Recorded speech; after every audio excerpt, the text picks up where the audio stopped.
inscribe myself upon the scroll of manifestation. Verily, this writing of the book of being telleth no new thing. They understand aright who say with Solomon, that beneath the sun is nothing new of whatsoever is. Thou mayst say with truth it was. Hence is the vision of the prophet, which seemeth to pierce the veil between what is and what is yet to come. In truth, a recollection of that which seemeth to belong to the past. My hand holdeth the whole circle of being, and for me time is naught. I am the link between Chesed and Tiferet, combining the waters of substance with the air of life. Therefore is Yod the foundation of all the letters, and every letter exhibiteth Yod in it. Verily, he who knoweth the secret of that stone, knoweth also the secret of the serpent, and in him shall be fulfilled the saying, when Israel was a child, then I loved him, and called my son out of Egypt. Words, or if somebody has some small percentage, how did they have more validity than a Palestinian who's been living in the land, let's say, for 1,000 years? And Khalif's point about this, us being a nation, and we do dictate the rules, it is a peoplehood. It's not on the individual level, it is about the people group. And yes, Jews do get to decide who is Jewish the same way that Palestinians get to decide who is Palestinian, okay? The same way that a lot of people could claim that, you know, a Palestinian who is now third generation American and 3 of their grandparents are European, that is still considered a Palestinian. And who am I to say that it's not? In fact, in order to qualify as a Palestinian refugee, the qualifications were that you lived in the land 2 years before the outbreak of the war in 1948. So to qualify as a Palestinian, you needed to be an Arab living there in 1946 onward. So yes, Palestinians get to decide who comes up with this person group of Palestinian, because Palestinian, like Jews, it's not so clean an ethnicity. It's not so clean one bloodline. No, it's not actually. It's not actually. And the names tell the story. The names tell the. Can I just finish? We understood. Of course you do. And then they marry. Of course you do. Okay, you better land. You got a lot of people have been talking a hell of a lot longer than me. No, but it doesn't matter if you talk long, as long as you're making constructive points. But so far, you're just going on the same point. So I understood your point. It's not the same. You can have 30 seconds to wrap it up. You can have 30 seconds to wrap. Can I respond to her or them? Why is Cynic modding this room? Can we just let Tully finish? Hello, what do you care? He explained it to you already. Yalla, Tani, finish. I'm going to respond. Caleb, there's the leave quietly button. Tali, are you done? Yeah, go for it. If you want to respond, or go. Okay, I want to respond to her real quick. First of all, thank you for your concern about Palestinians determining who we are. We really appreciate you, Habibti. It's not concern. No, you need to. You're not even a funny troll. You're not even a funny troll. I was responding to the specific point that was made about how can you say that someone's a Jew if they come in and convert? I have no fucking concern about your ability to identify yourself. You annoying little troll. Okay, thank you. Thank you. I hope you don't interrupt me, because literally I was the only person on the stage who did not interrupt you, although you went on a... Couldn't care less, Mike. You got onto this stage and called me a raging fucking dyke. I don't give a shit that you didn't interrupt me. Do y'all not fucking understand? Don't act like 2-year-olds.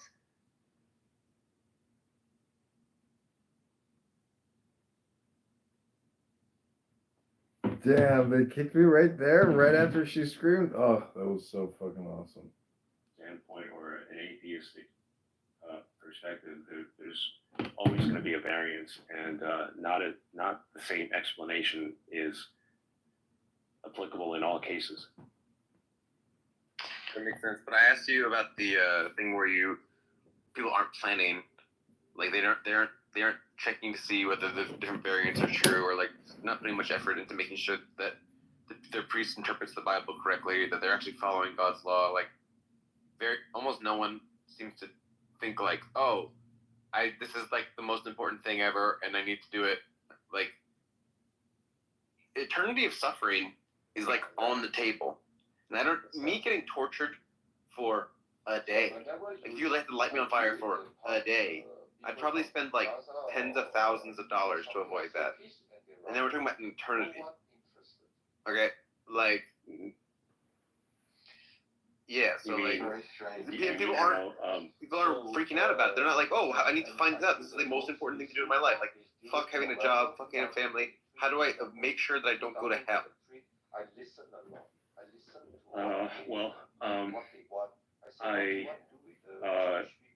I disagree with a part of what you said in that people don't seem to care about that. I can think of even atheists who worry about this. I, for one, did before I ever came to Christianity. I wondered if there was an afterlife, and on occasion, I felt a sense of concern about it. You know, what's going to happen after that? Everybody experiences that, for the atheist and the non-atheist. For the Christian though, nobody.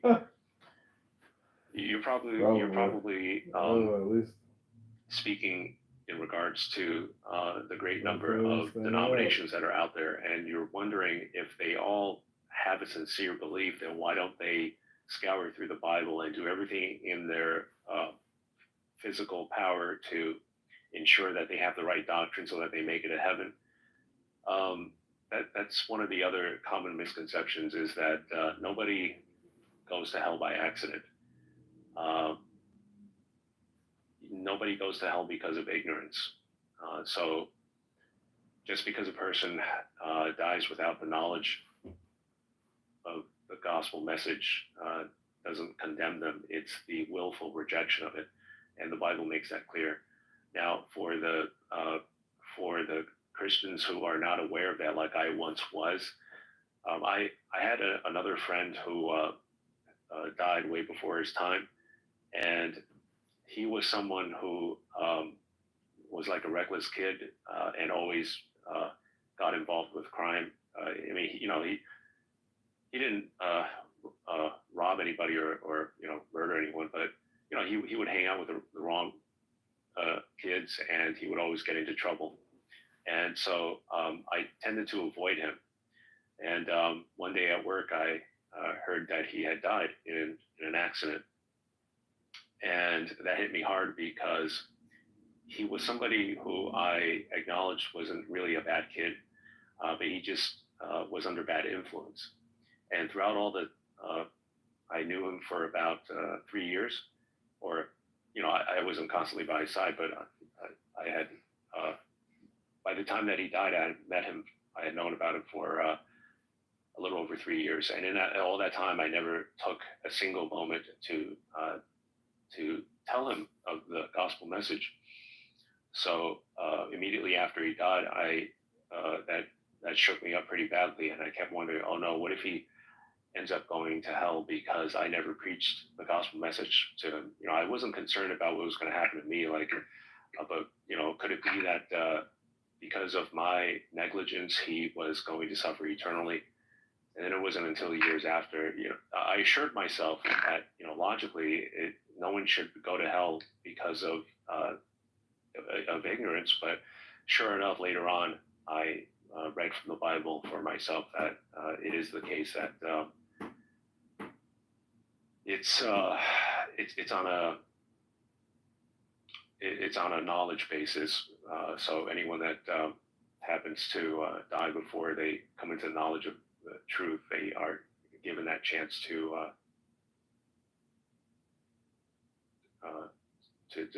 receive the grace of God. Like, Oh, go ahead, Sam. Go ahead. if you all of the denominations could be interpreting the text wrong. They could be all getting it wrong, and that God is very unhappy with how y'all are interpreting it, and it really fucking matters if that's true or not. Like, it really fucking matters for in your worldview. Not obviously not for me, but like for you. You think an eternity of torture will happen if you get that answer to that question wrong.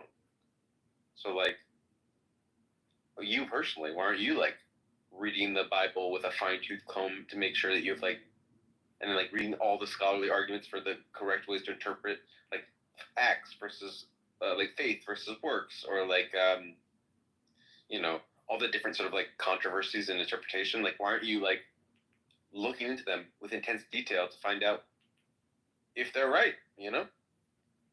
Actually, I have, and that's why I said earlier that I'm more proficient at defending the explicit writings of the Bible as opposed to getting into debates about science and all that. It's additional notes that I have to take down and read and memorize.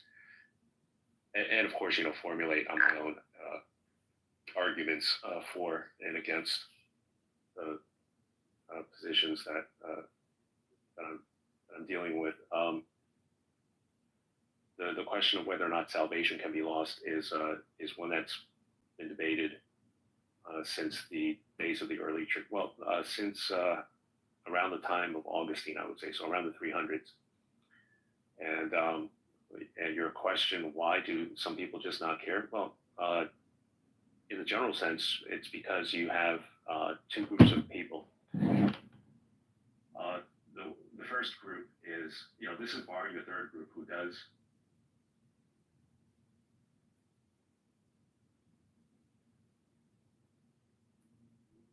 I'm sure you guys are not idiots. I know you're not because I've listened to some of you here, but I think this is just a little bit low energy right now. And instead of just all commiserating together just through existence and being bored, like let's ramp it up a little bit and have meaningful conversations instead of like, yeah, I don't know, and this and. That's your best take, buddy. After freshly taking a shit, this is your best. Yeah, pretty much. This is fucking weak, bro. When people, when they freshly take a shit, their mind is That clear. he's like support. Listen, Doctor, I think you might be backed up. I think you're full of shit still. I don't think you are. You might have to go see yourself. That's a good one, business. No offense to you, business, but this is the problem with Canadians. You know, they have these takes that are It's retarded. floating above everybody. Etal, are you a fake doctor or are you a real doctor? Let's go like this. How much? Why does it matter? How much did Elon donate? 200 million. It matters because being truthful or being deceptive, like it matters. Do you think the Canadians don't have a weird takes on politics that are kind of? I don't know. I don't have my ear degree. I'm not a paragon of Canadianism. I don't have a degree. With the name of Russian Prince, oh, you definitely. This is a low energy guys. I'm a Canadian. I said it a lot faster and with a lot more fervor. No, it was low energy. What the fuck's going on here tonight? I don't know. I'm trying to get them all energized. Okay, hey, Ken, there, buddy. Where's your fucking toque? Let's kick it up a fucking notch, eh? Pajeets, I love that. The fucking Pajeets, way to go, Etal. Woo! Why they really The fucking Pajeets. we can't even get a job at Tim Hortons anymore. The fucking Pajeets. Too many of my guys there. It's the best. It's my Indian friend told me about the derogatory slur against Indian people called Pajeet, and it's fantastic. It's like, what is it? It's like the male equivalent of a white Karen or something, but not quite the same It's like archetype. the word, the N word with the R on it. It's similar to that. Pajeet, yeah, that's fucking great, man. Yeah. I dare you, Sasha, go call one of them with those guys. Those big Punjabi guys, you hit them all. Fuck off. Those big Punjabi guys. 13 of them that. What are they gonna do? I'll snap them like a twig. What are they, $1.20? You're actually funny, so just hold up for a moment, okay? You're actually a funny guy. I've never seen one of those fuckers over 150 pounds. Hey, listen, you gotta go to DC, guys. You gotta go to the German area. Yeah, the problem is they're all like cult mindset. They're just like the power in numbers. I'll kick Like the strength out of them. there's 70 of them though. Yeah, you can't kick them. They roll in big packs. They're like insects. It's like ants trying to like knock out all the ants in your house. You can't do it. They'll just fucking come back. Who cares? Who cares if you finish off? You're just lazy. You gotta clean up your fucking house. That's what a wood chipper's for.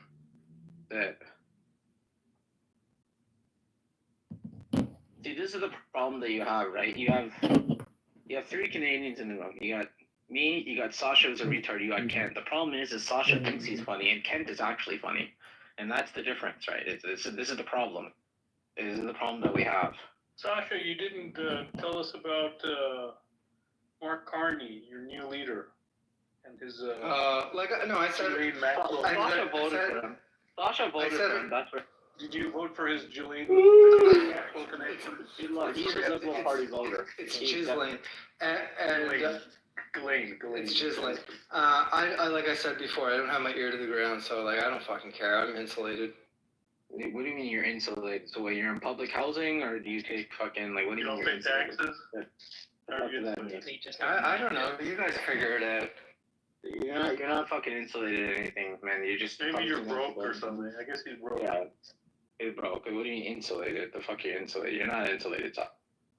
Imagine a carrot if fuck. How do you say it?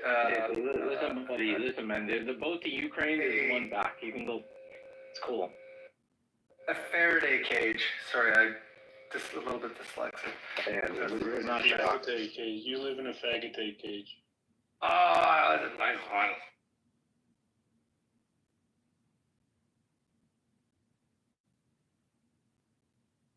Is this how we sound like on the other side, Vito? I can see why you guys want to fucking get rid No, of us. it's only after the trade war. Since the trade war is ramped up, there's not much stress there, but. So who are the other two Canadian faggots? After the Pajit tree of Christmas, they started kind of taking off. Yeah. They started doing pictures and memes of Indians flying through the air shitting Superman. Yeah, I saw that was funny. I thought. So it started like that, but then it went to they hate America now. They say, "Come on, America, take your best shot." Take your best shot. So there's the anti-Americanism, which is reasonable, I guess. It's prevalent. It's definitely there because Americans shoot their mouths off, but they fucking end up changing their mind 13 times. It's fucking ridiculous. Oh, this Kent is actually Canadian, this fuck. Or if not, this guy lives in one of the border states. The way this guy speaks is too good. Yeah, of course I'm fucking Canadian. This guy's funny. Well, you're not from Ontario, I know you are. You're probably from Manitoba, Saskatchewan. Fucking Alberta there. Go, send it, buddy. Is he Alberta? Maybe he's Alberta, you're right. What the fuck's wrong with you guys? Where's your fucking toque, eh, bud? You know what? I like the, don't get me wrong here, I like the Trumpster because he's getting rid of all the fucking criminals and all the illegals. But to actually think we'd become a 51st state, the guy's fucking mentally challenged. Hey, listen, man, what is it? You guys watch Boondocks? It can be done the easy way or the hard way, right? Problem is that you two white guys have left this country weak, and you've destroyed this nation with your gay policies. Whoa. Who's the white? I'm not a white guy. Your name is Sasha, bro. Yeah, man, I'm the one. I'm so fucking black at purple. I have mixed heritage. I'm a chameleon. What is it? Mix? What are you? What? You're stupid and gay? That's your mixed heritage? I assume that's a yes. Probably a Russian. Okay. Thanks, Vivek. Oh, this is a problem, Tall man. It's like when you have Indians coming into the West, is that these guys are now gonna shit pronounce you on the fucking Indian name. Well, it's actually they're gonna bring in these old Vedic pronunciations of names. You know how these fucking incels operate. Oh, buddy, don't fucking tell me about anything Vedic, okay? Press on his profile. You goddamn Shivalinga is looking at us all. Open his Don't profile. you fucking talk. You fucking What name that? I already know. A Russian prince. He calls himself Russian. Oh, I already know. That's why I call him Russian princess. Yeah, but don't you fucking nobody.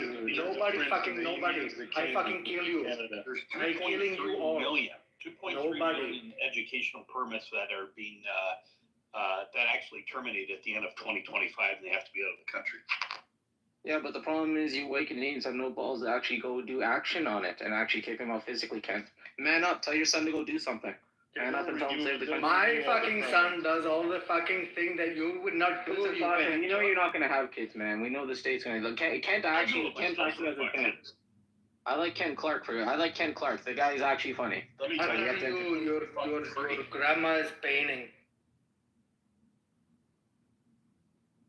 You want some fucking pitu? You want some bindi? Sasha, listen, let the actual funny guy can speak. The jokes aren't sticking. That was a good one with Bindu. He called it Bindu. Yeah, it was. This was the one out of like the last 10 minutes. Listen, man, when you keep throwing fucking darts, something's gonna hit, right?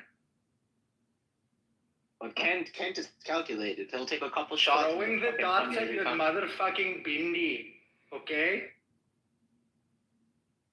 You really like lady's finger, Sasha?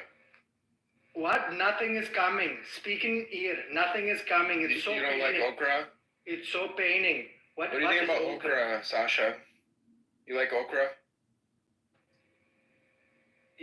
I'm moving my head side. Have you ever had gumbo? Acha. No gumbo? Acha. No gumbo. Dude, why do you guys deal with these faggot-ass twinks, okay? Only because we want to eat the papadam. And if we do not want to... Why do you deal with these faggot-ass twinks, okay? I meant Vitalik. I meant Vitalik in real life. Wait. I meant Vitalik in real life, okay? Nothing is coming. Sasha, you sound like a faggot-ass twink, okay? Shivalinga You sound like a faggot-ass twink, okay? Wait, please. Man, Being calming, please. Man, why are you talking, man? You're a faggot-ass twink. You are Indian men fuck your Russian women. You fucking fuck.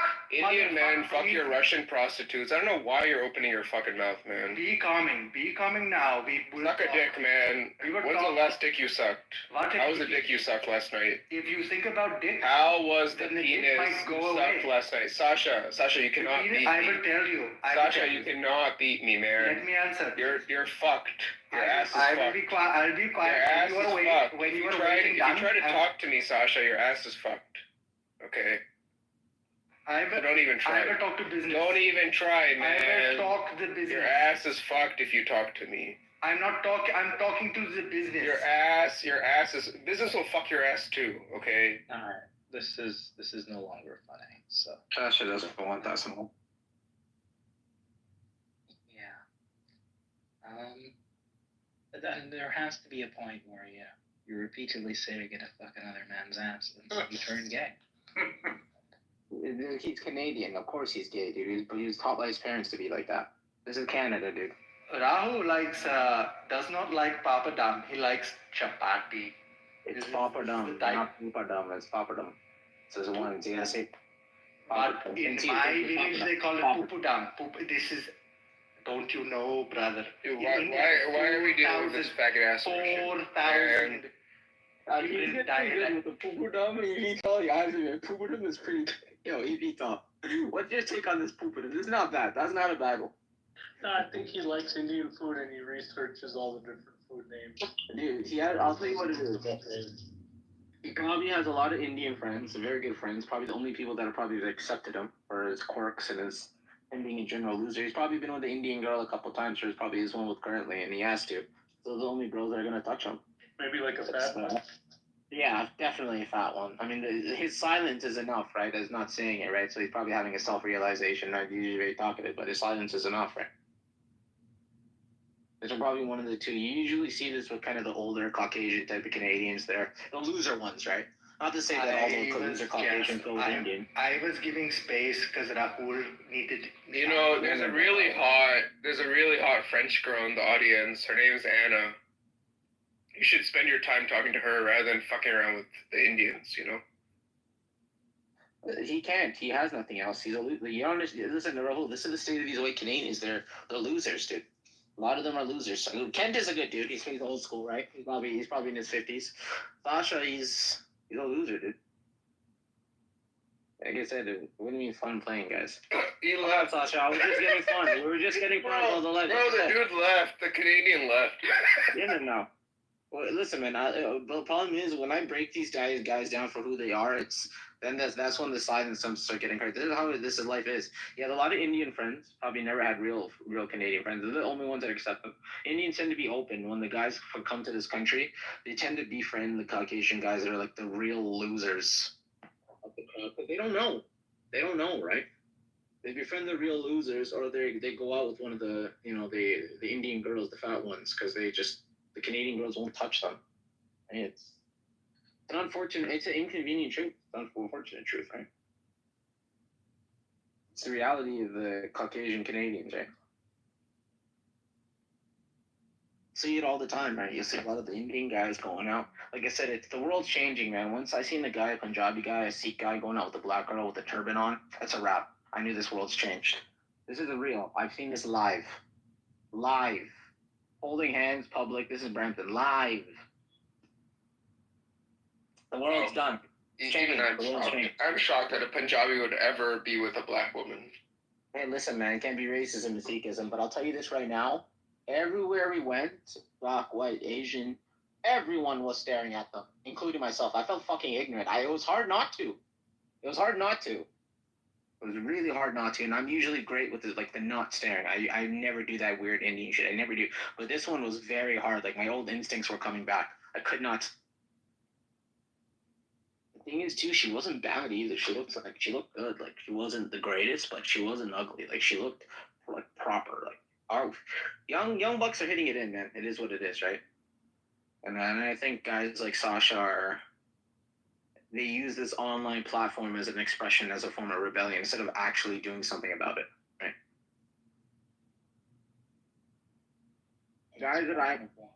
The guys that I know who actually have multiple kids, right, are like the real kind of right wing.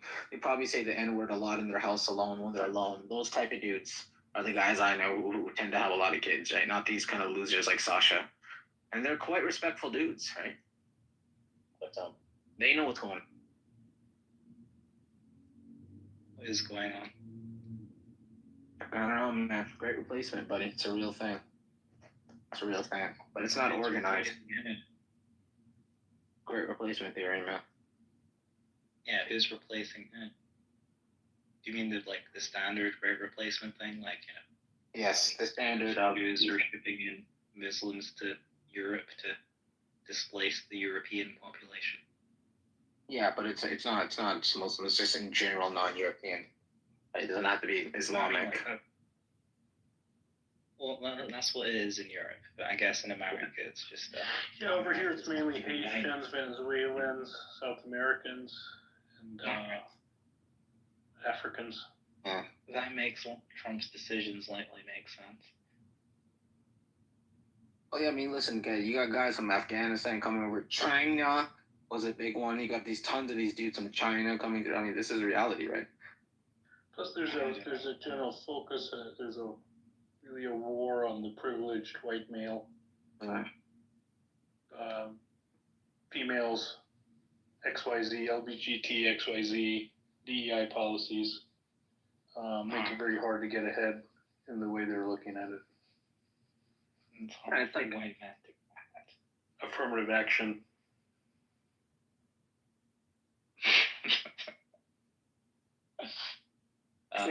We're laughing at this. Every TV show, every movie, every Snow White, every show, Little Mermaid, every time they do a remake, they're changing the color of the characters. Ariel from thing is supposed to be about Greek gods, right? Listen, man, it's just simple question is this, man. It's they're fantasies, but they're based on real things. I mean, they even wanted to make. I don't know if you guys are famous with the show and the book Witcher. You heard of The Witcher? Have you heard of that? Mm-hmm. They wanted to make the main character Idris Elba. This is based on Polish and Norse and Russian paganism. I love Idris Elba. I think he's a Chad. I think he's a gangster. He's just not fit for the role. It's out of pocket. It's supposed to be fitting with some themes of fantasy and something is reality, right? That's the setting, right? The thematic. I wouldn't want Ryan Gosling as fucking King Shaka Zulu in a Zulu movie. I would say that's fucking atrocious. It should be the same on the other side. I wouldn't want fucking fucking Daniel fucking being King fucking Rama or something like that in a remake of the Rama. It's just out of place. Doesn't make sense. Even though it's some fantasy mythology, there has to be some connecting factor, right? And the thing is, these guys, they have their own heroes. There's black heroes in Marvel and all this. They have these guys in DC, and they're fucking gangster guys. Guys like Spawn, Black Panther. These are serious guys. They have their characters. Luke Cage. People share videos of the mall in the 90s. When we were growing up, you go to the mall in the 90s. It's big, lot different than it is now. Yeah, you're right. People reflect on that, and it may be a cope dealing with a changing world, but it's definitely there. There's an issue there, and so people are responding to it as quote unquote white replacement or great replacement, and being the victim and saying, why can't we have our white culture? Everyone else can have their culture. Now this, you could say just go develop your own culture, do more, but again, that's just how these people see it. I think there's some truth to a lot of it. The culture has changed a lot. Yeah, I agree. The culture, like I said, relatively. I don't know you, Vital. You didn't. I don't know if you traveled, been to Europe. I'm assuming you have. I lived there for a minute as well. This is back then. Like this is when, dude. I was like 19, man, 20, 21, dude. Yeah. So they were talking about having issues then about those issues. This was then. I don't know how old you are, John. You seem like you're a lad, 23, 24. This is before your days. But they were having issues before then. They were talking about these replacement issues, and I'm wondering it now. And I mean, I didn't see that much. That was 10 years ago. I don't remember. But now it must be fucking crazy. These were talked about 10 years ago by fringe politicians, of course. Now these politicians who were fringe 10 years ago are now becoming populists. I fucking knew about all these things, just like Kurt Wilder. Used to be, people used to laugh at them. Last time I was in mainland Europe, I was in Austria. This kind of topic did come to mind because I saw an advertisement billboard for like some fashion thing with like a very diverse crowd. And every like billboard I'd see, it'd have like diverse people.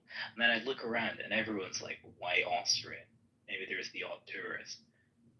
You can spot them because they're taking pictures and everything. This is very bizarre. But yeah, that's how I knew America had conquered the world.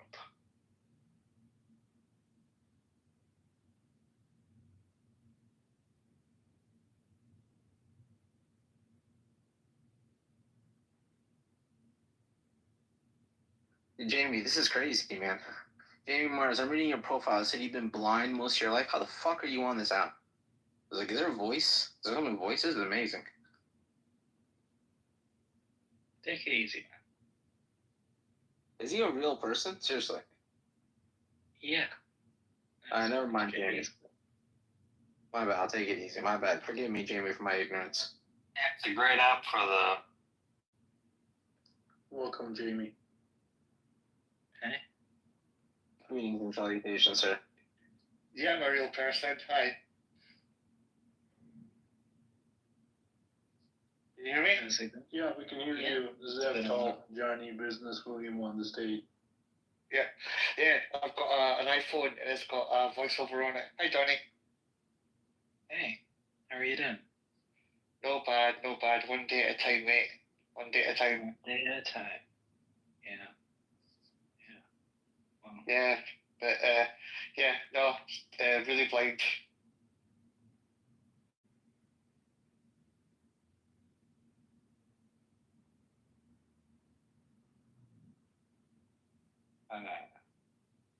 Yeah. So how are things in Scotland?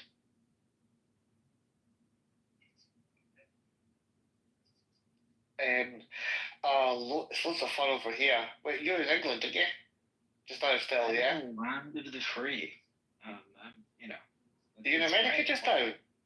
Yeah. Oh, fuck, man. Like, when are you moved or are you visiting? Somewhere in between. But yeah. Okay, yeah, well, it's lots of fun over here. As you can see what's happening over this side of the pond. Keir Starmer is, well, being himself. But how are you enjoying being over there then? What's that like? I heard he's gonna fight the Russians, like, he's gonna go, like, have a cage match with Vladimir Putin. That would be awesome. It does seem to be that Europe does have to unite, though, for what like America's doing, because America has very much left Europe with his dick in its hand. Well, I mean, it would make sense for European leaders to have peaceful relations with Russia, but they have decided not to for some reason. No, peaceful relations is like, yeah, we'll have peaceful relations as long as you give me all your lunch money and I fuck your girlfriend. Like, you don't get peaceful relations with someone like that. Do you? Yeah, well, Vladimir Putin did try to fuck my girlfriend. See? There you go. So you know what I'm talking about. Right? Yeah. See? And he has all my money in his bag. It's ridiculous, really. But hey. You must be a pretty important person. How much have you got in your bag? Because to get his attention, it must definitely be more than $45. Well, I do have more than that, so yeah. Oh yeah? Spreadsheets are lies. I mean, I've got 10 times that, so Oh my God, you're a big. I beg your pardon, sir. May I shine your shoes? Jamie, if you don't mind me asking again, I'm not trying to sound rude, disrespectful, and I'm not Johnny, please.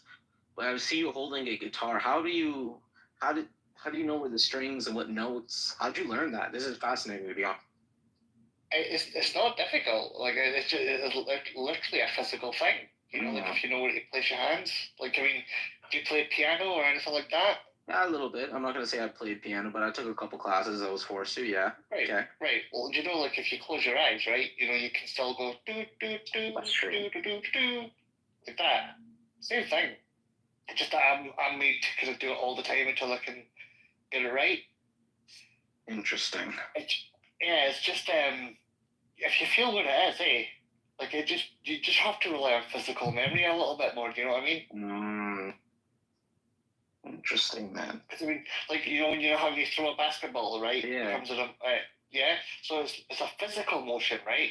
I mean, you don't know if you're throwing at if you close your eyes, you don't know if you're throwing at the basket. Okay, that's true, but you're still throwing a perfect ball. Am I right? Yeah, you're right. Right. So it's like that.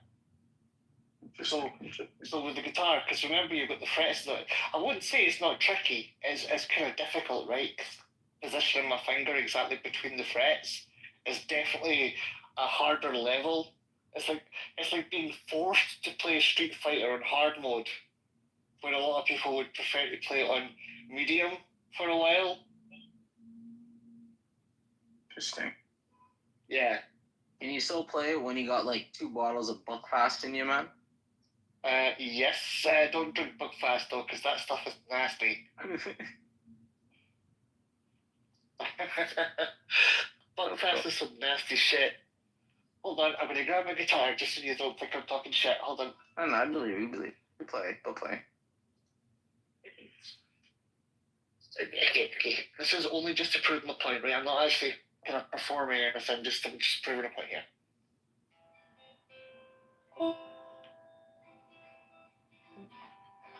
Okay, hold on.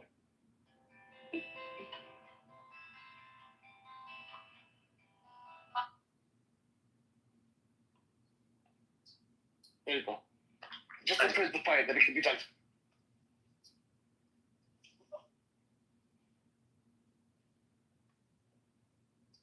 Is that cool? Businessman? I think business. You're not audible. Maybe you dropped out. He's driving.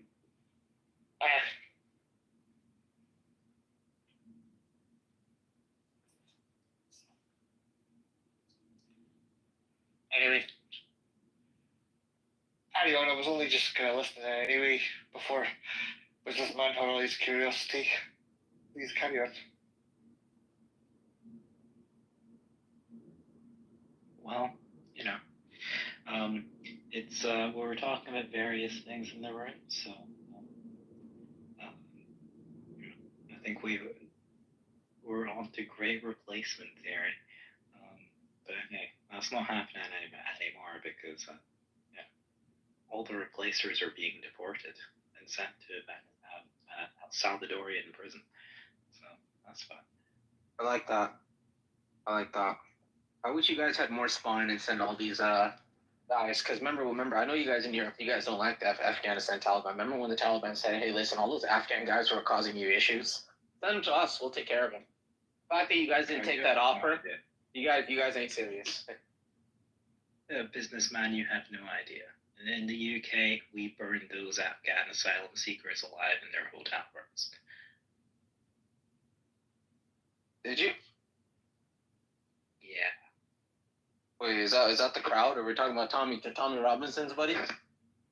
Yeah. There were like riots last summer because there was like this horrific crime where someone killed like 3 young girls, and word got out that he was a Muslim, and everyone started rioting, and like there was also been a big kind of political debate or whatever about like what to do with asylum seekers and how the government's putting them in temporary accommodation while they process the claims, etc., etc. So people found out where these hotels were, and started setting them on fire. Later, it turned out that the person who killed the young girls was neither an immigrant nor a Muslim. But that didn't stop. Oh, that Welsh guy? Are you talking about that Welsh guy? The Welsh, the black dude from Africa he was one generation, now he's Welsh? That guy? Oh, okay, got it. I think he was born in the UK anyway. Yeah, sure. Yeah, cool. Yeah. First generation, I said, right? That's what that means. Yeah. Anyway. And anywho, yeah, let's not dwell on definitely not a Muslim. But hey, listen, man, if Evie Tall is born in Scotland, I ain't definitely calling him no Scotsman. I'll tell you that. Ain't no Scotsman. Jamie, that guy's a Scotsman. Jamie, he's a Scotsman. Well, I guess Jamie is a true Scotsman. A true Scotsman. Only a pretender. The difference between old world and new world is that old world can be an ethnicity, but this is the new world, is the Wild West. Everyone came here and we came for a peace. In Latin America, United States, Canada, we came here for a peace to stamp our home ground. Old world, you guys fucked it up already. That's why you stayed there. Well, hey, that's why I came to America. Are you in America now, Johnny? I am temporarily. Unfortunately, the big man won't let me stay, but find some American chick or guy or whatever you're into, man. I don't know what you weirdos in the UK are into, man. For this, there isn't an American chick, but I think we might be.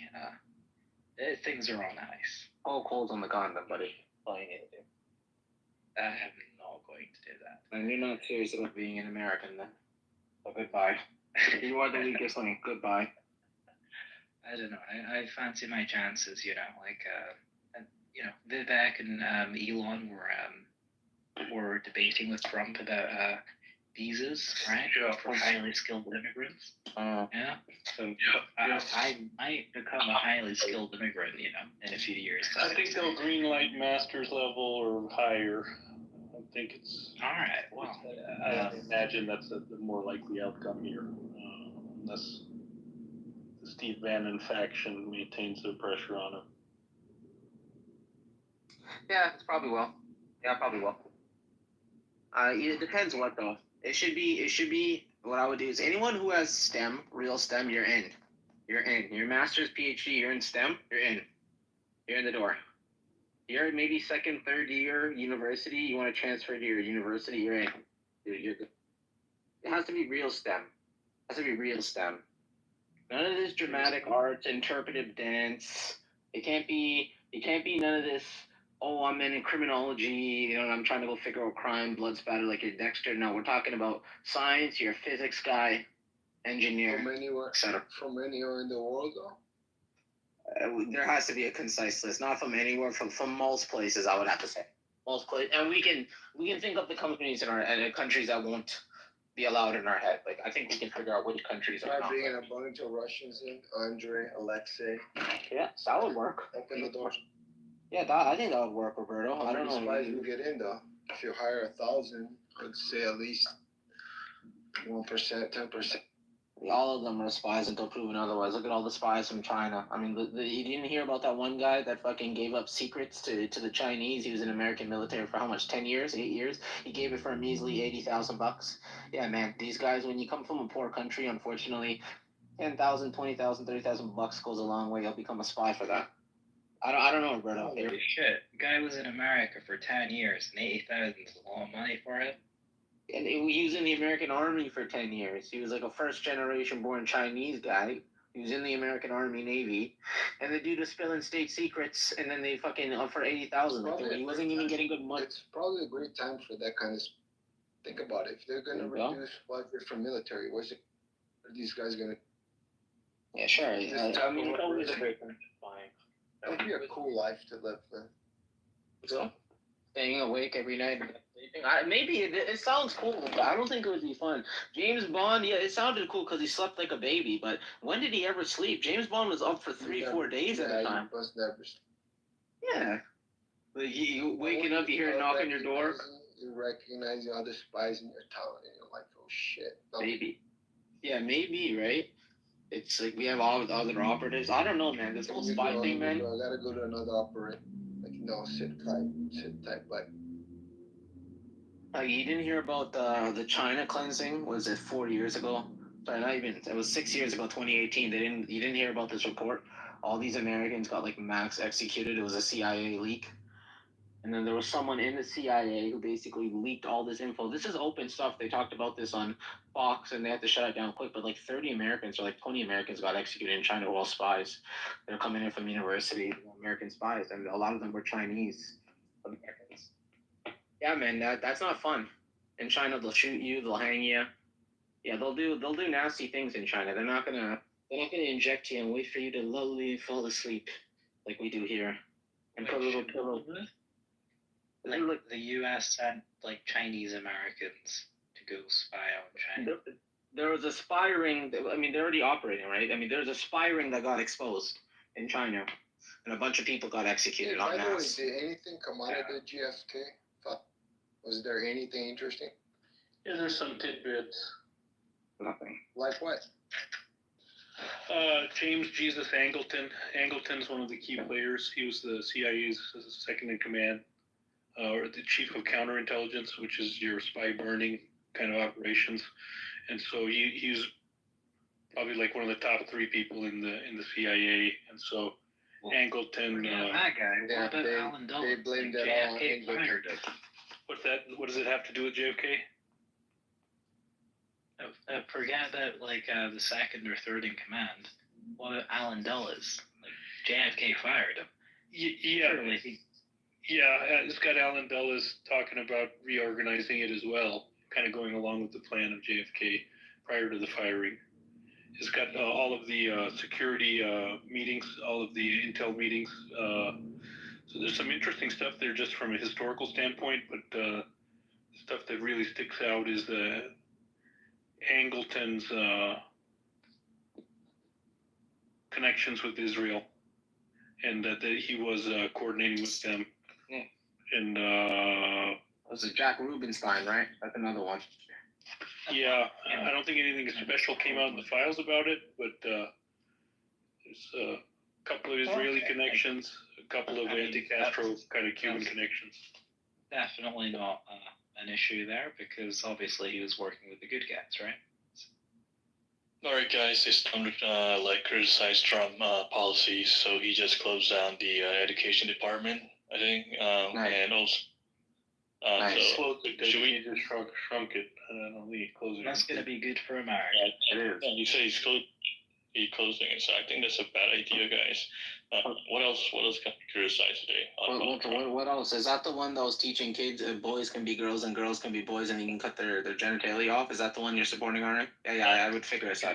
That was the one, yeah. I know you're laughing because you have no opposite. You have no I know it's the same education one. I know it hurts you. It hurts you. We can all be like you in Thailand. Oh yeah, what? That's not what he teaching. That's not what he teaching in school, man. Come on. They're not teaching that? Okay, cool. Karthik, are they? You have kids. I haven't been in school in 10 years, and they were teaching this dribble drabble. Are they still teaching that in school to the kids, or do you have to opt out of that? Right? You're a good parent, right? No, it's different for each school board. We're in a very conservative area. Yeah, that's true. I keep forgetting you're keeping it out of there, but who knows what they're teaching them inside. What's the genders down now? Is it down to 10 now? Is it double digit genders? Or is it still in the 30-40 range? there are too many genders, man. Do not even try to define. There's just infinite amount of genders out there. Okay. Well, go on with your Trump hate now. Go on. What's next? What's next, Josh? What's next?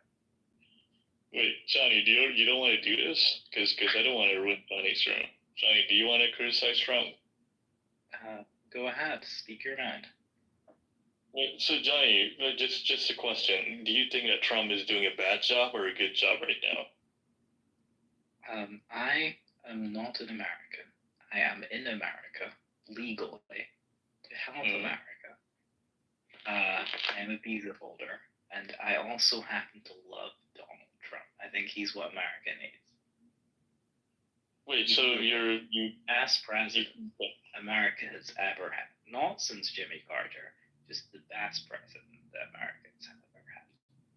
Like, you know, seriously? Well, all of that cuts and cuts thinking that he can reduce national debt through cutting spending. Isn't that like, I mean, there's other ways, right, to like restructure national debt apart from government spending, like cutting Restructuring debt will fucking destroy your debt rating, Ari. Thank God you live in a second, third world. You're not giving financial debt. Restructuring your debt has never been anything positive in any part of the world. You will literally get your debt rating cut down, and it'll make things worse. No, Ari, you're cutting spending is not going to fix the books. Buddy, you might as well just change your name. No, I actually don't. I don't agree with that business. They have to. You're another. They actually. Nah, bro. They have to do something about the problem. Yeah, restructuring is basically admitting you have a problem, right? That's the thing, right? So it's either you default or you default in another way, which is restructuring. If anytime you're called to restructure debt, it is a de facto considered. Well, I mean, they have to do something. They can't just do nothing and just let the debt run to infinite. So, restructuring the debt, cutting spending, is what needs to be done and produce more. They need to cut government spending. Can't afford all the government, dude. Like, it's just basic math. It's I mean, unless they just don't want to ever pay it, then they just go into infinite amounts of debt and they're like, fuck everybody, but that's not going to end well. There can't exist an infinity in the real world. Like, that can't happen. Obviously, you have to pay your debts.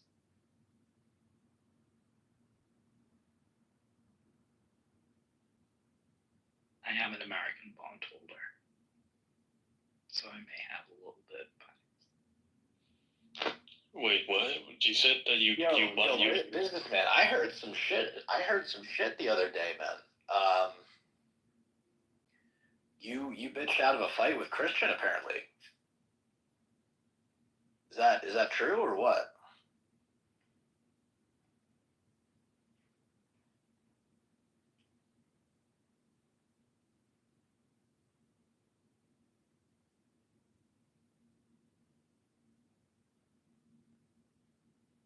So yeah, it's either restructure now or let it fucking default. I mean, either way, you're fucked. There is another option. They can just inflate currency into that, and then the dollars are worth nothing to everybody else. They could do that. Yeah, that's a third option. I like that option better. But that's what they're gonna do. That's what they're gonna do. The U.S. is never gonna. They're not ever gonna default on their debt. They're gonna just print money. Yeah, well, what the thing is, restructuring is de facto default. So saying you need to restructure is the same as defaulting. Like that's the best I can tell you there. It's the same shit, and you'll have the same consequences. But yeah, I don't know. I think they can keep the can down for another 30 years. Well, yeah, I agree. But I'm just 30. Yeah, I agree. Export it to all the European and Asian countries, and make sure that devalue that fucking bot. Well, no, I mean, it also, like, America can get away with being massively in debt more because there's internal demand for dollars around the financial system. So, I mean, they can get away with it, like, for a long time, for much, much longer than other countries can. Definitely. But at a certain point, they can't. And, it's, yeah, I mean, the only solution is to produce more in America and then cut government spending, make government less of a power, give it less control, and have it do less, and then we don't have to pay for it as much, and then we lower that, and then we produce, and then we import. That's literally the only like solution, like real solution.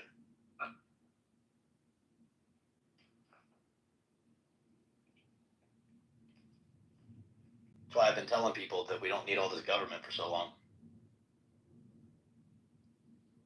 Wait, hold on. What does that mean about for me? Because I work a job where I don't actually do anything all day, and I get paid like, better than most people. Most people in America, let alone the world. Well, are you a government worker? I'm not a government worker. I get paid better than government workers. That's Are you? Simple question, John. If you don't want to, but are you a STEM guy? Are you in STEM, math, science, anything like that? Physics, aerospace. What do you do? I am in STEM, technically, yes, but I don't actually do anything all day. No, a lot of the tech guys really don't. You sit around, maybe you push it on the computer screen, or you look at some paperwork. Yeah, I don't know what that means, John. Exactly, yeah. But if you're in STEM, you actually have life skills that the government or military may need to use one day. So one day we may need to put you in a city with a bunch of dudes. I know you'd like that, being in a city with a bunch of dudes. Oh yeah, look at William. He doesn't want no smoke. He doesn't want none of his dick. He knows welcome. Stop this. You heard that voice? William doesn't. All the macro faggots don't want any of this big dick. Yeah, they're leaving. They're avoiding me.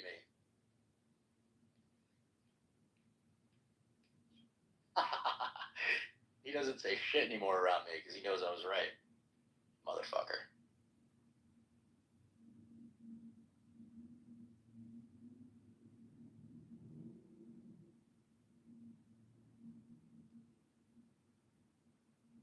But yeah, what does that mean for people like me and everyone else who goes into work every day? They stare at their computer monitor for 8 hours and they go home and they Well, dude, I mean, like you're gonna have to do something productive with your time. You're gonna have to do something like real. Work in a factory. I don't know what you want to do. That's for you to figure out, but you need to do something that produces goods and services. Otherwise, you should be fired. Like if I was your boss, I would fire you. I'm not gonna lie. I should go to college because if I go to college, I'd get a good job and make good money, and that's why I did. And well, I mean, no point in afterwards that I have to do. Well, I don't care if you have a college degree, bro. I mean, if you, yeah, I don't give a fuck. If I was your boss, I would fire you. If you were doing nothing and I was paying you. I mean, any reasonable person would. Well, I guess my boss just doesn't understand what I do. Exactly.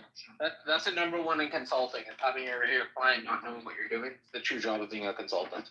As speaking from one himself. Speaking from one fucking self, yeah. You gotta get this don't shit going, man.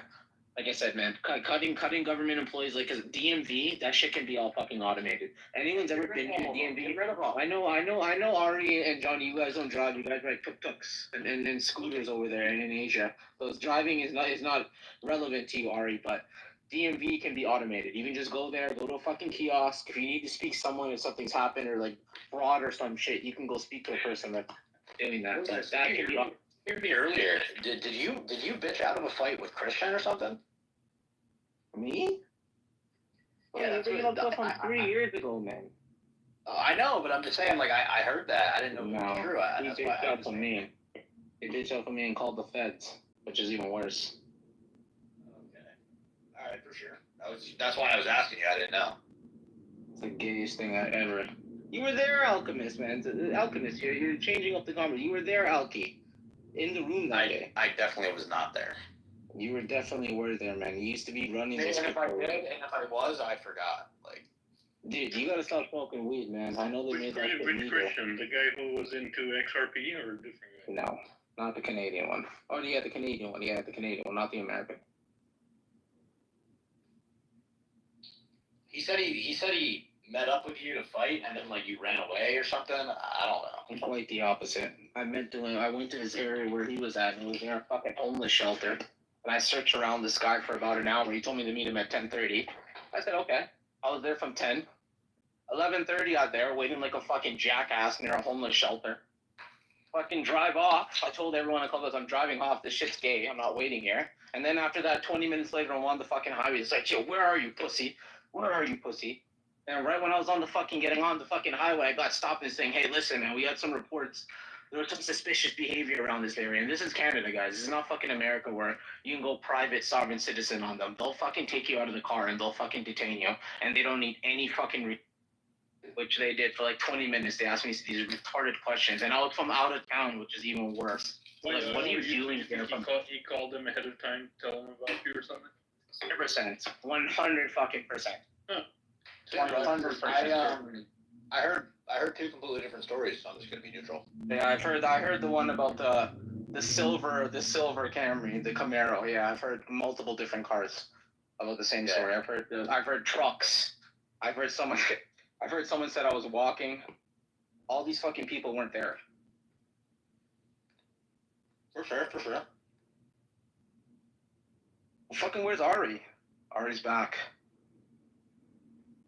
But Ari, this isn't a bunch of tuk-tuks. DMV can be automated, bro. Period.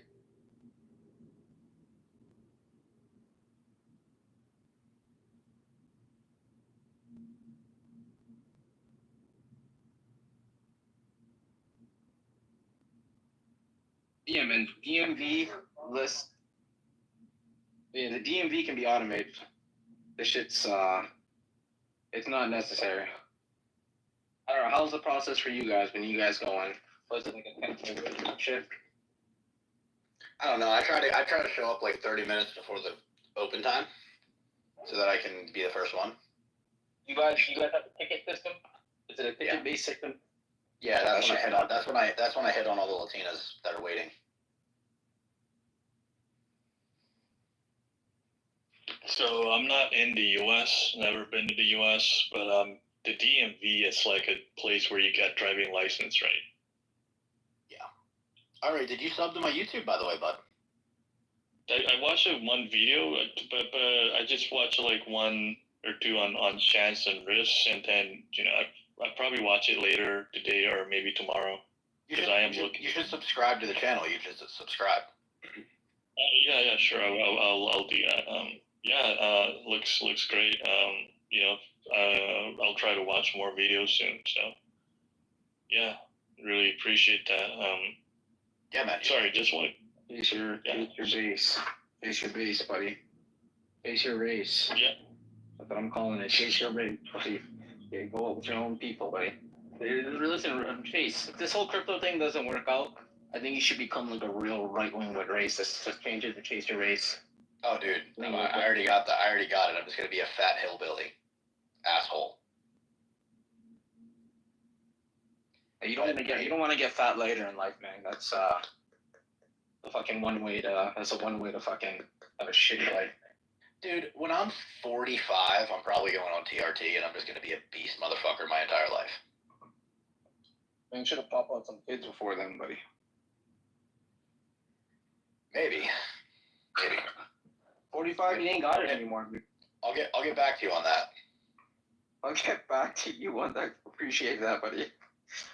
Yeah, hey, I'm a fog with you. I'll get back to you on that. For real.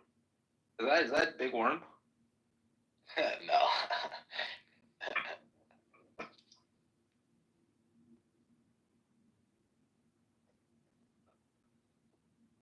Yeah, man, crypto, man. If you're not allocating into crypto right now, business, you're fucking up, dude. You're fucking up bad. Into alts, specifically. I like an alternative lifestyle. What's an altcoin? What if not making money?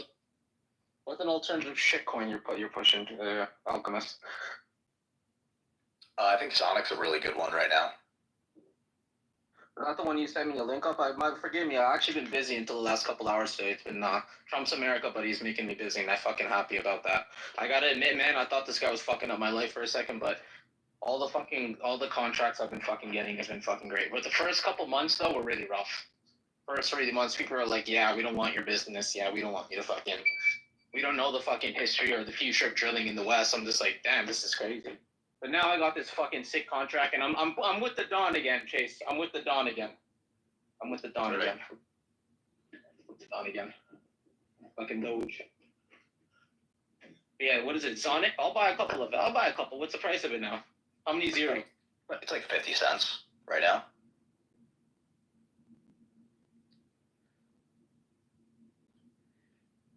It's like 50 cents. It's like 50 cents right now, roughly.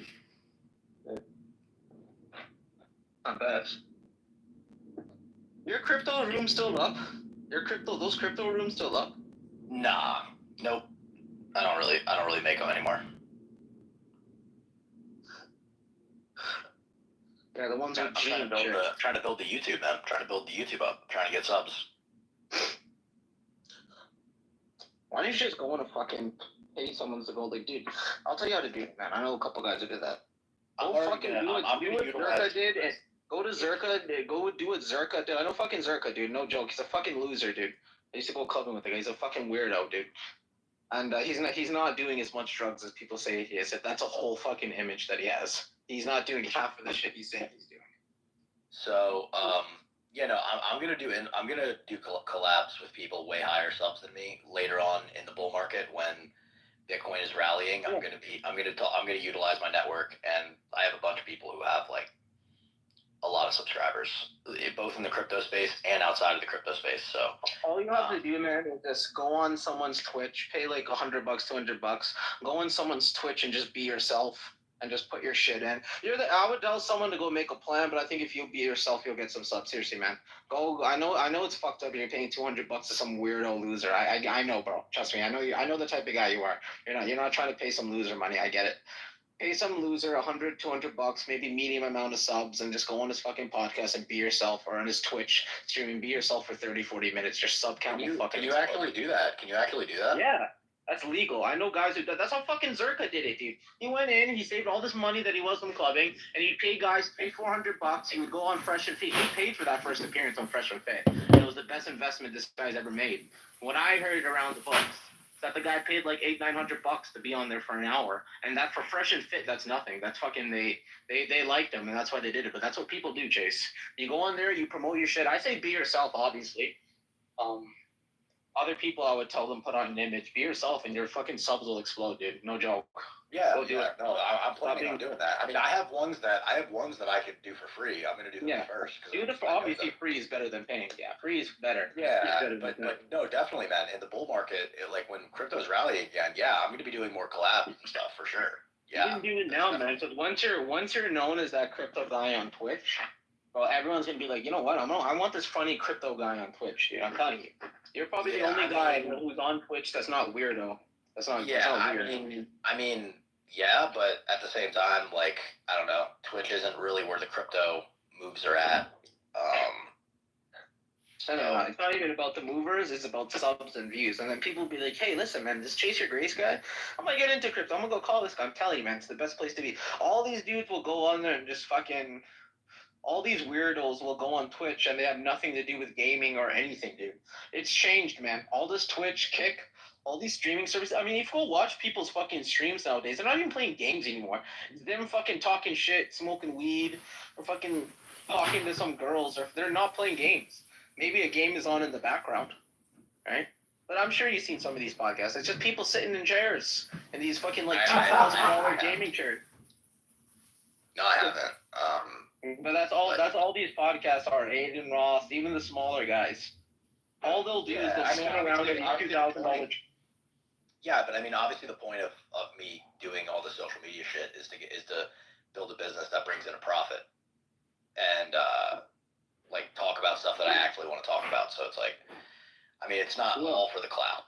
Yeah, you're not going for the clout. You're gonna talk crypto. You're gonna talk obviously, I want to build an audience, but I'd rather have 5,000 subscribers that are qualified buyers that are like crypto specific followers than to have 50,000 that aren't interested in crypto.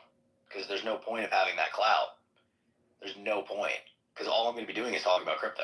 So, I mean, nonetheless, channels mean views. That means more revenue for Alchemist. That means, it's true. No, you're right. Yeah. Buddy, even if you have 1 million subscribers and there's only like fucking 80,000 that are into crypto, you're a fucking G, dude. You're getting 100K, 200K of views on your fucking videos. I don't know how much it is right now with your YouTube AdSense, but that's still fucking good. Dude, I mean, like, I literally have 79 subscribers, and I get like 30 views on my videos. So my views are actually really good. Like, my videos actually get views. For how small my channel is, and they do get engagement too. Like, my engagement rate is pretty good too. So like, for the people who watch the videos, like, they like that. Like, I get a good amount of likes and stuff. So that's good. That means that my videos will be more likely to be pushed in the search engine, the homepage. So that's good. But yeah, because what really matters is the engagement rate. Meaning, like, if you have 1,000 subs, you should be trying to aim for like if you have 1,000 subs, you should be trying to aim for like 30 likes on every video.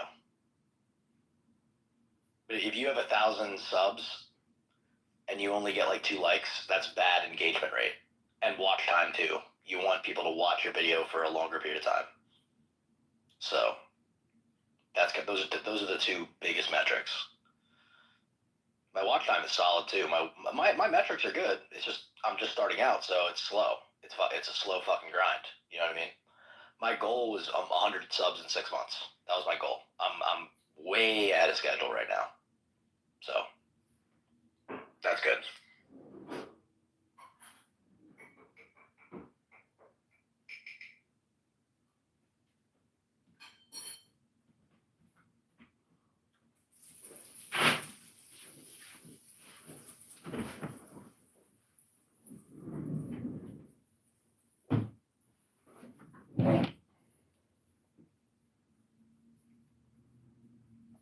Yo, what's your YouTube channel? It's Chase Your Grace. It's my clubhouse name on YouTube. Okay, I'll follow you. Because I've spent years creating YouTubes. I mean, I've been doing YouTube for a long time. And Sure. I've never had any success as a publisher. For sure, man. Yeah, dude. So subscribe. Yeah, I mean, I'm just doing like clickbait, like not clickbait. Like, I'm getting better. I'm basically learning as I'm going. I'm learning how these algorithms work. Is this Adrian Dittman? Yeah. What's going on, Adrian? What's going on? What's going on? You changed your name like 6, 7 times. What's happening here, man? Is this what The Alchemist looks like? Yeah, this is what he really looks like in person. I thought for sure you were Nick Fuentes for the longest time. Hey, bro. I mean, He does kind of look like him. I've gotten like the entire Bitcoin room. They've all said, they were like, dude, I'm actually really surprised what you look like. You look a lot better than I thought you did. They thought I was like a dork. Like, No, you're a dork, but you're not ugly. No, you're a crypto dork. Look at YouTube this way. If you were to just buy a bunch of Disney DVDs and sit there and create shorts or 1-minute clips from Disney, your YouTube account would probably have thousands of subscribers within like months. Is that the secret? So, Dr. Wisdom, I'll put your stuff to the test. So you're telling me I can get thousands of subscribers and views by making Disney shorts? Is this your challenge? I'm gonna fucking. Yeah, I wouldn't be surprised. I'm not trying to build. I'm trying to build an actual audience for a business, though. It's not like I get it, but see, the thing is, YouTube in itself, if you know how to spam correctly, like I see a lot of what you could consider copyright infringement, and there's no enforcement, and they have 500,000 subscribers. I mean, huge accounts that are monetizing what seems to me to be copyright, infringement. Yeah, I mean, actually, I'm looking at my videos right now. My videos are actually like they're starting to get up there, like above 45. Like my most recent videos, they all have like 45 plus views. It's closer to. So and like my most viewed video, I only have like 13 long form videos. Like I don't have that many. The best one I have is 89 views. So Well, what I do is I read books and then I record Clubhouse. Those are like my 2 primary sources of content. I learn from the books I read, and I learn nothing from the people I listen to on this app. wisdom, and stop the lying, man. When did you learn how to fucking read? I've been reading books a long time now.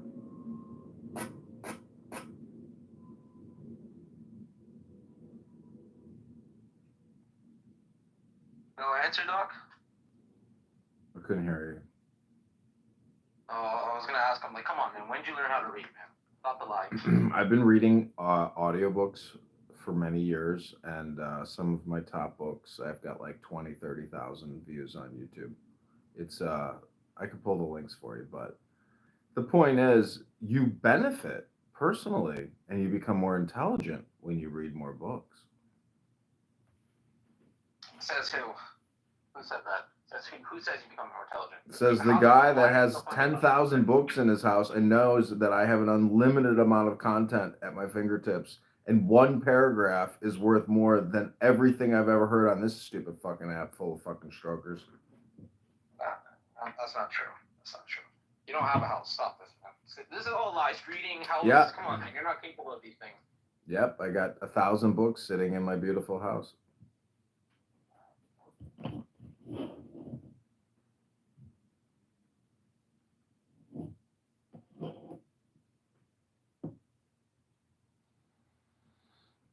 Books are technically just collectible items, and every book is a hypnosis book. But you know, I could give you my top 10 favorite books and be like, "Yeah, turns out those are pretty fucking smart books." Let me guess. What's one of them? Some Aleister Crowley book? I'm assuming. Am I wrong here, Doctor? Aleister Crowley. Yeah, I've got a lot of Other Crowley. intelligent type of books. Am I? Be honest with me. I already can tell you. I got one of them right. Mm-hmm. And you're just gonna lie. No, I'm not gonna lie. I'll tell you what my favorite books are. I don't know what to tell you. I mean, you can listen to them on YouTube. You don't even have to read them yourself. But if you read them yourself, it's like eating food versus smelling food. I was gonna say, what was the last one? Was it Phonics for Kids? Was that the last book you got? Mm-hmm. What's your favorite? What's the book that's influenced your life the most?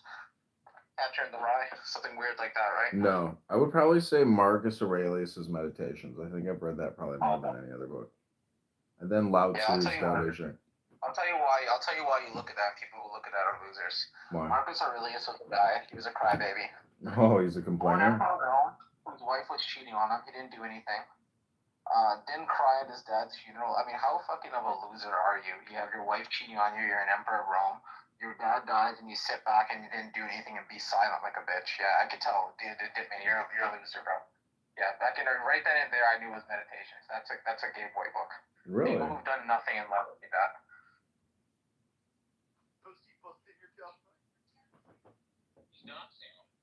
Yeah, he's doing that to many people apparently. No, yeah, I don't know why. Fuck that, fuck. Could you tell Lou to take down me photo? I don't appreciate it. Leprechaun, how are you? Leprechaun. Leprechaun. How are you Jew-hating, Nazi, anti-Semitic pieces of shit doing tonight? You were walking around like a fucking pedo with your phone, like it was some fucking Blair Witch At a Project. school? What was that? Like, Which school? yeah, and then you were like, you were doing Club Boys live in real. You were like amazing, and then you said something else, Club Boys in public. I was like, what the fuck is going on? Oh no, my Telegram site. No, yeah, I went to my, what do you guys call it? Alma mater. The community college that I played ball at. Went to That'd be too bit bullshit. Yeah. I thought you were going to like the library or something. I don't know. Well, I did stop in there. I did stop in their library, and then yeah, they had a home game today, so I walked around the campus a little bit. I haven't really been on the campus like that, in quite some time, and it's like, dude, it's completely different from when I was there. Like, they filmed a lot of shit. It's way nicer. That's right.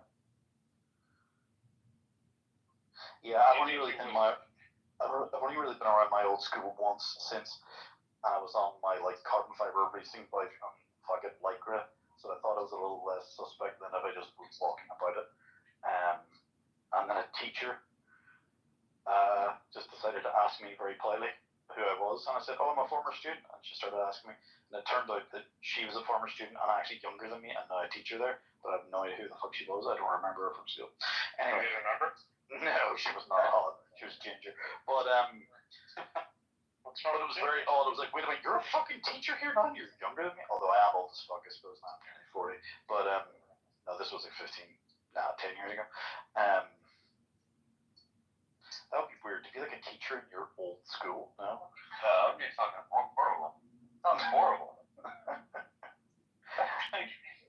I wanted to get the fuck out of school. I guess. Well, I went to a good school, bro, so maybe it's a good thing I had a fucking, like. Yeah. Anyway. No, I remember walking around and it was like, oh yeah, look at this fucking like multi-million fucking pound gym that they fucking, brand new external building that they fucking built. And I was like, oh, very nice. They didn't have that. Bro, they upgraded the fuck out of our fucking athletic facility. Dude, the games are like broadcasted on TV and radio now. And like they did all kinds of shit. Yeah. Yeah, like it's live streamed, all the games are live streamed on Facebook and like whatever it's like school radio thing. The point is like it's fucking it's wild. Back to 2011 when I played, you couldn't really, it wasn't that easy to just stream something from a device with any quality. Good quality. That's right. There's some dude singing the fucking seventh inning. It was weird. Kind of weird, to be honest. But I mean, I guess they have won 2 World Series since I was there, so that probably helps.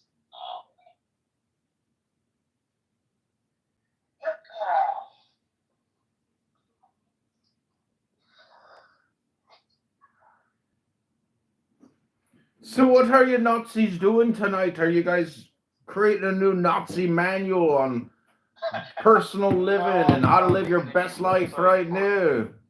What you guys thinking about? How many times have you mentioned the word Jew in the past 10 minutes? What do you think I should do with JohnKitover.com? I didn't care anymore. Could care less. I'm finished. I'm out the system. You could redirect it to HamptonSpears.com. I could care less. She's dead to me.com. Where's Hampton? She's fucking dead to me. I've been changed it. Oh, fuck. How does it feel to know, John, that I own you? You own JohnKitover.com? That's right. Oh my god. You might be the biggest N-word of them all. That's right, nigga. You should make like just a feed of just like extremely anti. I'm just kidding.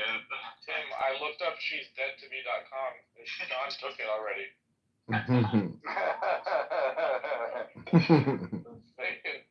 What about potato fish? That would be quite a good email, actually. She's dead to me. Broke ass nigga ish. It is actually I told you. Do you still have those songs? The broke ass nigga bitch? Not accessible, no. Ish, yeah, it's ish. Broke ass bitch. Dude, she's dead to me. That's been fucking registered for 13 years. Wow. I don't understand these domain names. They're so pointless. I don't know how people. Exactly, bro. Well, they're all expiring. I'm letting them all expire. I'm done. I thank God I'm done with it because it's like it's a hypnosis. It becomes like hoarding, basically. Well, only if you fucking don't do nothing with them. No, he does things with them. Bro, he just redirects them to other ones in like a fucking infinite loop. This motherfucker. Like this guy just had like venture capital fucking weird domains.com or something. He's like the whole guy list is of Dr. like Strange. dude, like hasacheeseburger.com or Chicago cheese. Like what the fuck? Every domain name is irrelevant. .com was like the only one which somehow stood out to me as like might have some legs, but Got none of it. Tell me something. Can you run a script? There's like a Grant Cardone or a fucking PPD podcast one.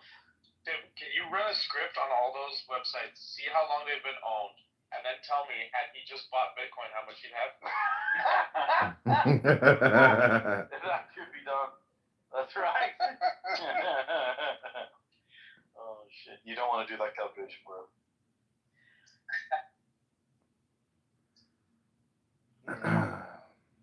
It's funny, you and John Kitover for years, bro. Like, And, there's archives of that for fucking, like, let's go look at it. How did you let that one go out of all the ones that you fucking had? Because who cares? It's once you realize that you can add any number or any letter, it's like none of it makes any difference. It doesn't matter. If you fucking live, dude, I literally own you. I own You don't own anything. That's the point, you moron. Like, are you gonna change your fucking name now? No, the point is if I run for office again, you don't need to own your name. You don't need to own the .com. It's pointless.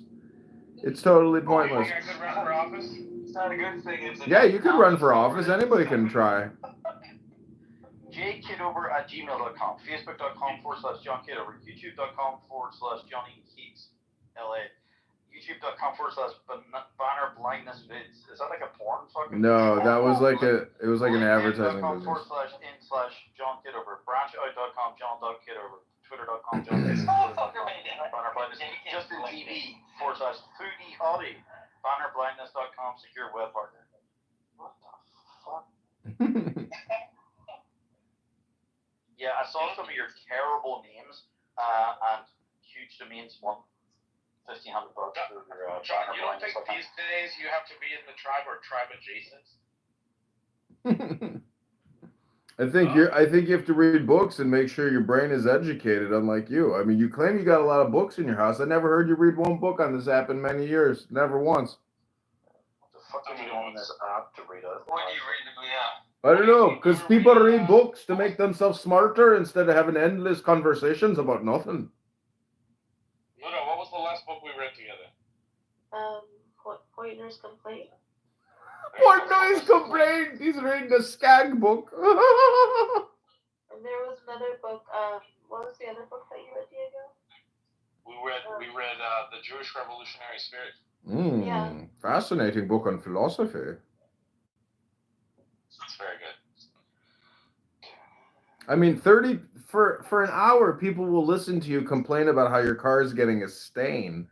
I mean, you have a devoted, loyal fan base of fucking loser simps that listen to every fucking word you got to say. You don't give a shit if some Mexican is telling you, how much did you spend on your car, sir? $10,000. Red light violations. We're glad you weren't there with SovietVodka.com, philosophyvideo.com, philosophyvideos.com, buying.com, 401kplanrollovers.com, eaglescbdextract.com, USA Job Recruiter, Snapchat3D.com.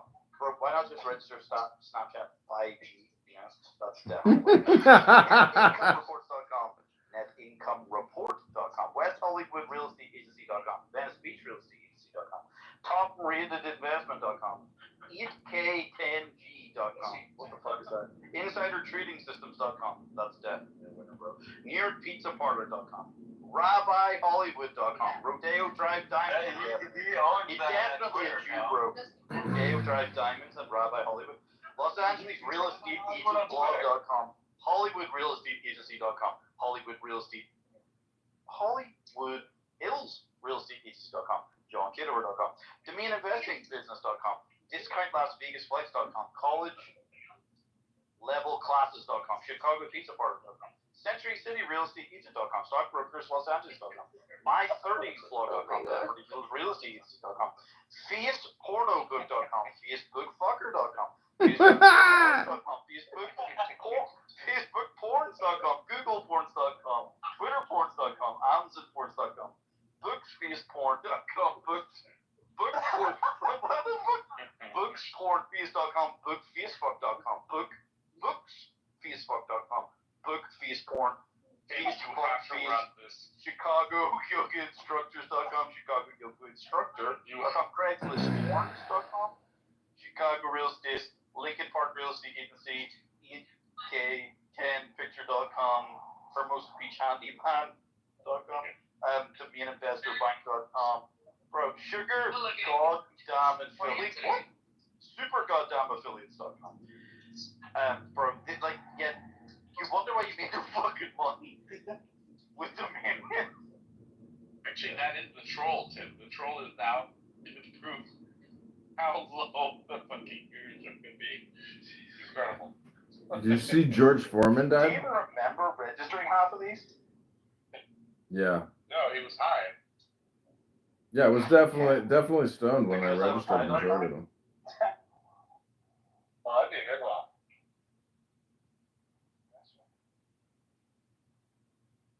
Ooh, Dr. Ann is Is here. it true that I was talking about staying on the car and everybody was listening to it?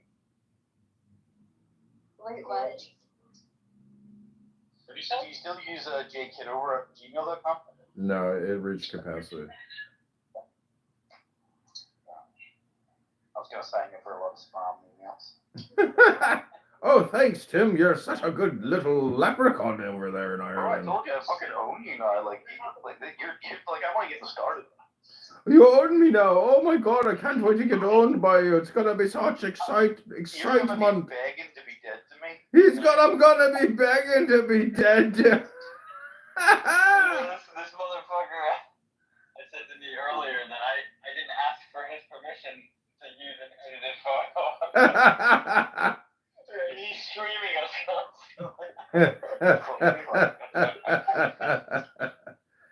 Can't I be annoying? I mean, geez, Louise.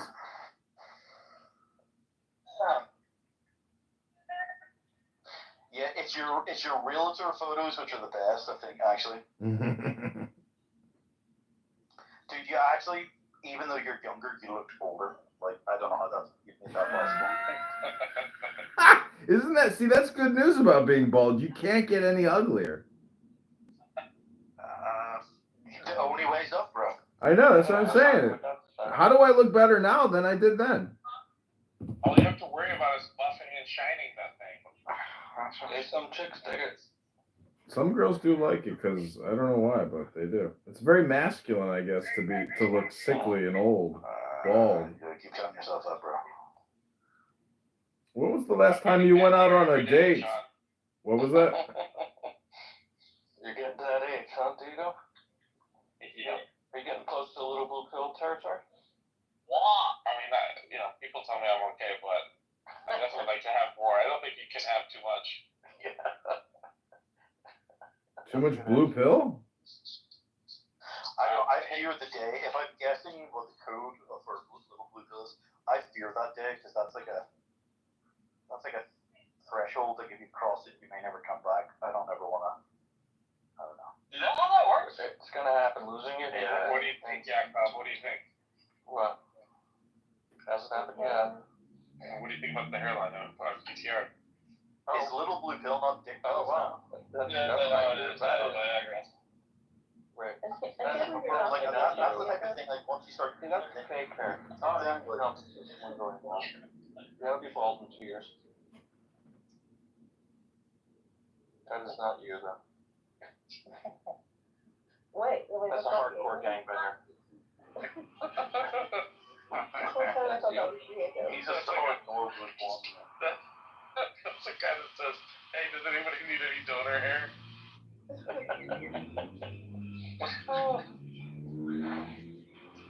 He's a guy who drives like a '64 Impala. You know, and you push a button, it jocks up and down. You know. That's like the fucking gardener. Like the gardener. That can't be real. That can't be fucking real. That hairline.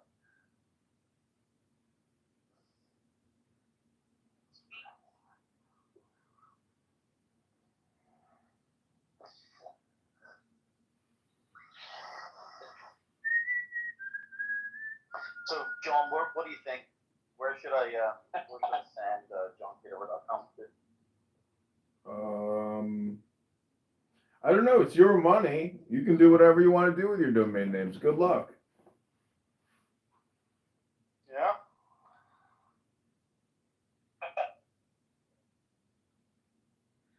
I was thinking like synagogueofsatan.com or something for fun, you know.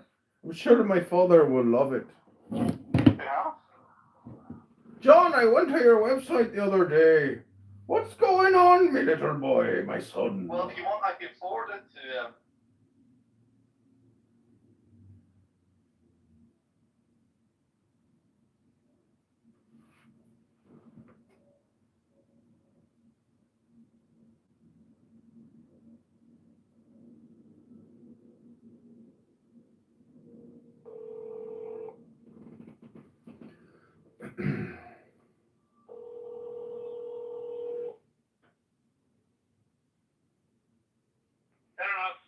I can place an order for pickup. Can I get a large thin crust cheese pizza? 16-inch. Yeah. Is there a thicker crust? But do you have double crust? Oh, really? Okay. Okay, just regular then. Yeah, can I get the incredible chicken sandwich? Yeah, everything on it. 312-498-0517.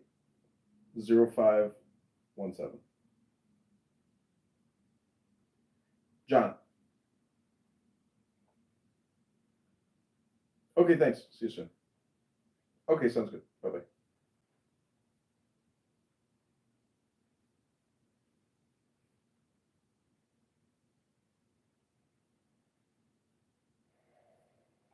That's like the most deflated I've heard of in a while.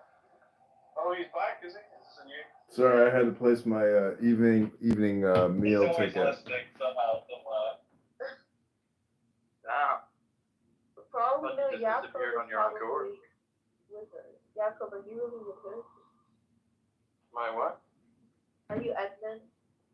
Oh. Edmund on your account? My what? I can't hear you for some reason. She's highly medicated. She can't read anything. She's very heavily No, medicated. someone's like, what the fuck? Water from or something.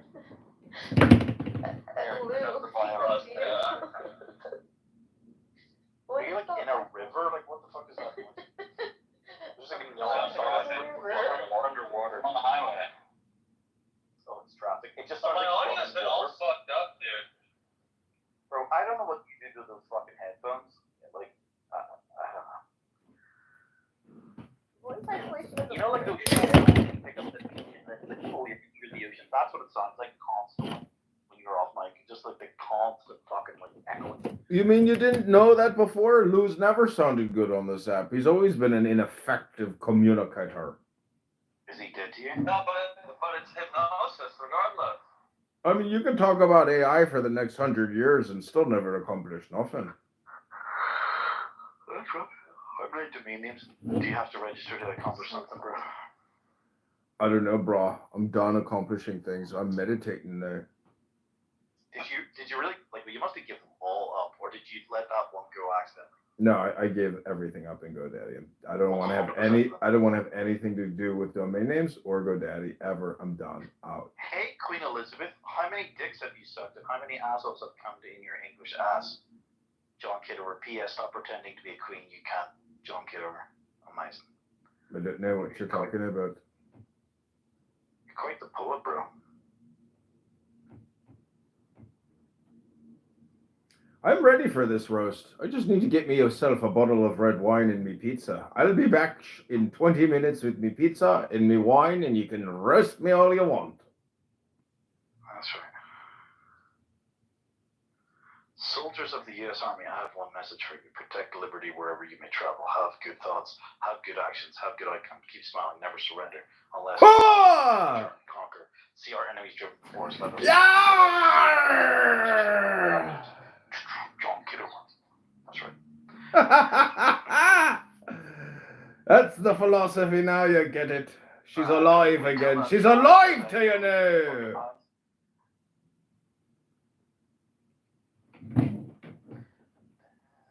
Did you have an ear surgery to have your fucking ears pulled in? No, are you jealous of me earlobes? No. They're just looking a bit Dumbo with it in this photo. Dumbo eardrums. What are your eardrums looking like? Yet, or are you still failing? I'm still technically Somewhat, I believe. A federal employee. Are you receiving a paycheck? No. Well, that's one sign of not being unemployed. Oh, we're gonna doge the system before I douche back in. Like, what would you call it if you're not receiving a paycheck? I'd call it unemployed. That's right. I mean, I guess the big fear is, to about the same amount of work the last year as he ever had there. You've been doing this since what, May? Emailing or Ever since I got on this app, I was working even then.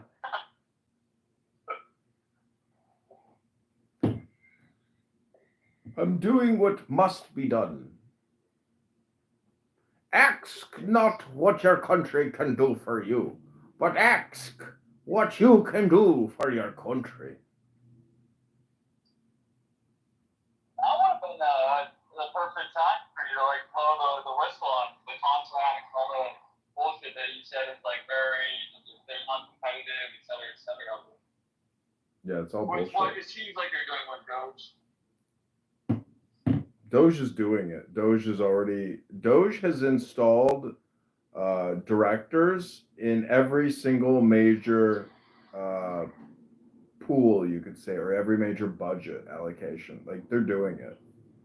They're going to rip this government apart. A guy that like he's a $300 million whatever software and CEO of some like what startup, but he's in charge of like auditing the infrastructure of the IRS, like what their actual tech stack is, how their system's running. And he said that it's 30 years past I guess contract and like $15 billion over budget. Whatever system that they try to like upgrade and I don't like it. They should probably just shut the whole thing down and just rebuild it from the ground up. And they've been 5 years away from finishing it since the 1990s. Yeah. It's a big problem. Again, Lou, no one can actually communicate with you. You're in what's called the Matrix, and no one can understand what it is that you're saying.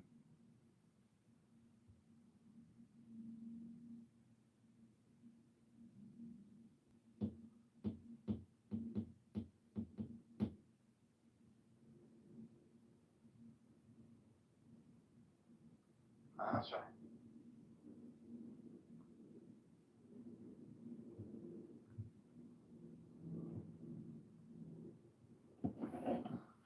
Don't give up. So what do you think about the underground cylinders underneath the pyramids? Tell us. I didn't hear about it. I heard something about it, but what? Like, did you see pictures? Where's the link? No idea. Joe Rogan was talking about that. We'll look it up. So what are they saying? Using That synthetic aperture radar technology, scientists say they have discovered massive cylinders going 2,100 feet below the pyramids. The cylinders converge into multiple cube-shaped structures that are 80 by 80 square meters. Some scientists are pushing back on this development, arguing that it's impossible for radar technology to penetrate.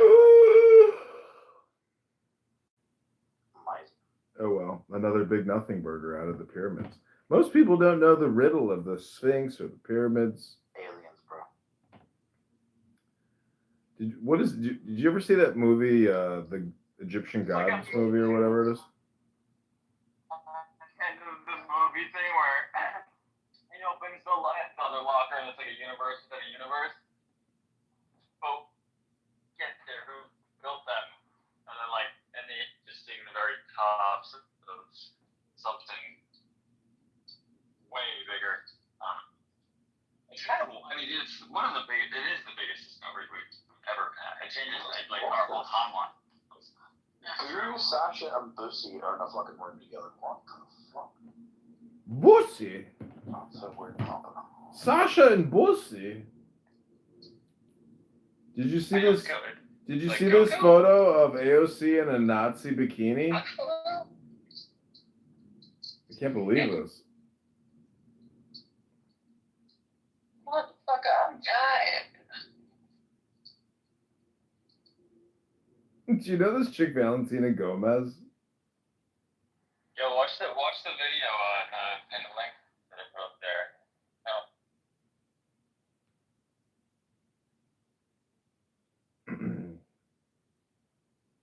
What you? Okay. Let's see. Many all-star engineers are taking major pay cuts, suffering from harassment, including death threats. It's true. It's true. These people are like to the federal employees that are like, being told what to do. They're getting destroyed. Tim went to the room. Tim went to Q's room.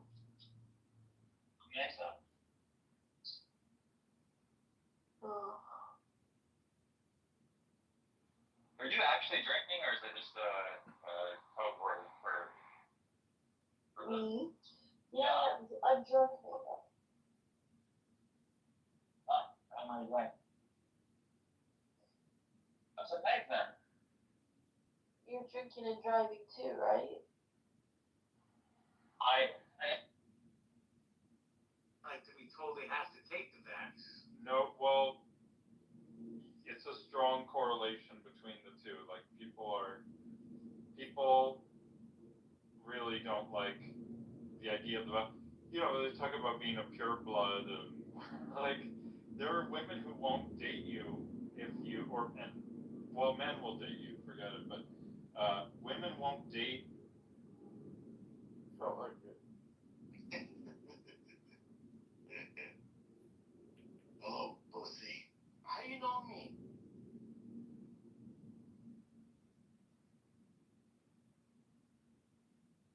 Some women won't date you if you got the vaccine and if you voted for Donald.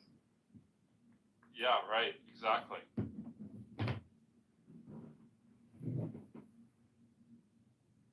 Yeah, there's a lot of TDS out there. And women, they are just captured by leftist idea. Like it's a big problem, and it makes them infertile. I don't know if it makes them infertile. So you're one of those lunatics that believe all these conspiracies. Not physically infertile, just like then it causes them to make life choices that lead to not having. I love my kids, but man, they were fucking expensive growing up. I could have bought like 5 houses right now. Oh wow. wow. I spent on. Yeah. What do you think? What conspiracies out there right now that you would say you feel is actually not a conspiracy? It's true. Which one is number one for you? That the CIA and the Mossad were involved in JFK's assassination. The CIA, 100%. Why Mossad? I mean, they're listed in the document. Some of the people involved in that conspiracy were part of Israeli intelligence.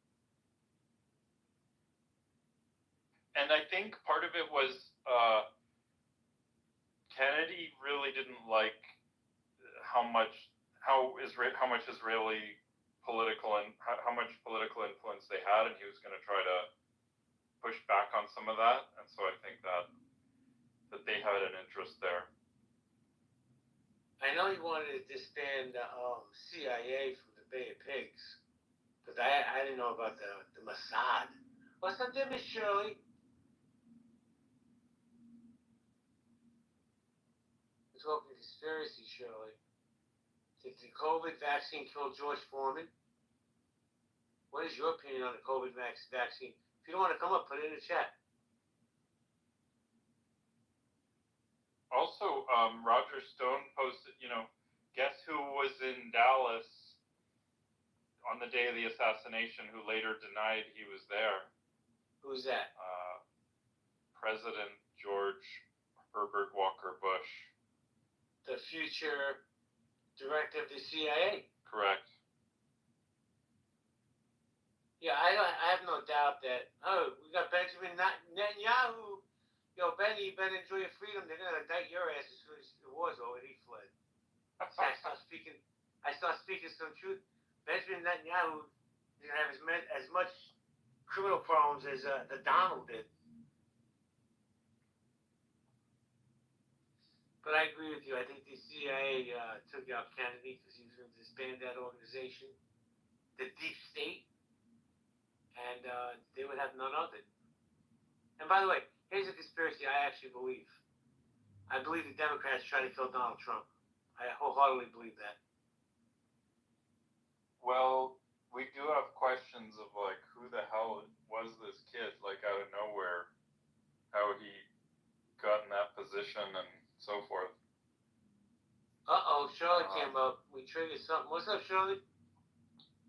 But you would think he's in charge now, like he would have been able to figure, like they would have left some fingerprints somewhere by now that. Well, the people that tried to kill him were linked to BlackRock. Is BlackRock the Democrats, or is it just globalists who don't want to deal with him?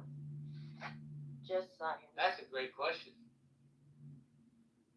And, okay, so I'm like 6 years old or something when Kennedy was shot. And my dad from the beginning he's always thought that George Bush had something to do with it. He was, a CIA. He was in the CIA. And I don't have a real high opinion of him or his son. His son was the worst Texas governor we ever had. Just saying.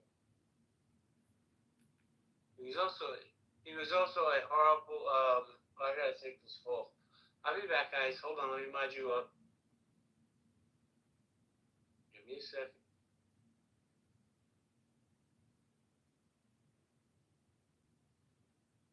Double, tell me who you are. What do you mean? This is Agent Malone. Have we spoken before? You've spoken to me. We haven't talked that much, but we've been in many rooms together. Okay. So what are your thoughts about it? Wait, sorry, about which one? Just anything. What are you thinking today? I'm thinking a little bit about the CIA killing Kennedy and what the implications are and what the, I don't know, what we should do about it. But I don't know. What is there to do about it? I don't know. They're kind of bad dudes. They go around and cause a lot of trouble, don't they? They've caused quite a lot of trouble. Like all over the world. Yeah. I'm not sure I want like shadow organizations, unaccountable shadow organizations having that much meddling and control over our lives. And it's such a sham. The whole democracy thing is such a sham. It's like we can well up enough thing to tip the balance on a few issues now and then, but usually they're just very manufactured and like presented to us, and it's sort of like the people in power don't really care, which we get so distracted on like these few issues that don't really matter. They don't really change anything. It's just like, oh great, we got rid of the trans bathrooms. Like, oh, we won. Like, does anybody care? The thing is okay. I've got a friend who used to cook on a ranch where the elites would come and decide our fate. So he doesn't really think that we have any control. But I have seen moments, glimpses of control. In the 80s, 90s, they were arguing over homeschool, and they were trying to pass a bill. It was just, how they have these bills that have little tiny things that they slip through. Well, the homeschool people were really watching, and we caught them. And I wasn't homeschooling, but all my friends were. And we lit up the phone lines. And you cannot believe how fast they backed off of that. And in the state of Texas, they were going to try to shut down homeschooling. And and there was a black mother in the Houston area that was the NASA Houston area that was homeschooling, and they thought, oh, we've got a black woman. Turns out she was a NASA engineer. She toasts their buns. It was great. No, yeah. So so there's those moments when you have justice, but I'm like you, Double. We're not getting a lot of justice. So anyway. Yeah. Yeah. So what do you think about George Foreman? Did the vaccine hurt him, or was he just old? I think he was, well, okay, I don't know. I didn't open this room, so I haven't looked into it at all, but I'm guessing, I think it's just, I don't think it really contributed that much to his death. He was an old man. And he was a boxer. I mean, yeah, that's going to shorten your life. He was a bit overweight, you know? Well, 76 is almost a full lifetime for an adult male. Yeah. So it's not out of the ordinary that a person that died at 76. Yeah. I say that, my husband's 76, I'm banking on 10 more. So, I hope he doesn't see it in the news. It'll make him sad. He'll be thinking, oh my God, he's 76. This is not a talkative group, Agent. Yeah, let's see. No one's raised their hand, so. I don't even know if they have. I think they could just come on up. Come on up. Everyone can raise their hand, so come on up, yeah. And Jay will be back momentarily.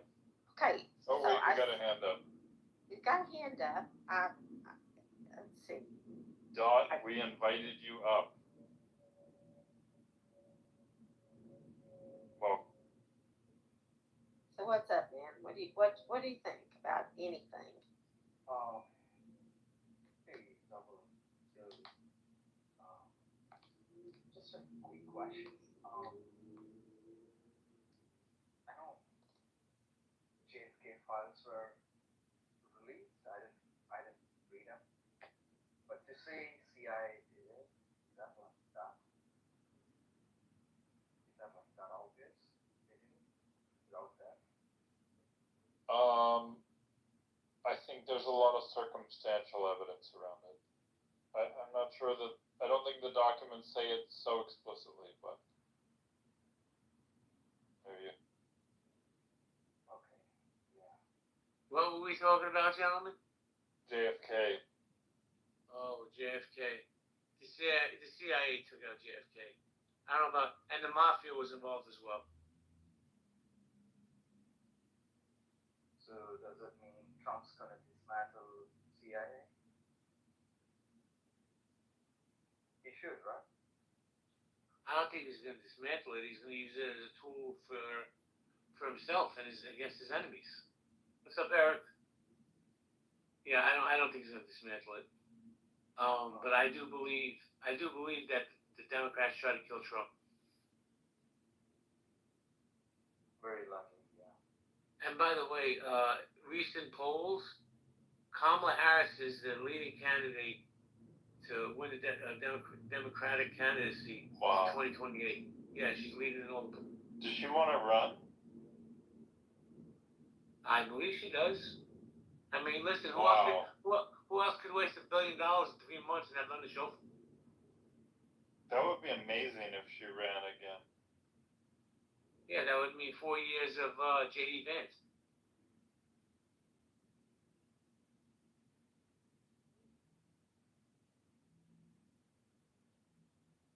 Yo, stop. Where you based out of? Nashville. I didn't hear a word you said. What did you say? I'd say the Nashville, Tennessee. Oh, never been to Nashville. I heard a lot of good things about Nashville. Heard there's a lot of pretty girls there. I'm surprised. It's a good place.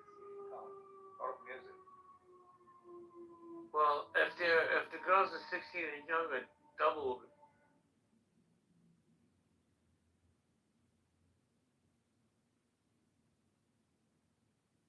So, Stark, what do you think? Did the COVID vaccine get people sick?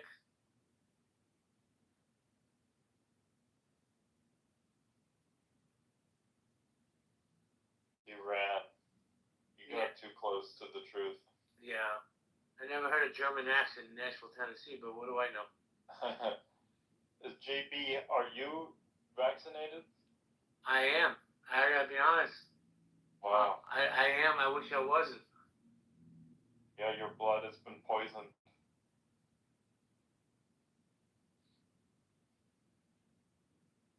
Juice Way says, if you took the poison, then you're already sick. Yo, Juice, let me tell you something. There's different types of sickness. And if it's mental sickness, I had that a long time ago.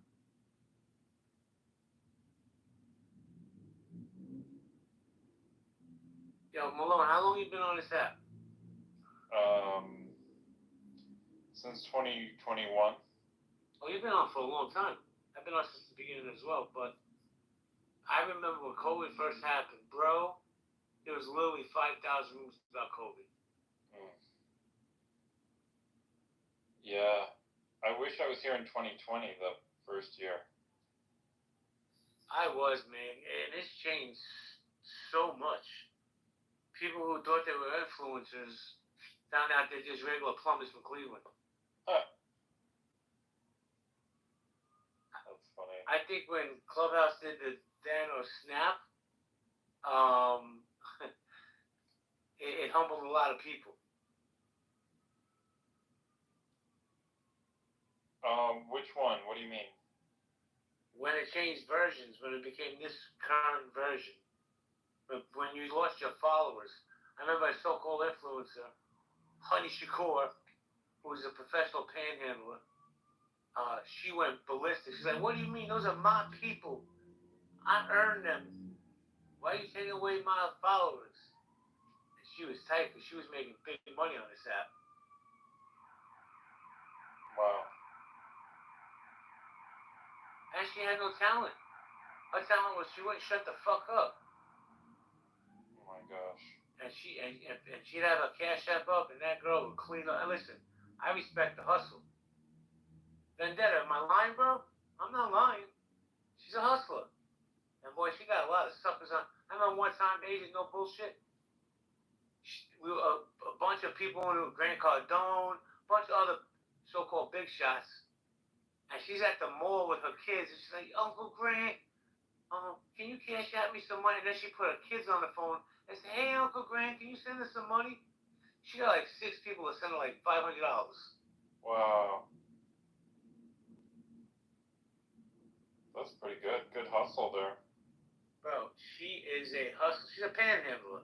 Like, I live in New York, right? So, Vendetta's a green. So I don't even know Vendetta, but Vendetta's he's a green. But let me tell you something. I live in New York, so if you drive certain parts, you got all those panhandlers come knocking on your window. That's her. That's Honey Shakur knocking on your window. May I have $1, sir? $2, sir? But how do you get mad at the hustle? Listen, one thing I say about her, she wasn't a con artist like some of these other motherfuckers grabbing money with both hands. She at least was respectful and said, "Can I please have $500 over?" And then she put her kids on the phone, bro. How do you put your kids on the phone? That is bad.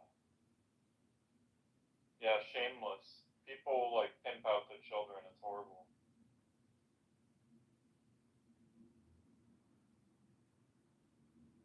So I wonder if she got that job at Burger King.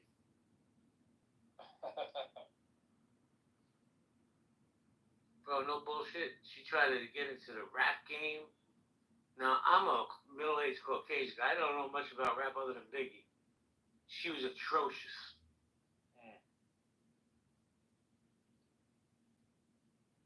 Yeah, some people just should not share their talents with the world.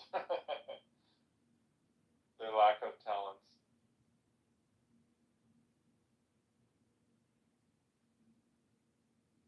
So where you at now? You in America? You in Canada? You in Bali? Where you at? Yeah, I'm in DC now. Oh, word? You should come up to New York. Yeah, maybe I will. Come up to New York. Me, you, and Uncle Norm will go out to dinner or out to lunch. That'd be fun. Yeah, and what we'll do is we'll stick him with the bill. Trust me, he can afford it. I bet he could.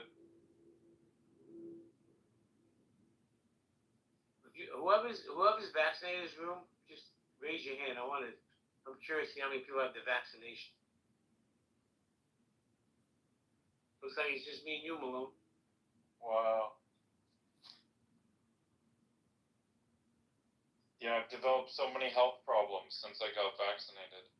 Well, I'm not trying to be too personal if you don't answer, but what kind of health problems? Hemochromatosis is one. What is that? Like iron overload. What does that do to you?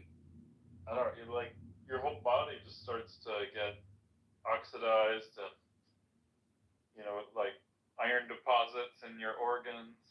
Oh, God. It sounds fucking horrible, bro. It's not good, actually. Does it hurt? Not yet. Maybe like a little bit. Does it affect? What's up, Dr. Williams? Does it affect your manly parts? Everything. Yeah, brain, balls, liver, heart. What else has happened to you with this vaccine? I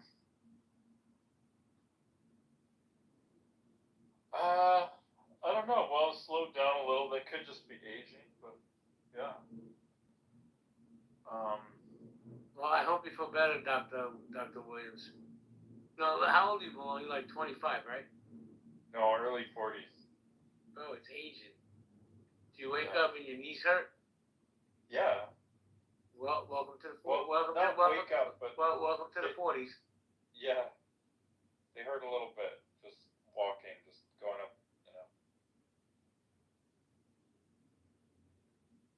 Sorry, I'm just taking people in. So what else do you think is effective? Matt Cool, I got a question for you. Come to the stage, bro. Respectfully, Matt Cool. See, that's the only way you'll come to my stage if I'm nice to you. What's up, JB? Yeah, you've been trying to ask me something for a while. I'm curious what that is. I forgot. It's old age. Yo, Matt, are you vaccinated? Yeah. Oh yeah, which one did you take? No, I'm unvaccinated. I didn't do the vaccine. That's a smart move, man. Me and Agent here are both vaccinated. And I gotta be honest, I regret getting it. Hey, do you have a fourth leg coming out of you now, or you got something going on? Nah, you know when you don't feel right, and I just don't feel right. I mean, I'm not sick or anything, thank God. I just don't feel right, and I get very sluggish very fast. Now I did some blood work. I'm not diabetic or any of that other stuff, but dude, I'm telling you, in my entire life, I've never gotten as sick as since I took that vaccine. I'm talking about just colds and shit. I had the flu like 2 weeks ago. That pulled me on my ass. I hear you. Actually, you're not the only person that's told me that. By the way, have you noticed that people that you know who kind of been like on the older side maybe have become a lot more sicker since they took the vaccine too? Like, and other things have sped up too. Like, if maybe they had some issues with other health issues, that those things have kind of like come to a head. I don't know if you've noticed that too. Hey, you think it's Matt? Yeah, hold on. You think it's because of the vaccine, or just Americans are getting older and sicker?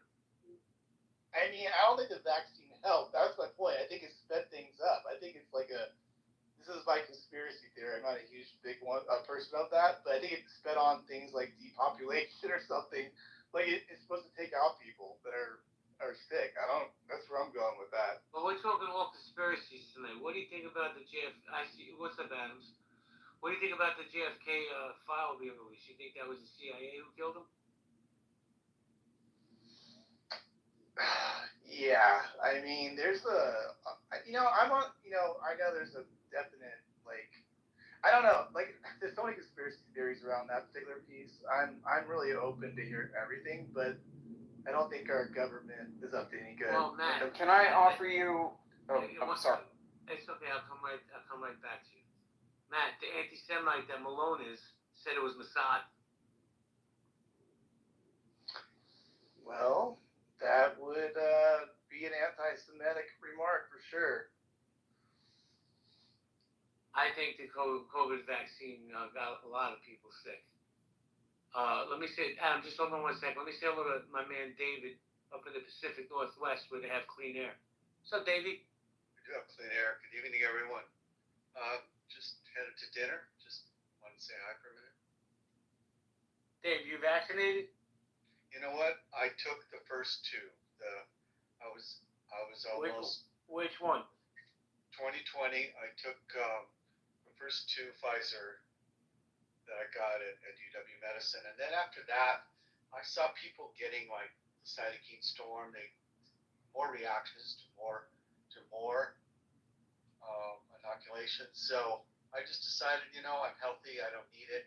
I didn't get it for 4 years. I worked every day. I went to the grocery store. I went to the casino as long as they were open.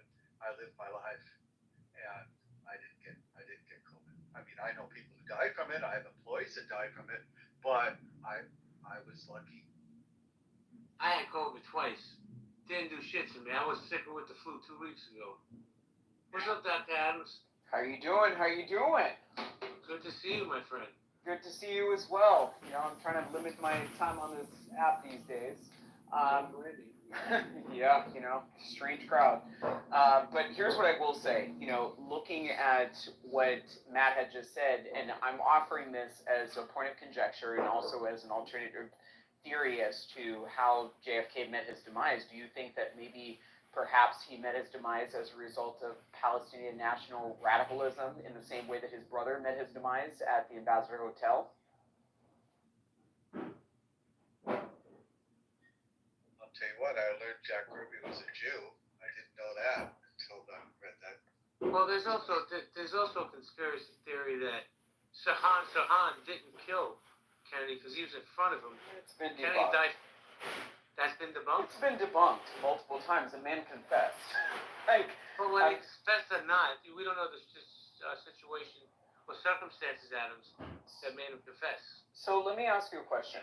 Just as, people who aren't Jewish can face anti-Semitism, is it the same in terms of looking at how Palestinian nationalism can actually be deployed through other groups? It's kind of the same thing. We saw a bunch of Americans, following 9/11 that decided that they wanted to join ISIS. Well, you got all these college campus kids, these dinglings. That's my point. Yeah, they run around. But Columbia just backed down today. They're putting a mandate where you can't wear a mask on campus anymore, which I think is a good thing. They should do that throughout the state. Oh, Raj, what's up? Jay, how are you? I'm doing fantastic. And yourself? Good. Caught up in March Madness. Great tournament. St. John's going to win the whole thing. Put your money on it. And they got a tough one tomorrow. They're going to beat Arkansas. That's not even a problem. So let me ask you a question, Raj. Are you vaccinated? To the max. Have you felt a difference in the way you feel in the last couple of years, or are you still the My arm was swollen when I took the COVID shots, but no, I'm fine. Oh, Raj, who killed JFK? Lee Harvey Oswald, Dallas, Texas. By himself? Yep. I have to tell you respectfully, there is no way anybody ever convinced me it was just one shooter on that day. Yeah, but no definitive proof. Sir, the path of the bullet is proof enough that bullet could do loop-de-loops to two people from one. Okay, who was in on it? The CIA. Did you ever see the Zapruder tapes? Yes. Or radical pro-Palestinian nationals? Because let's not forget, his brother was shot and killed by a pro-Palestinian national. So I'm just looking at a pattern. You know what I mean? I'm looking at a pattern and looking at what was going on at that time that set a lot of stages for, further geopolitical conflict that we, experience today. At that, you know, ultimately through his brother in an outright candid confession, you know, explained his reasons for the crime. It was due to Palestinian nationalism. So, I mean, I've gotten a lot of heat over the last couple of weeks for saying the quiet part out loud.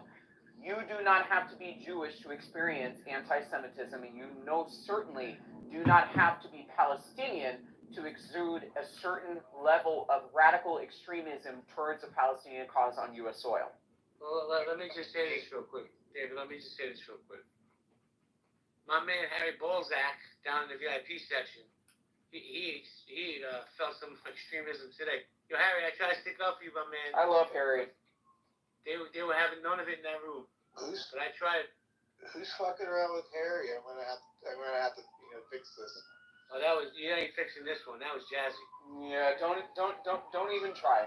So, you know, the point of conjecture was that Harry, way back in the day, apparently called her the N-word, and, you know, she feels then justified to be attacking him in his personhood. So I'm not going to go down that road of further explaining that, you know, I am regressing from that beef, and I am disengaging.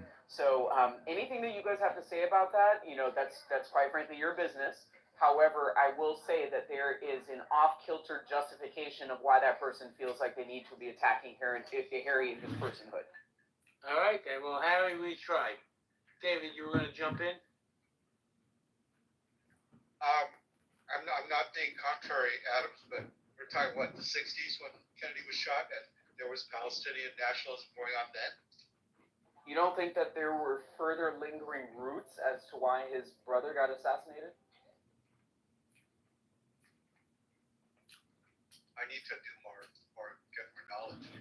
I mean, it was only about, 9-10 months before I just blurted out on stage, like, do you guys not feel that these protests are reminiscently familiar to a lot of the extremist Palestinian nationalism that was going on, you know, when RFK was assassinated at the Ambassador Hotel? And I understand that there was a lot of people on this app that were working for his campaign and, you know, felt very strongly about distancing that narrative from the overall political conversation that was taking place. But it's also a very relevant fact to introduce as to why we're seeing the radicalism as it exists today in America. People are too comfortable. Show me the nexus between RFK's murder and JFK's murder, please. Well, I want to ask you questions to the room. I guess I'm not getting an answer. No, you will. Just give him a few minutes. But let me ask this question. And I'm being honest because I know Matt's going to want to say something on this. Could Donald Trump have done a better job handling COVID? That's for anybody. Yes. He did a great job accelerating what they called the vaccine, making it available, mRNA, taking it off the shelf. But after that, everybody knew the distribution wasn't his strong suit. Hey, I just want to say, in, what was it, October, before the election of 2020, Kamala was out there saying, like, I would never take the vaccine. Trump, this is something Trump cooked up. You know, she was trying to save us all. Unfortunately, they got to her after, you know, she won the election and they were in power. And then it was suddenly like, oh yeah, everyone's got to take it. But she was trying to warn us. She was trying to save us from the vaccine. I would say Donald Trump's grade of vaccine during COVID was a strong A. Probably the best thing he did in his administration, first term. Got it. Really? Oh, sorry. Hold on. It's all right, Adams. Excuse me. I got to be honest with you. I'm shocked, and it takes a lot to shock me, that O'Rourke said what he just said. Adams? So just to kind of answer your question as far as RFK's 1962's policies, and you're going to have to go through the congressional archives as far as them approving said funding, but he was actually the first American president to approved an armed forces deal with said Israel. So, I mean, he was a groundbreaking president as far as introducing certain tools and of engagement in terms of what people feel today set a precedence towards grievances towards Israel. Does that make sense, Oraj? No. Right. And, during his brother's time in Congress, he voted on a lot of policies and initiatives that were aimed at towards protecting the liberty, integrity, and the sovereignty of said Israel. So, I mean, there is a Kennedy alliance, in terms of furthering a Zionist cause that a lot of people, hold grievances with today and even back in the 1960s.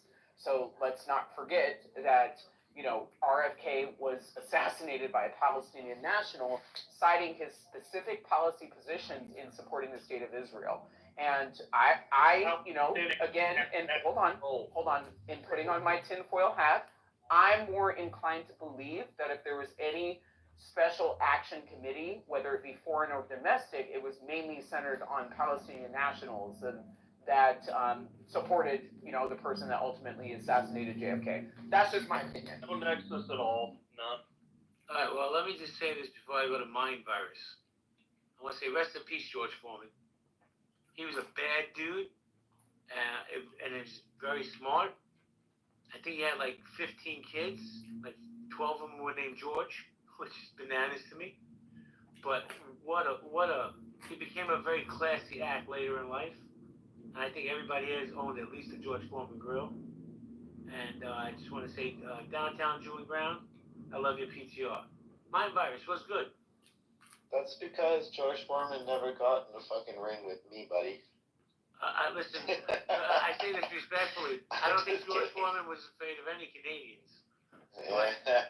Hey, no. I don't know. Was George Savallo around at the same time as George Foreman?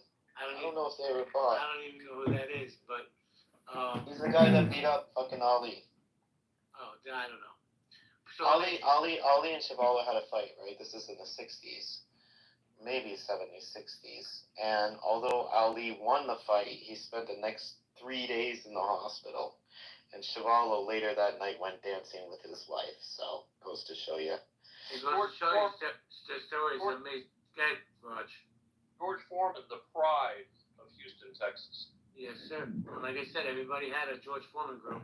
Yo, mind virus. Let me ask you a question. Hey, buddy. Did the COVID vaccine get people sick? I can only give from the Canadian perspective. I took it a bunch of times. I never got sick from it. But we didn't politicize it up here. We didn't really think about it in political terms. It's different culture. Can I interrupt? No, you can't. You can go sit in the audience. My advice, was it mandatory to take it in Canada? No, it was not mandatory. Except if you had to deal with a lot of people, I'm not even sure if it was mandatory then. I know that the teachers union had some kind of, I don't know how they worked it out with the government or not. Did you guys have to wear masks? We were asked to wear masks. And that was the choice of the stores. Well, hold on. You see, that's where words are important. Were you asked or were you told to wear masks? I think it was asked. I don't think we were forced. There was nothing forced. But I think, But the thing is, if you left Canada and you wanted to come back in, then you needed to show proof of vaccine. So that's kind of forcing, right? They give you the choice, but they also say there's things that you can't do without it, right? So it's kind of forced and it's kind of not at the same time. But I wanted to go to fucking Puerto Vallarta, so I took the vaccine. Did you ever have COVID? Yeah, I actually did have it. I lost my sense of smell, which sucks because I'm a perfumer. I lost it for about 6 months. Dude, I couldn't think of a worse sense to lose as a perfumer. I was okay. Yeah. Now I can smell fine. Yeah, but you know what? It wasn't such a big political thing up here.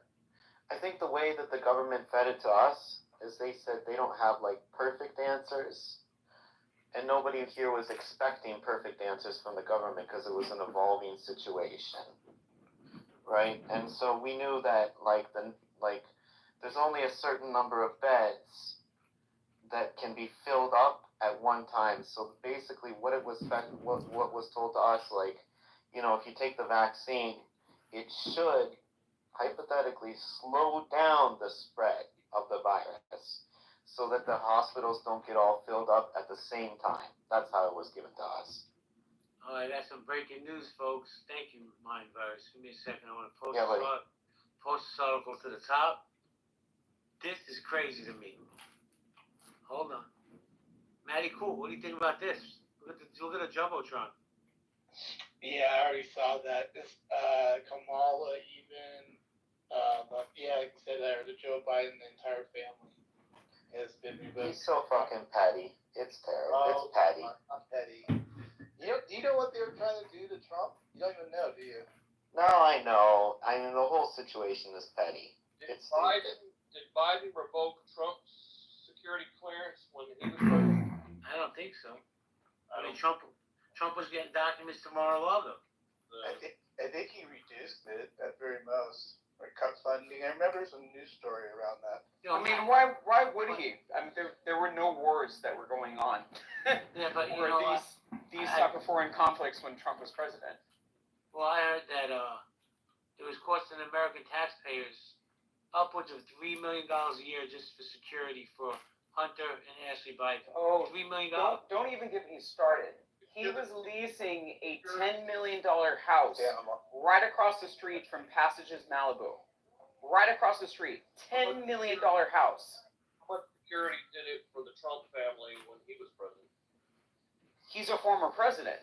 We're talking about the child of a former president that, quite frankly, exposes the Secret Service to a greater liability and, you know, greater function considering the nefarious things that he does. Hold on, Adams, because I'm breaking one of my cardinal rules.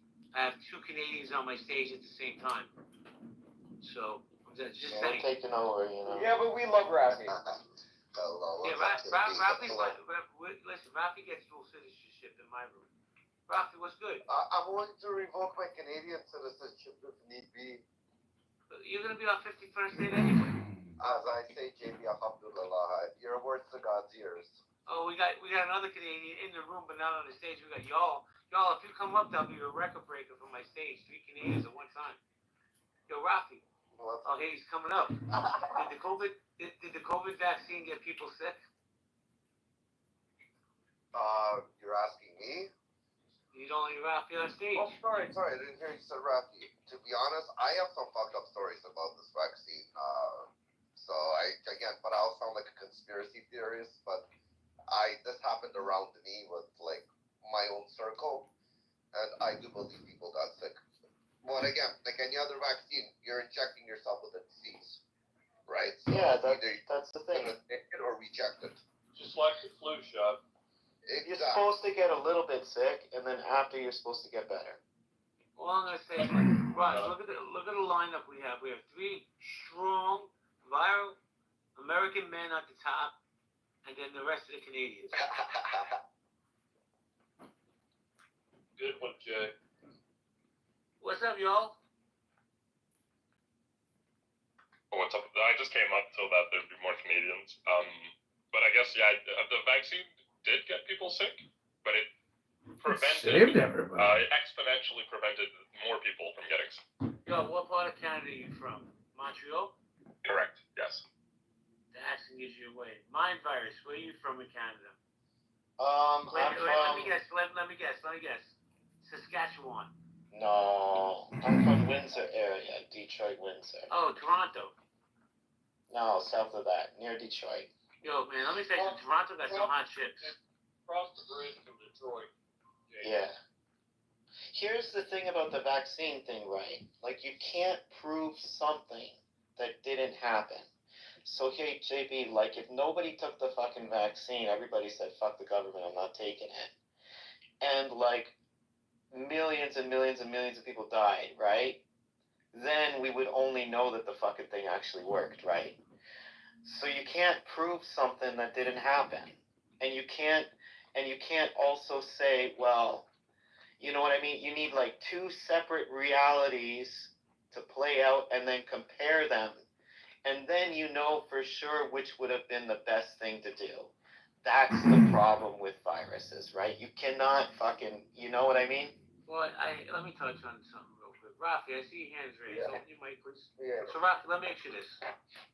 We're going down a rabbit hole tonight. I'll give you an example. I believe the CIA killed Kennedy. That's a conspiracy that people have been saying for decades. That's the one I actually believe. What conspiracy have you heard that you actually believe? Myself? And don't say Bigfoot. It was Rafi. He did it. No, the conspiracy. There's a lot. Listen, I believe COVID is one big conspiracy to itself. Because after COVID, there was a ripple effect on everyday lives. How it switched, how governments took power. They took more power than they needed. It's just, I believe it was a one big social experiment. And everybody complied. And going back to a quick case with the COVID, I myself personally watched one of my good friends get escorted out of a hospital because when his father passed away from a heart attack, they found him in the house on the floor, called the ambulance, they brought him to the hospital, and this guy had issues with the heart, he had a pacemaker, you name it, like this guy went through every process, and even after every process, he continued to smoke and drink. We know he died from a heart attack. They said it was COVID. When his dad was never even leaving his house, he was just sitting home all day long drinking. And he was fighting at the hospital. What did you mean my father died from COVID? My father doesn't have COVID. They had to escort him out of the hospital. And they marked his death as COVID just to get the numbers up. So, meaning somebody, it was in their interest to get those numbers up. Well, I'll tell you what, Canadian medicine sounds like it sucks. Raj? Oh, Raj, you want to say something? I heard a story about COVID where people got the virus and they didn't get sick and they lived long and fruitful lives. Just kind of an interesting story that I heard. Well, we're all still here. Yeah, Rafi, where are you from in Canada? You're from, Toronto. I know this. Toronto. No, that's not true. You're from Edmonton. No, it's Toronto, brother. Yeah, there's a lot of I'm in Calgary. I'm from the 6th. You're in Calgary? No, I said from the 6th. No, mine virus. Yeah. Yo, they got, aren't there like a lot of steers and queers out there? No, man, it's all rednecks out here. Canadian rednecks? Northern Montana. That's You what, would have, yeah. JB, you would be impressed with Calgary. Oh, I hear it's a beautiful city. I hear they also have a bad drug problem out there. No, it's No, that's fucking Vancouver, man. Vancouver's fucked. Right, Rafi? Jesus Christ. You can't buy anything there. Vancouver's fucked. Toronto, any major metropolitan cities fucked. Well, let me ask this question to my Canadian neighbors. Not you, Rafi, because I know the answer. My virus, what do you think about Donald Trump? You know, I got an interest in history, and I got an interest in like why people like strong leaders. Like it's a truism that many people that join rising revolutionary movements, they're really attracted by this prospect of a sudden and a spectacular change for the better in their lives. And I think, you know, this widespread enthusiasm for rapid change, I've seen it before in history many times. Wait, hold on. I think Trump Hold on. is kind of doing that thing. Yeah. You think people that follow Trump, and I don't want any smoke from my Republican friends. I'm just asking the question because I'm curious, I'm nosy. That's right, Matt. Give me the rolly eyes. Do you think people that follow Trump is more like a cult? No, I think it's human nature. Look, where it's difficult to advance yourself alone, right? Where you can't advance yourself alone, where it's not allowed, or where there's the economy's changed, right? you need to find a different fucking source of enthusiasm. And people find this enthusiasm in a leader. That's just human nature. Thank you, my advice. He's definitely a better leader than Joe Biden ever was. Yo, what do you have last night? Give me 1 second. Yeah, I'm sure good. Yo, what do you think about the Donald? I'm not a fan. I think it's like 10 times worse than I think anybody could have predicted, and it's not even comparable to his first term. This is a train wreck. How is it a train wreck? I'm curious. Well, I mean, there's like so many things, but I guess his meeting with Ukraine is one of the things that I think is crazy. Starting a trade war, hurting the economy, and hurting the relationship with allies. I'll leave it at that. Thank you, Maddie. Mike is yours. No, I was gonna ask Mind Virus if he felt that Biden was a strong leader. That's my question. A strong leader? No, man. Like the way his presentation of himself, the way he spoke. But man, you have to understand, like, completely independent. I'm not. If I say something rude about Trump, it's not because I'm a Democrat or something. I'm not like that. I'm not. No, I'm not for anybody. Wait, hold on. Do you consider Trudeau a strong leader? No. So why did you guys keep him for 10 years then? We have people. I don't know, man. I can tell you why. We have people like Gerald here that voted him in. Are you talking about y'all? Oh, that's his name, y'all? Yes. Yeah. Yes. Y'all, are you a Trudeau fan? I voted for him the first time around. I didn't vote for him the second time around. Thank God. I don't like. No one's a fan of him anymore. By that point. After the first time, it became communism here, so we can't really get rid of him. When we warned them. Rafi, what do you think about the new guy coming in? He seems to be an anti-Trumper. Which new guy that came in already that they put in without a vote, that they made a prime minister here in Canada, that we didn't get a chance to vote for? Well, that sounds like the Kamala Harris story. Oh, it's another Democrats, liberals. They play again. It's the most biggest party there is. I don't understand when people are gonna start waking up. The next guy that's gonna get in is gonna be kind of like a Republican, JV. Pierre Poilievre. Yeah, Pierre. Okay. Yeah. And look, JV, we're concerned with our own shit. It's nobody. We don't have any anti-Trump parties. It's not like that. We got our own stuff, you know. This guy's an anti-Trumper. The guy that's going to be prime minister, but no, there's no anti-Trumpers or for Trumpers in Canada. What do you think? What do you think about this guy Ford, who tried to shut the electricity off to New York? Can I just say something about Ford? He's my favorite conservative by far. I love him.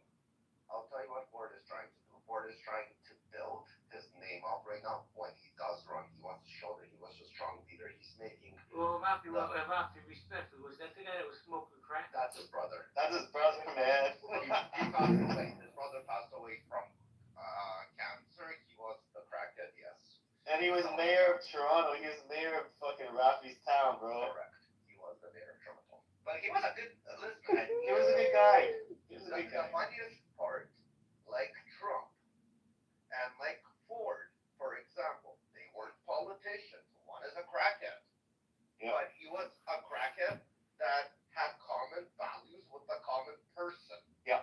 So he knew what the fuck, I'm sorry for my language, he knew what the fuck the struggle was with the common person. Even though, yes, he is a crackhead. But I'd rather have an honest crackhead than a lying politician. Yeah. Lying to me because they can send Hold on. Is it possible to be honest and a crackhead? Look at Hunter Biden. Hold on 1 second, guys.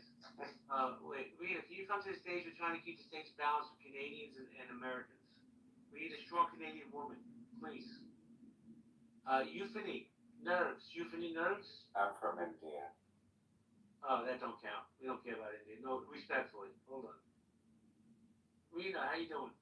I'm okay. I just came on. Thank you for the invite, but I'm actually heading to sleep. Sorry. Well, I just have one question for you. If they made put it on a referendum, a vote for Canadian people, for Canada to become the 50th. Oh, I'm all in favor. I like you. But here's the thing, even if we had a referendum, it doesn't really matter because right now the liberals are holding all the power. So like a referendum wouldn't do anything. The liberals holding on power with Trump in the White House? No, we're talking about Canada. The Liberal Party. I got you. Right. They keep refusing to call elections, and they brought in this new Party guy. So. The election's next month, in like 30 days. They're gonna call it. They're gonna call it. We're gonna get Pierre and probably Rena. I hope so. The tides are turning though. The Carney's doing really good. I have to tell you guys respectfully. Carney. I have to tell you respectfully. Canadian politics is so boring compared to American politics. It really is. We like it that way, man. We want it that way, to be honest. We have scary politics. Canadians are equally as boring, so. Yeah, we like it that way, man. But you're so nice. No, we're not. Just positive. I tell you the thing with my experience with Canadians, not the Canadians on my stage, don't internalize what I say, but my lived experience with Canadians is they have perfected the art of passive aggressive. 100%. Moosey, how you doing, Moose? What's going on, JB? Hello, eh? I mean, sorry, Canada would be a good room, eh? Moose, what do you think? Do you think the COVID vaccine got people sick? Wow. Picking up season 1 of Clubhouse. OG. Well, I am an OG. You know, I can't say yes or no to such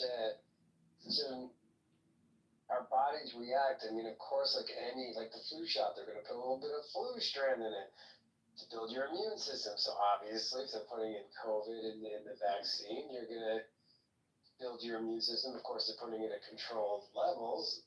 People are going to get sick. Some will have. I mean, yeah, we're not robots still. Yeah, right. So I'm saying my experience and what my understanding is, I was fine.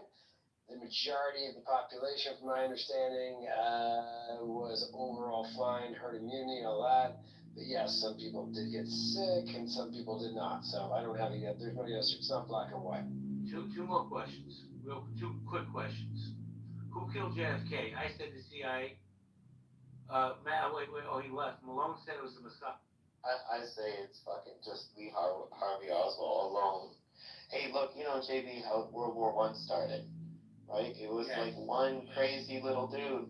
Sometimes, that's the crazy thing about history, right? Sometimes some nobody kills somebody important and completely changes the world. It happens sometimes, you know? Moose, what do you think, Moose? I'm going to go with the person that fired the gun, put the bullet, and ended the human's life as the shooter. So that was Oswald. Was he a patsy? I mean, he definitely was patsy. Here's a two-part question real quick. First part is, as an American taxpayer, should we allow Canada to join America as a 51st state? The second part is, how do you feel about Greenland becoming the 52nd? I'm not going to dignify that question with an answer. Neither is going to happen. Exactly. Neither. It's like Disney, you know. Let's just call it Disneyland. Hard for a president. Neither's going to happen. You just gave him an A for his response to COVID. Yep, I did. I will stand by. That was the best thing he did in his first term. Name me any passing legislation that he supported or backed in his first term, JB. Go. Oh, I can't, but Matt can. But what grade would you give Biden for the response to COVID? Fine too. He did good. I give both an A. Saved a lot of lives. Very impressed. Both sides. And the first time in the history of this planet, we had a shot that saves people's life on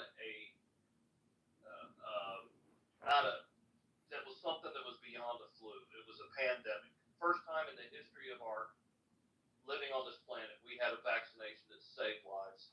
Give them both phenomenal credit. I'll tell you something I won't give either one credit for, and I don't think it had any control over it. I believe because of COVID, whatever people believe of it, whether it's a hoax or all of the other bullshit, it really set back maybe this entire generation of kids in school and learning. I believe that wholeheartedly. They're dumber and more lazy than ever before. They were dumb and lazy before. Well, another thing, we believe the stimulus checks or the COVID checks they were getting, they were kind of trying to see, I forgot that word that Elon Musk, universal income, that's the word. It was an experiment for a universal income, how people are going to react to when you start controlling populations, when the government takes control over people.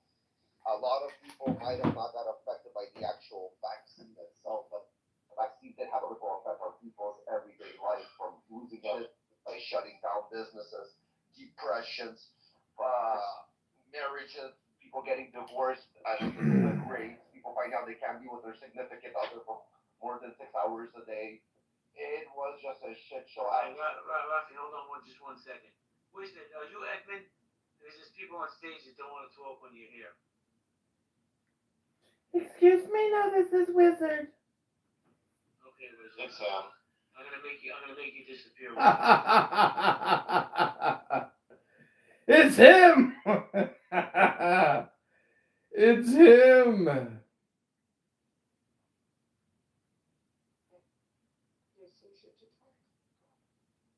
Sorry, Matt. No, it's fine. You love your voice, and that's fine. I love mine, so I'm gonna let you. I'm dead for No, I just wanted to know, Pearl, you seemed so confident about your claim of the billions for the Hamas leaders. I Do mean, you have any a guy with sources? 4 billion, it's common Yeah. knowledge. Where's your sources? Common knowledge? Thousands of sources, just Google it, a million sources will pop up. Where? You I don't trust them, it's up to you. didn't find anything. Okay, you're right, they were all poor, all the Palestinians are so poor. I can't believe it. None of them had billions, you're right. I'm just curious, how can somebody even quantify that? Where are the assets? Where's the banks that are holding all this money? There's no paper trail. But yet you say it so confidently. Okay, so what is your claim? That they died penniless? What is your claim? No, I'm just surprised at how confident you made that. Everyone knows this. Everybody knows this. It's What common does knowledge. everyone knows this mean? What do you What mean does everyone everyone knows knows this mean? This is so dumb. But this is just an issue of corrupt leadership, not, nothing to do Again, with we know there are corrupt What a mom about. Again, we know there are corrupt leaders everywhere, but to say it with your chest that Hamas leader died with $4 billion. That was what was reported. What was reported is Can we reprint the article since you said it? You can say, Pearl, you can say that, again, you guys are missing my point. You can come up and say, I've read the reports, or some news agencies have reported this and this and this. I wouldn't have come up. But you said it like it was fucking written on the fucking, I don't know. I think you're overblowing this. I'm really not. It's just funny. It's just really funny how you said that. I'm glad you're entertained. It's not even been Do you have proven. anything else to offer? It's not even been proven. Do you have anything else to offer? No, you can't give me a source, so. I don't care about all that. Can we move on and can we talk about something that's... Of course, until the next time you say some bullshit again. Okay, I'm glad to have a measuring stick present. I'm always here waiting to call you out. So, Euphoria, what are you contesting? That they stole, or you're contesting the amount? They're saying that they stole, they didn't steal. No, I'm contesting the ginormous propaganda of all the Hamas leaders have stolen all the aid money, and they're all multi-billionaires living in castles all over the world. Right, I got that. That's allow me to be clear again, right? When we're talking about the natural occurrence Assalamu alaikum. and another apple in a basket, no, of course humans didn't create that. All right, just stop right there. Stop right there. Stop right there. Please don't make me have to mute you. Stop right there. Great. That's all I needed. All the extra I didn't need. So humans did not create.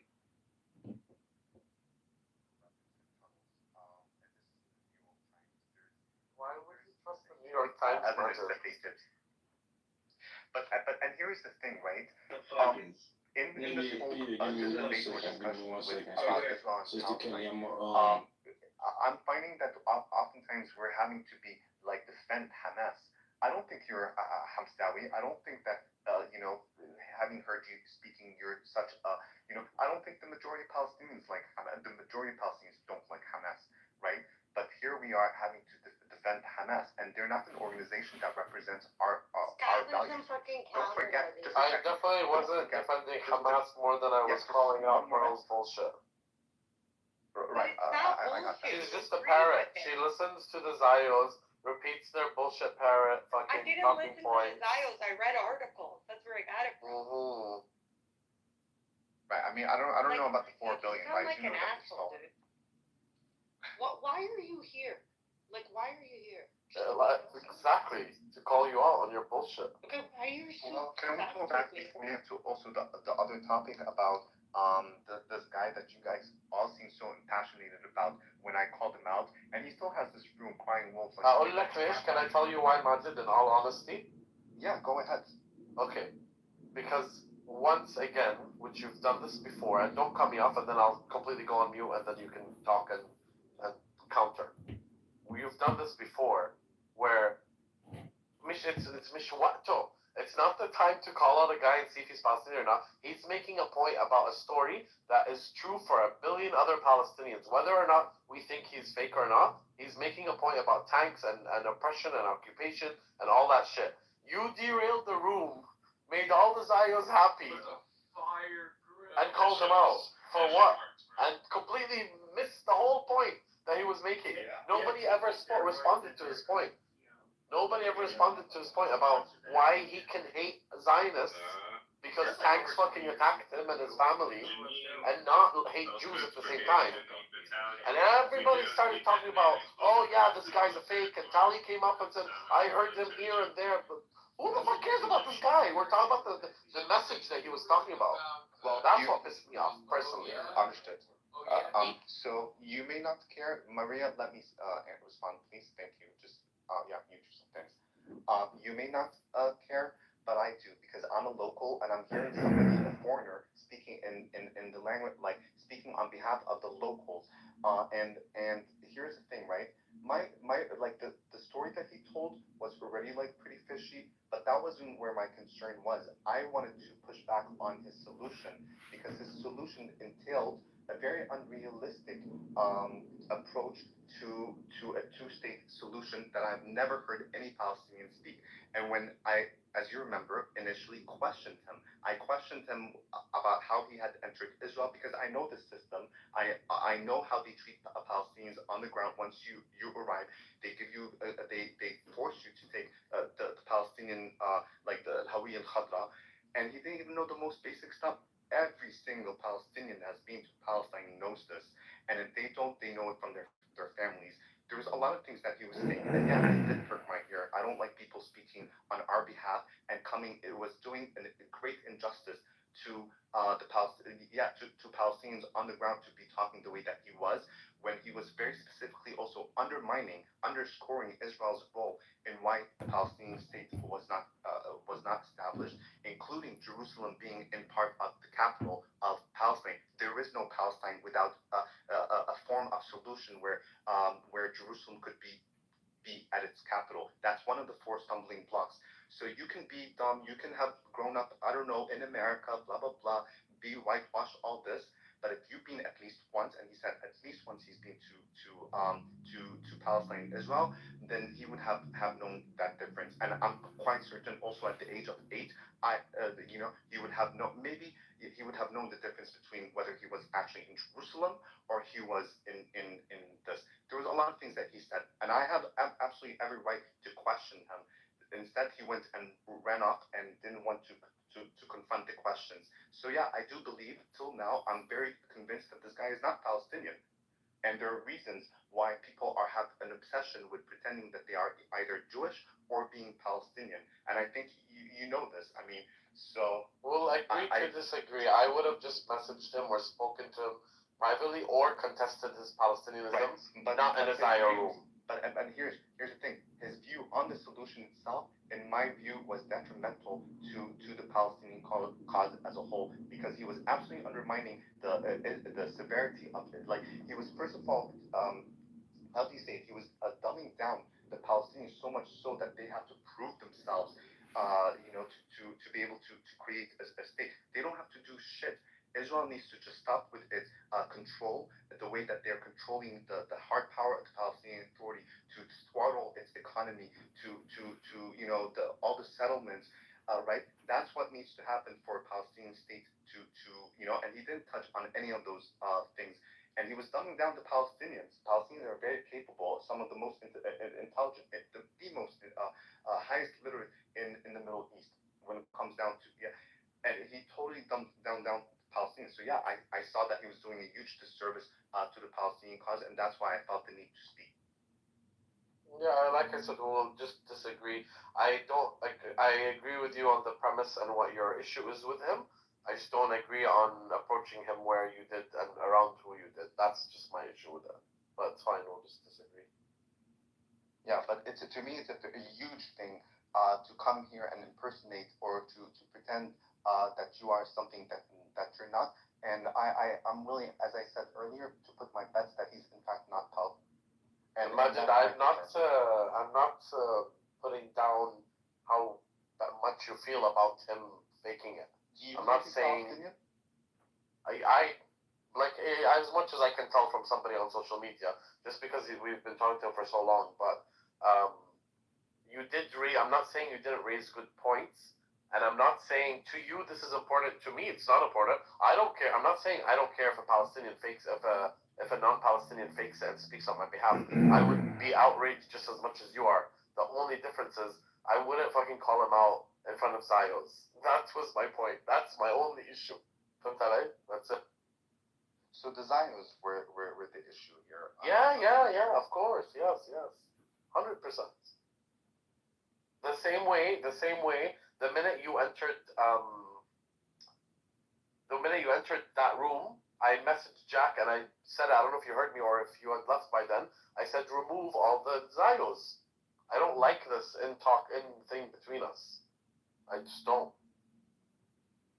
I would never come up, and I'm saying it now because BB has heard me say this and other people have, but in general, I would never come up and be like, Majid doesn't speak for Palestinians. I would either message you personally, or I would say, oh, by the way, I think this as well, and add to your comment, or try to contest, but I would never call you out. Me personally, Anaka, me. Yeah, but do you remember that how it started? I actually questioned him. I just had questions. I said, I understand how people will question someone, and people have questioned me. I'm laughing because I'll tell you why. Questions couldn't answer. I'm laughing and I'll tell you why. It's because I was away from my phone, and then I heard you speak. I'm like, oh, Majid's finally back up and he's talking. One thing, you're like, you were talking a bunch of nonsense, and my ears perked, and I'm like, oh shit, Majid's coming for him. And I knew it ala tul.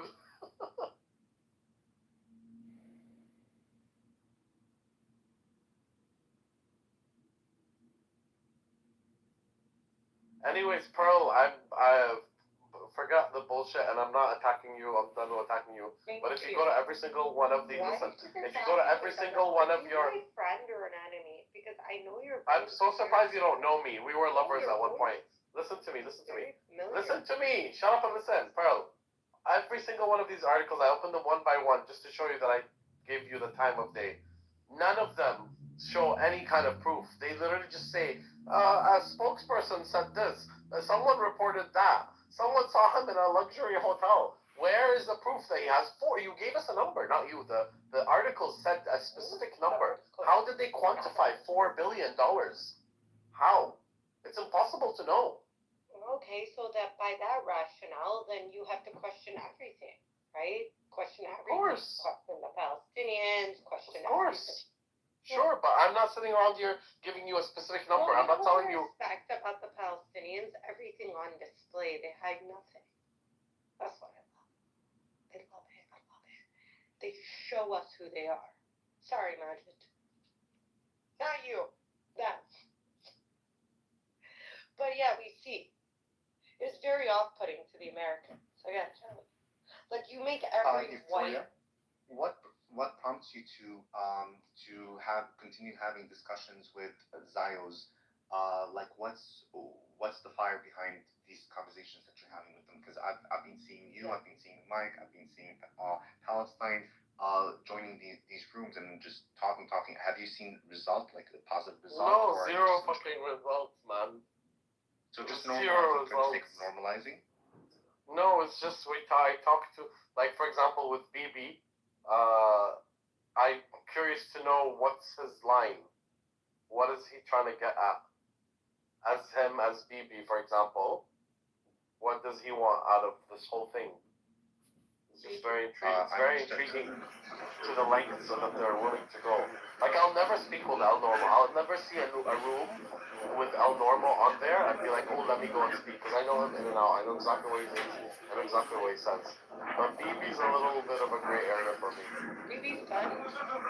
BB's great. He's friendly. See, this is my issue. We're friends with a genocidal maniac. But okay. It's so, like, cool, man. He's not what he says he is.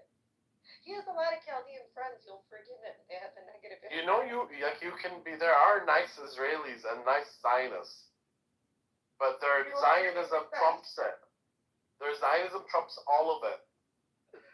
There are nice pedophiles. I don't think There are nice pedophiles, and there are nice rapists, and there are nice psychopaths, and there are nice murderers.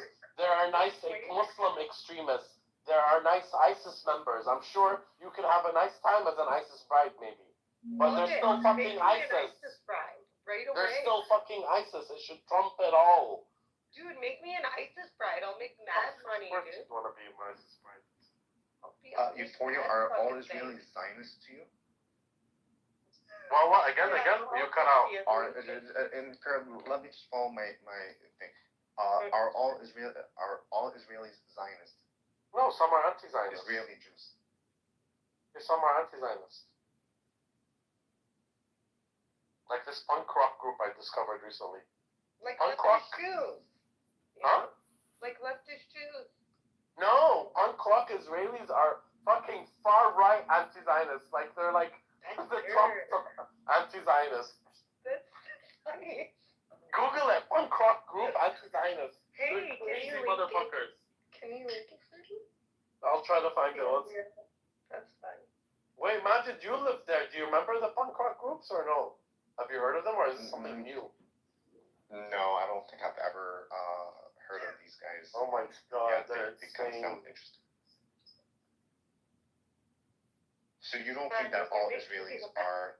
They're called the Shondes, Shondes, a New York-based Jewish group who became known for anti-Zionist views. Founded their first. They're not. Yeah, wait. They moved to Israel. Yeah, but they're still not Israelis. They're fucking American. No, they became Israelis. Yeah, they're Wait, hold leftist on. Jews, as I said. Okay, wait, never mind. Forget the Shondes. Hold on, that doesn't sound like if you're going to Israel and going through reaping the rewards of. No, sorry, that's the wrong group. Hold on, one second. No, they were born there. Born in Israel? Yeah. And then they moved to New York. No, forget New York. I read you know when you read an article without opening it? Right. I do that all the time, and then I sound so educated too. But here's the thing. I think they're called Holocaust. If they're Israeli. Work on that in my life, but go on. It must be a dyslexic Arab thing, because I'm not Arab, you know? But go on. I mean, I don't know how Israelis could be anti-Zion. I know anti-occupation, that those principles, because if you're anti-Zionist, you're essentially saying that you don't believe in Israel's establishment as it, at least my understanding. And so it's what are they going to do with their identity? If you're Zionism is the ideological base. I can see myself being if I was Israeli, and I didn't like what my government did, I could still see myself as an anti-Zion. I don't want my country. You've never been there. It's fucking paradise over there. There's no way you're gonna hate it. There's just no way. I would say I'm gonna hate the land. I'm saying that's what I would. Anti-Zionists mean. No, it's not. Anti-Zionist means you want the destruction of the current state of governing body of Israel. Yeah, but that usually means. No, that's not what it is, because Zionism is about the right of Jews return. But it's not. Zionism to see, this is where we differ. Zionism to Palestinians is what the actions that came after. Zionism is what is the Nakba to us. Zionism is the displacement. Zionism is what allows Pearl to go visit Israel and Palestine and doesn't allow me to go and visit that land. That's Zionism. To Canadian? Right, but that sounds like a very nice, like emotional, like description of Zionism. But let's be realistic about the very foundation. What is Zionism? Zionism is about the idea that Jews want to have a homeland in a place that they had some kind of history, right? And so, who founded Zionism? Who founded Zionism? It doesn't matter what it means to you and your emotional response. Who founded It has a Zionism? definition. It doesn't matter. It has a definition. Who founded Zionism? And what did he define it as? It's Jews to the right to the homeland. That's it. No, it was a colonial project, and they initially wanted to displace He literally sent a group of people, and they came back and said, "Fuck, Theodore, there are fucking people that live there." And he said the only way we can do it is either to, get rid of them or move them. That's fucking Zionism. I don't care if you want to flower it up and say it's the Jews' homeland. It can be the Jews' homeland. It's how you went about and created Zionism, how you manifested it. It fucked a lot of people up. So are you American? I'm fine with being I can call myself a Zionist if the land was created, with the peaceful agreement of the inhabitants at the time, and they came to an agreement, and half was Israel, half was Palestine, or if Israel decided to pick some barren land in the desert that nobody was there. I wouldn't be okay right now if Palestine was free and all the Jews were killed or massacred or displaced either. It goes both ways. But when you want to say Zionism is just the right of the Jewish people to self-determine in the land of Judea and Samaria, sure, but how were you able to do that? Your Independence Day is my Nakba. You can't, it's historical facts. It's not my emotion. It's not what I'm attaching to the definition. It's literally what happened. The man has a point.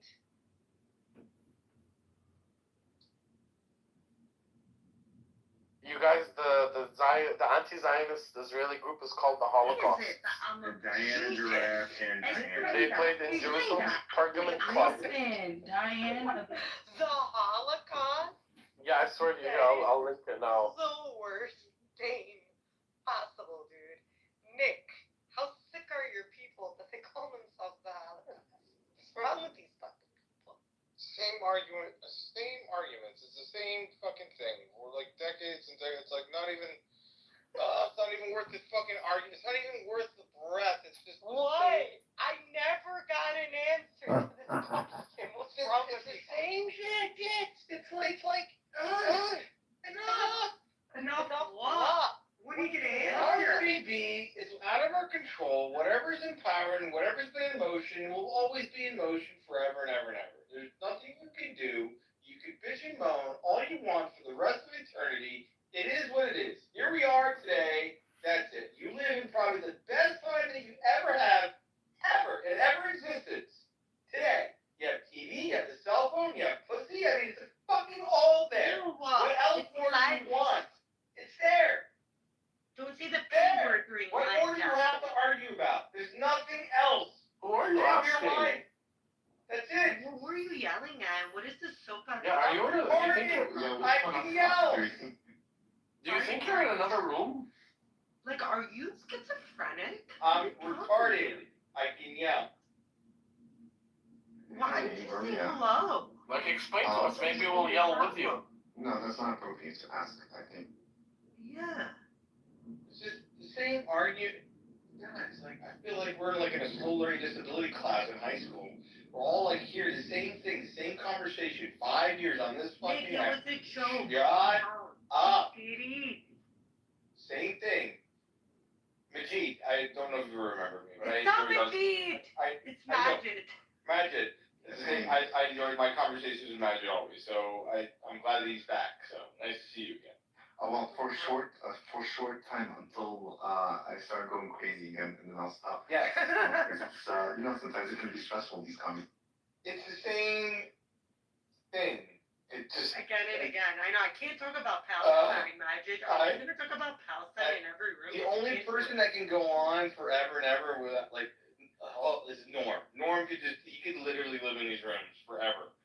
I mean, he is a poster child for these arguments. Always. He's so weird. The other day he told Prince to bend over and call him daddy. Just like that. He's like, I'm gonna spank you and make you call me daddy. It was totally inappropriate. Majid didn't love it. I swear. He didn't love it, dude. I'll tell you right now. We're all living in an insane asylum if we just have access to a cell phone. We all do. No. We're all literally. Michael. What? Norm said this in a big room in a very seductive voice. It was creepy as fuck. It was bad. It was bad. So bad. Bend over and call me daddy. These things don't happen in Arab rooms. But I appreciate, I guess, the zest. I didn't appreciate it. It was weird. Majid, did you like that? I thought it was quite funny, actually, and he was meeting the people in the room with the same energy, so. Okay, fine. I guess it was a little funny. It was a bit too visual, so. And erotic. And what was it that Mike told Norm this? He said, I want you to fuck me with my nose because it's so big.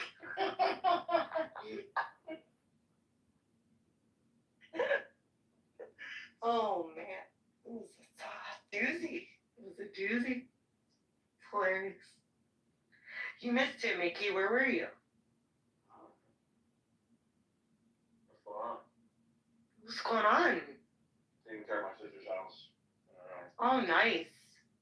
Her dog. I'm moving into my new place. Pretty cool. Oh, really? Nice. Mm-hmm. Happy for you. Thanks. You're welcome. You okay? Yeah. Are you hitting the gym? I am. What? I am. Are you eating? Yeah, I just got back. I had just finished dinner and. It sounds like you're eating. Yeah, I had like a what is it called? A little treat right now. Okay, put the fucking treat down, dude. Do you think I don't want a treat right now? I've been eating all day. Majid, I didn't eat all day again. When was the last time that you had a treat, Pro? Oh, it's been a long time for her, that's for sure. No, not at all. I actually just came in from hanging out with a few people, and it was a great time. Fabulous time. You need to start looking for a nice Italian boy. Seriously, I don't. It's funny you say that. I tell you something, but you're a chatty fucking taffy. Listen, there's So no I other can't say anything to you. parrot bimbos in stuff anymore, so I don't talk to anybody else. So. Why don't you still talk to your BFF? No, she's moved on to Twitter. So. Thank God. That bitch fucking tweets literally 100 times. I swear, she tweets 100 times a day. I swear to God, she has posted in her lifetime over 70,000 posts. I swear to God, it's like that many? Yeah, she's manic, dude. She's manic. It's mania. I follow a handful of people, and one because she brings a whole different types of conversation. Cause she's fun to follow. She fucks with everybody. She's smart. I always like her. Holy shit! We're talking about who, Majid. Yeah. Majid knows. We were talking about her the other day. Majid likes her. Your best friend. Insane how much she posts. I get notifications from Alex Jones and Infowars and Joe Rogan, and that person. Why? I'm not gonna mention her name. No. It is literally 3 times more than the amount that any of the other fucking people that I follow. It is. I'm like, God, another post. Oh my God, another response, another post. What? It's all day. It's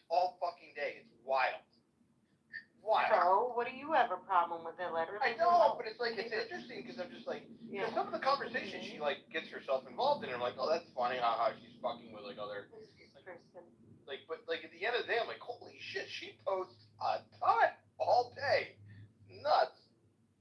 It's funny. That's all. Who is this person? Hello, James.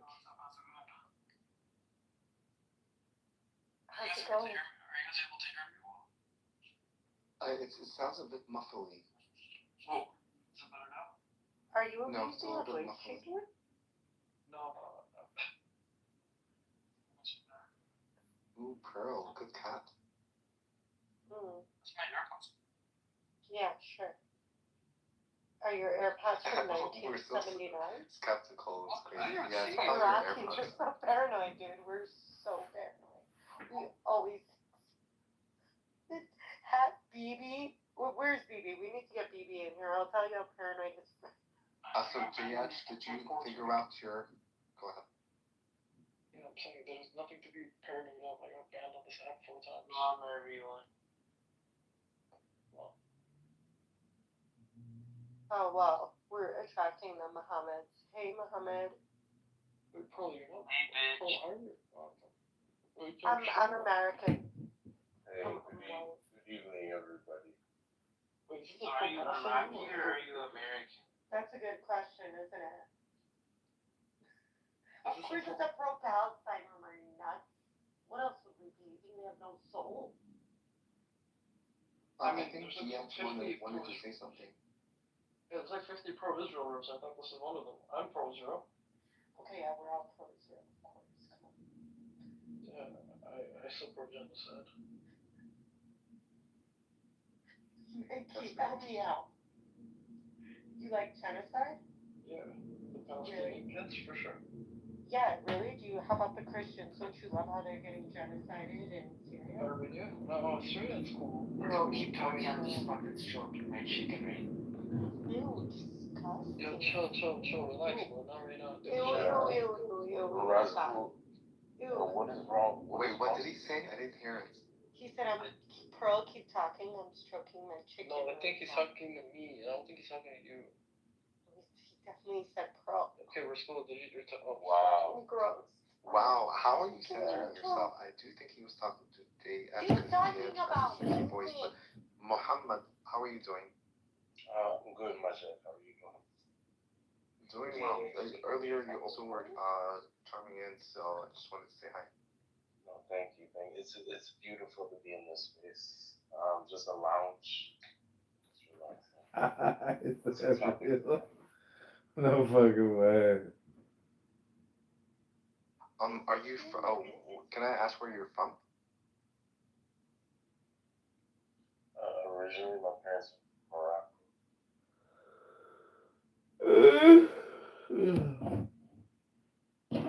Never been, but I heard it's a beautiful country. Very beautiful. What color are you looking at?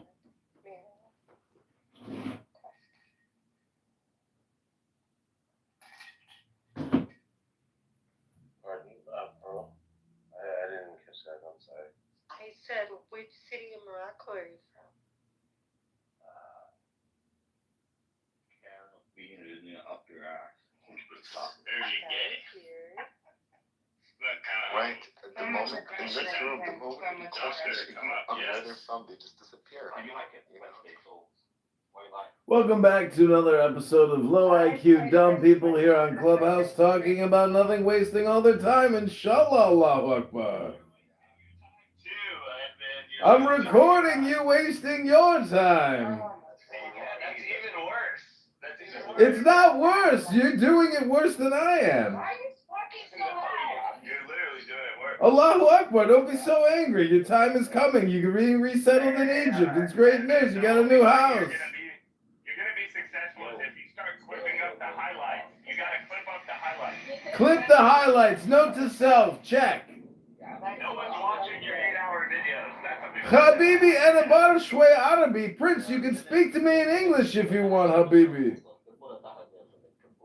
Oh my god, just take my fucking. I got bored of this fucking room. Let him roast. Let him roast. No, أنا ساكن بأمريكا كاليفورنيا. أنا كمان في أمريكا. لا والله أبد، لا حاجة. ويعجبني أروح صراحة. أحب أروح لأمريكا بس يعني تعرف فيزا صعبة. الوضع شوي. Allahu Akbar! Have you heard the good news? 500,000 are going to Egypt. That's the first tranche.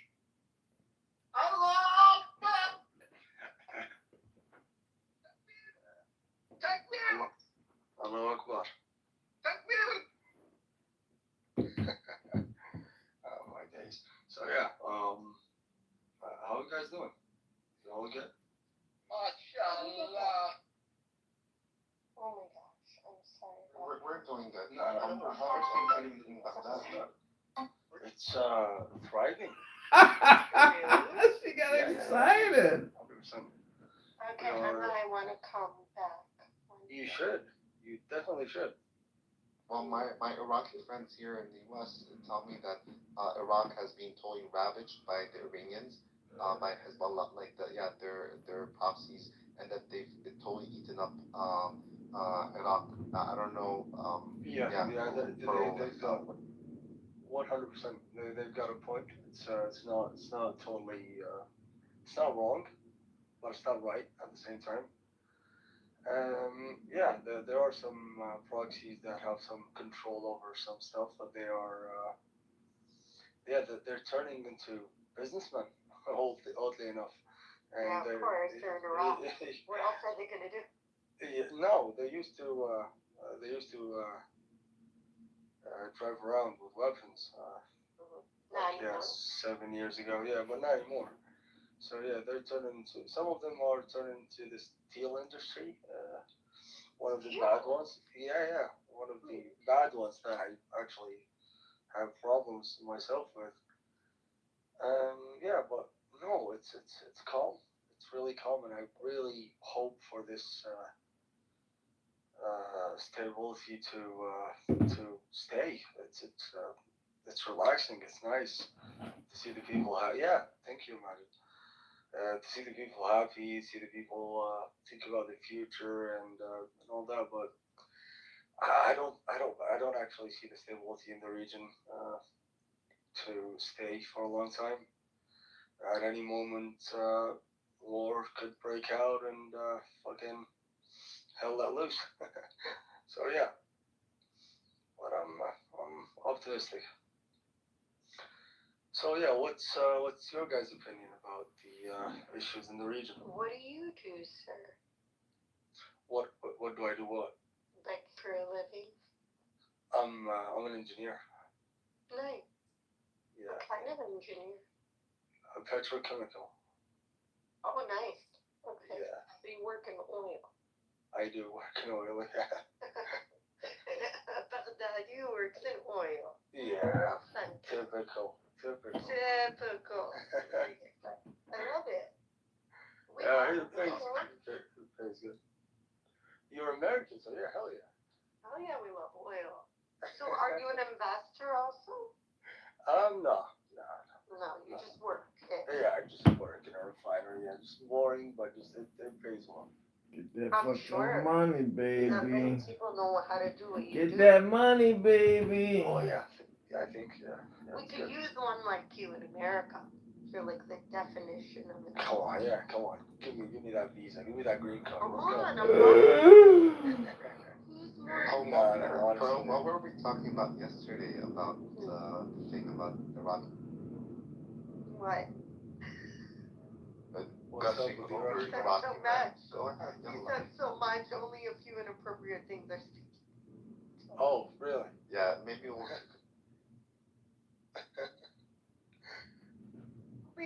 But all positive things.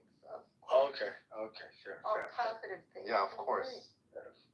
Never. No one would ever disrespect an Iraqi in front of me. Oh, okay.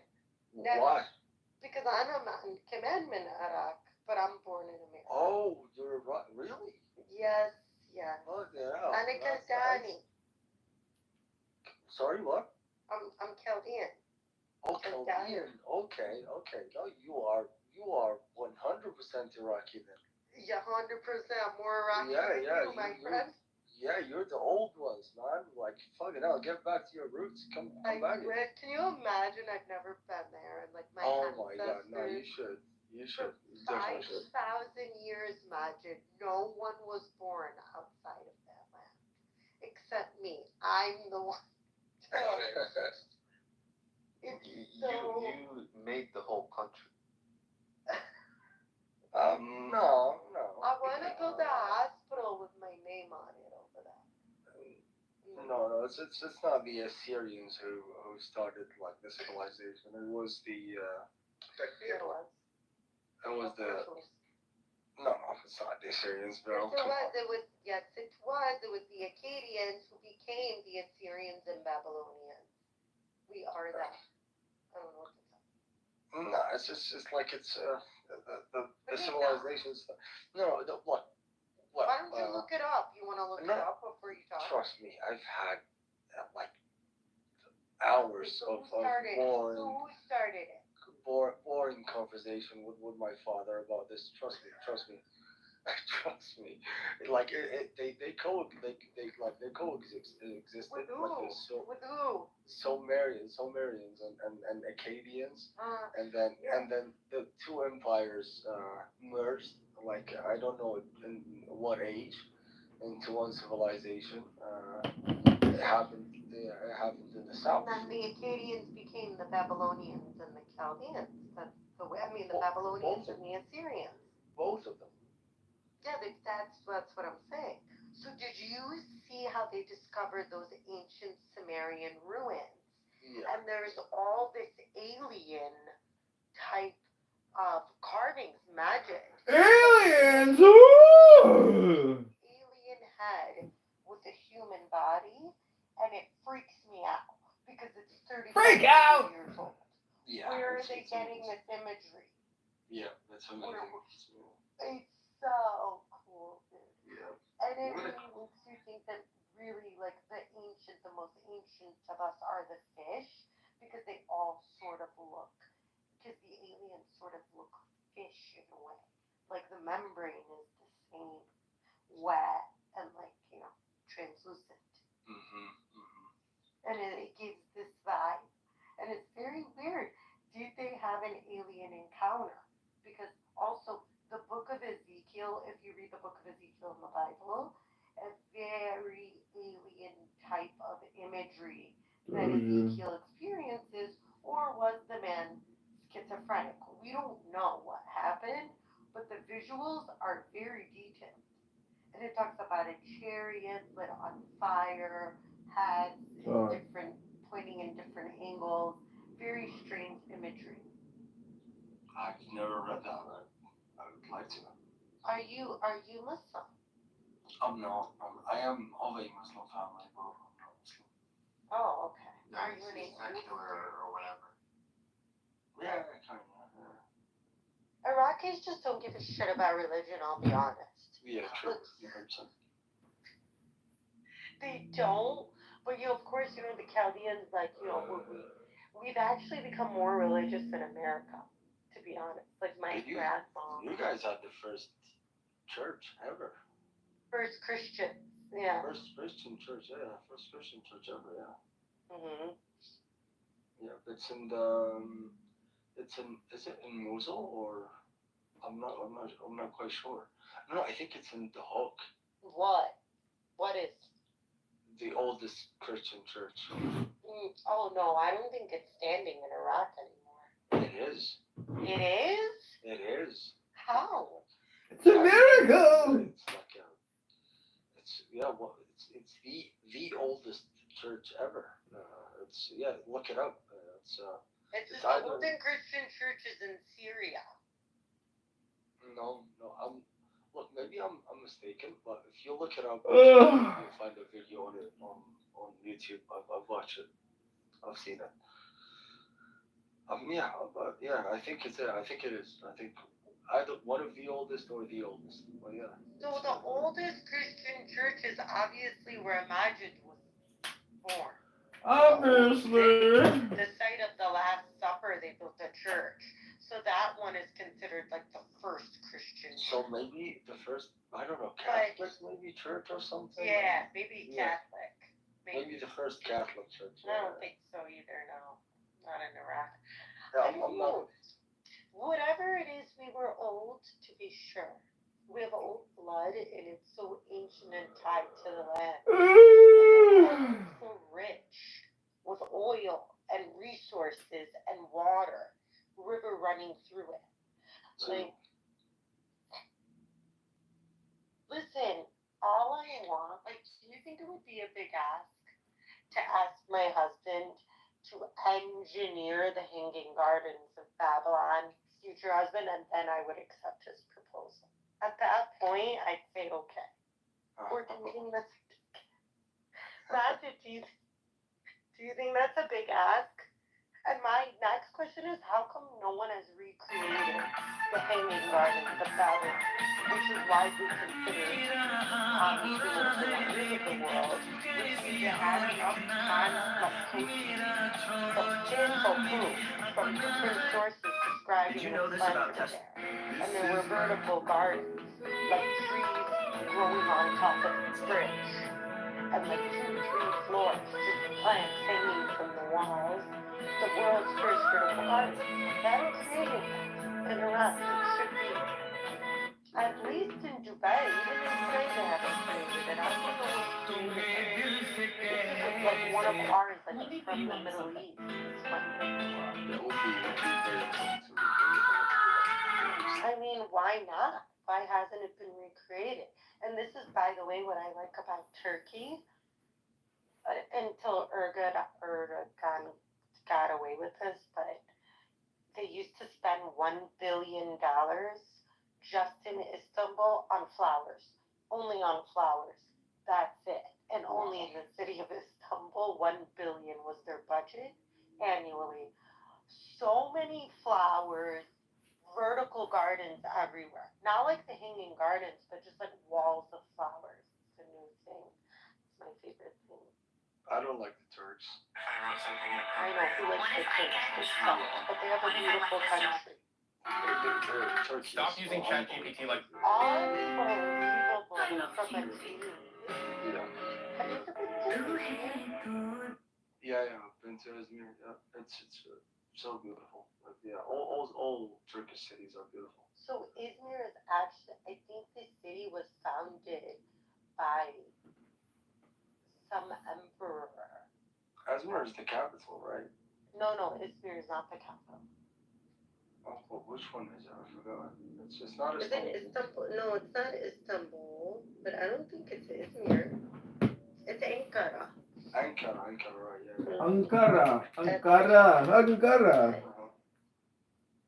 Izmir is on the Aegean Sea, and it's surrounded by mountains. And if you get close enough within the mountain, there's like houses. So imagine on that house in the mountain. Just on a cliff. That's how it is. Yeah. It's kind of scary and amazing. It is. Amazing. Fucking amazing, man. I'm Iraqi. I'm used to the flat land. I know. It's the same where I am in America. It's all flat land and stuff. Give me 12 feet high, I'll get scared. Like, imagine this where there's mountains. Right. Majid is from Palestine, right? Yeah, I'm from Jerusalem, but I moved to the U.S. a few years ago. Alright. In the mountainous region of the U.S. So it's like, yes, It cool went land. California, San Francisco, and L.A. I really want to go to California, man, just for the weed. For the weed? Honestly, the week will turn into years, I think. No, not for a week. For the weed. For the weed. For the weeds. Yeah, Oh, yeah, of you course. know, that really does matter. Actually, also talking about that yesterday, Pearl and I, about weed and whatnot. But you know, it's very destructive. It's not good for your. I know El Rey is used to like regular weed. Let me tell you something, El Rey. The THC content in the weed in Los Angeles will decondition you, will turn you into a vegetable. Okay? Fuck yeah, really? Yes, will suck away all the motivation from you and overall leave you depressed. Like, listen, I think weed is like alcohol. Like, it should be only fun socially sometimes, in my opinion. I haven't seen opinion actually. Yeah. Yeah, like sometimes. But I heard meth is becoming a problem in Iraq. Is that true? Yeah. It Okay, is. this is a fucking big problem. It Rockies used to always be afraid of things like that. Shouldn't meth. Like, I understand weed, but meth? Yeah, but it's like they are fighting it like really hard. It's not. Yeah, there's like they are. They're Who's solving fighting it? with force. Yeah. Who's fighting it? The police. The police and So the government. you do realize that when the Iranian regime in Iraq, which I used to call them the Iranian regime, closed the liquor stores, because liquor stores were always available in Iraq. I was like, oh wow, I'm dumb. So I was like, oh wow, they're becoming so conservative. Meanwhile, my Iraqi friend's like, no, that's not why. It's about money. I'm like, what? He's like, yeah, they closed the liquor stores to push their meth. Because they want people to do meth instead of drink. Because they know if it comes to a choice between meth and drinking, the Iraqis always going to choose whiskey 10 times out of 10. Yep. Choose whiskey, always. So Girl, I now love they that. have to choose meth, and it should be protested every day in the streets. Yeah. It should be protested Pearl. every day in the streets. Pearl, I love that. I'm your source for that. I really love it. I told you that actually like 10 days ago, and it's true. It's actually true. What do you mean you told me? Well, You're the one who told me this. Yeah, we talked about this. Yeah. You're my friend. We're friends, girl. Come on, you forgot about me. God damn. I can never forget about you. What's your name though? Is it Ray? Yeah, where's Ellie? Where's Ellie? Wait, your name is Ellie? No, Ellie. Oh, Ellie. Ellie, yeah, Ellie. Is it Ellie or Eli? No, Ellie. Okay, Ellie. Okay. Ali? Ali, yeah, Ali. Oh, Ali. Ali. Ali. Okay. I thought you were saying Ellie. No, Ellie, yeah, Ollie. Yeah. So yeah, this is true. This is actually true. This is horrible. I'm scarred by your story. But can I ask, where is the meth all coming from? It's coming from the Iranian militia. It's what's funding them, Majid. That's how they're funding everything. Right. How do you think they have all this money? No one's throwing around money. They have to make it somehow. During the war when Islam went after Hezbollah, they were going after the proxies. I heard quite some of my Iraqi friends who are very pro-Palestine. At this point, they were like, we hate Hezbollah, like we hate Iran's thing so much that they were kind of like, no, let Israel do what it's doing to them. Really? And I have to say that I think Iran has been like a cancer. I've not met any Iraqis to say that, but I'm sure they feel this way. Right, behind closed door. A lot of no, they actually say this openly. We're not scared from money. Yeah, we're not scared from money. Like, is it really what they want? Gadan, you know what that is? Bro, the Iraq's people are men, like, and they're like they produce, and you know this, they produce the most businessmen and the wealth, and it's very sad that what happened, because Iraq is like at the heart of civilization. And yeah, like when I meet Iraqis or like I hear the word Iraq, I feel a very strong kinship to Iraqis. So that's why me and my Iraqi friend became so close, here in yeah. That's cool. I really appreciate you saying that, man. Cheers. Iraqis are so much cooler than anyone else. Be honest, Majid. Look at what's coming here. Yeah, but a bit rougher around the edges. I And then you meet an Iraqi and they're like female, like they have adab. Like they speak with respect and they're easygoing and cute. Unlike your friends, dude, from your fucking tribe. You come in here, oh, the Zios. Losers. No offense. I'm so sorry. But like they're just like, they do you a disservice. I promise. From where Majid's from, I think they're more passionate because they're a bit They're close not to dead the. inside like us. Because I've seen them up. I think because they're passionate about and emotional about what's going on because they're from the region. Right. Really close. Obviously. Yeah, but Pearl, I think, is referring to the Palestinians that are on the app that grew up in the U.S. or are a bit disconnected from what's going on the ground, and the way that they talk sometimes is really dumb to the point where it's like maybe if they just shut up, they wouldn't do such a huge disservice to our cause, especially people who are trying to promote, intifada and violence or like and there are many of those here or promoting ideologies that are very detrimental to our cause as a whole because we're not unfortunately Palestinians are not in a place of power to be able to kind of be promoting that type of ideology either. So when I hear people in diaspora who are are not they have obviously skin in the game because they're Palestinian, but they're not bearing the consequences of those type of teachings is the people on the ground that are and that to me is very that just really bothers me. Yeah, 100%. But there's also another like point of view to this matter that the people on the ground they might don't have other choice. Imagine, did you think about that? They don't have any other choice than to fight. Don't you think that? No, I think that the majority of Palestinians don't want that, and they don't want to promote it, and they also don't like Hamas, by the way. The majority of don't. But here's the thing: I think the truth, there is, it's a combination of different factors, right? And that's just one component. But the people on the ground, I think, also understand that Israel exists. They've seen it. They see it through the eyes of, they legitimize the state just because it exists. That's what we grew into, in a sense. So, I don't know. I think it's a very complex. It's just like everything about the Middle East is very complex.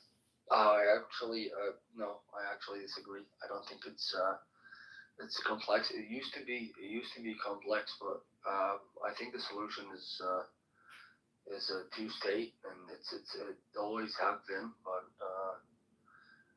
one side has all the power, and the other doesn't have anything. And the side that has all the power decided that those people will never have the same rights as the people of Israel. And it's but they do have the same rights. They live in Israel. How about the ones that live in Israel? They all have the same. Yeah, I know there's a few that live in Israel. There's not a few. There's 2 million.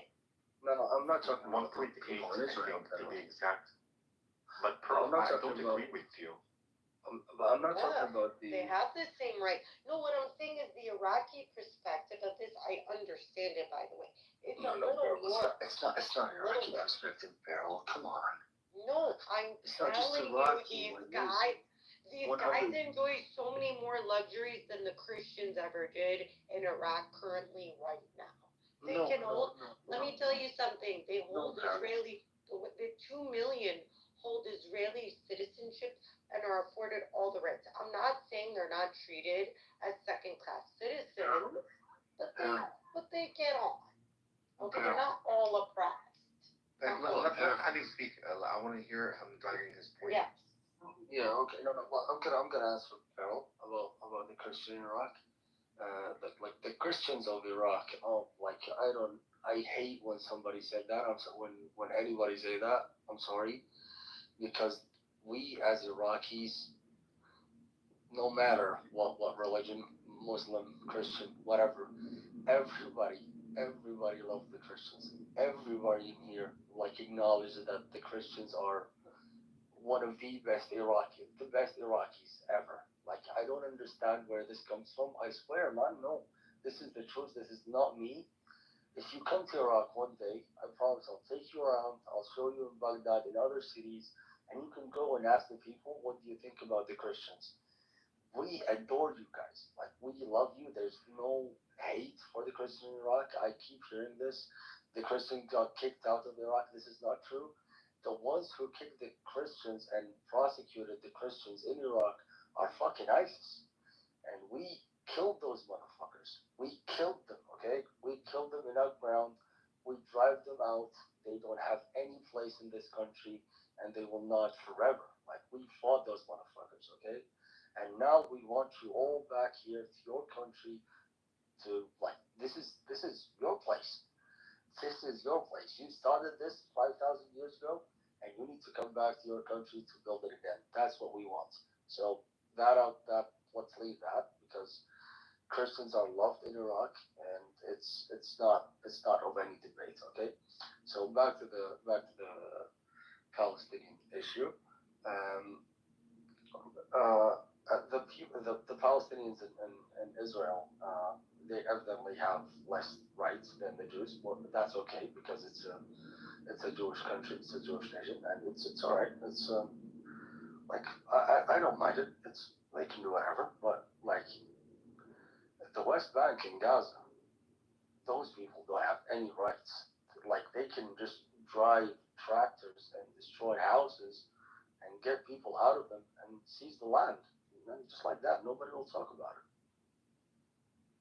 And people get killed. And also East Jerusalem, East Jerusalem don't have any. So there, I don't know how many thousands, hundreds of thousands that live in East Jerusalem that don't hold any type of citizenship. And so if they want to travel, they have to request in advance, a month ahead in advance, travel documents called laissez-passer.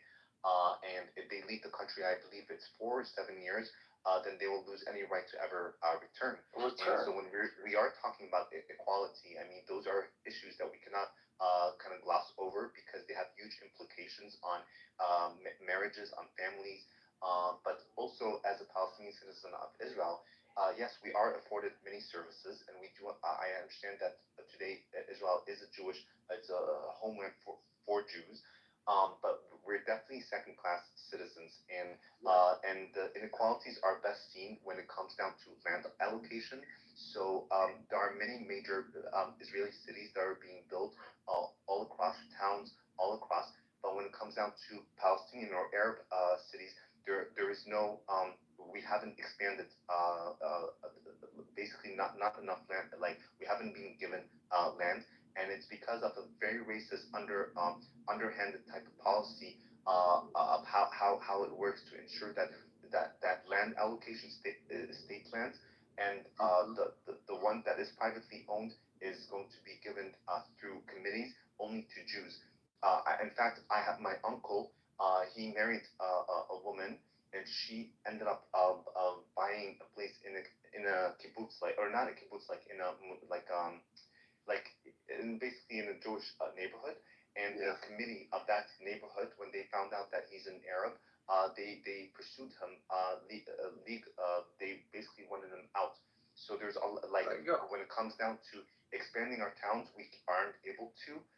But since 1948, there are being many new Israeli towns. So that's just part of it. But the education and also the right of return, which has huge implications on the population, because a lot of families have been separated. And so those are things that we can't gloss over. And there's a lot of other things. But really, as you both were saying, Palestinians in Gaza, East Jerusalem, and the Palestinian territories, yeah, they're absolutely living under terrible conditions, and yeah, they're not afforded the opportunity in Gaza. I mean, yeah, now, and here's the issue as well, is that they keep talking about it in the media as though they're targets. 500 people or 400 people at one go is not a target. That's all the Palestinians have become targeted. Yeah, so how are you pro-Israel? You said earlier. How is that? So I think pro-Israel is a very strong word. Who are you telling me or? No. Pearl said like we all here pro-Israel. Oh, I think she's a bit I don't know if it's exaggerated, dramatic. In my life, and if I said that, that's not something I would say as an Iraqi. Like, I am American, and I'm pro-America. America!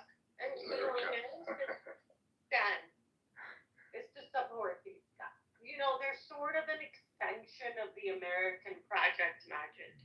And I'm sorry to say it, J-Lo, but they are. And we have a certain soft spot for them. This soft spot costs us a lot as Americans. It costs us a great amount, a great deal.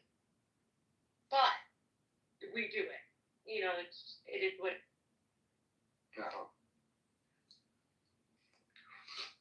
Yeah, but to go back, I need to go also back to your question.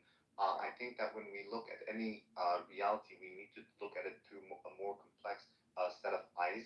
And so it's not necessarily about hate or love or being pro or no, it's just about being very realistic about what exists today and having to recognize that this is a reality we have to accept and deal with.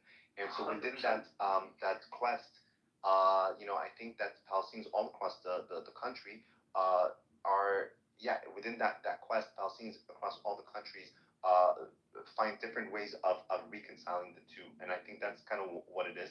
And honestly, there are a lot of Palestinians who say لا خلينا مع اليهود واشرفنا ولا نكون بين عرب لانه فعلا في من يعني في كثير عرب همج سوري انه انا هيك بحكي يعني right yes. Sorry, mate. Just go ahead, man. I was just agreeing with you. Didn't mean to. So it's kind of like it's a much more complex thing. It's like we could want our self-determination in our identities to be embedded in the country, but I think that a lot of Palestinians don't mind the existence of Israel. But the question is, does Israel want us? And from and it's not all Palestinians. I don't think so. There's these people. But I personally don't think that Israel really, isn't it obvious? But like Israel doesn't want you guys there. It's obvious. But so when it comes down to services and things like that, like I'm the Palestinian citizen of Israel, like I know that we have really good health benefits.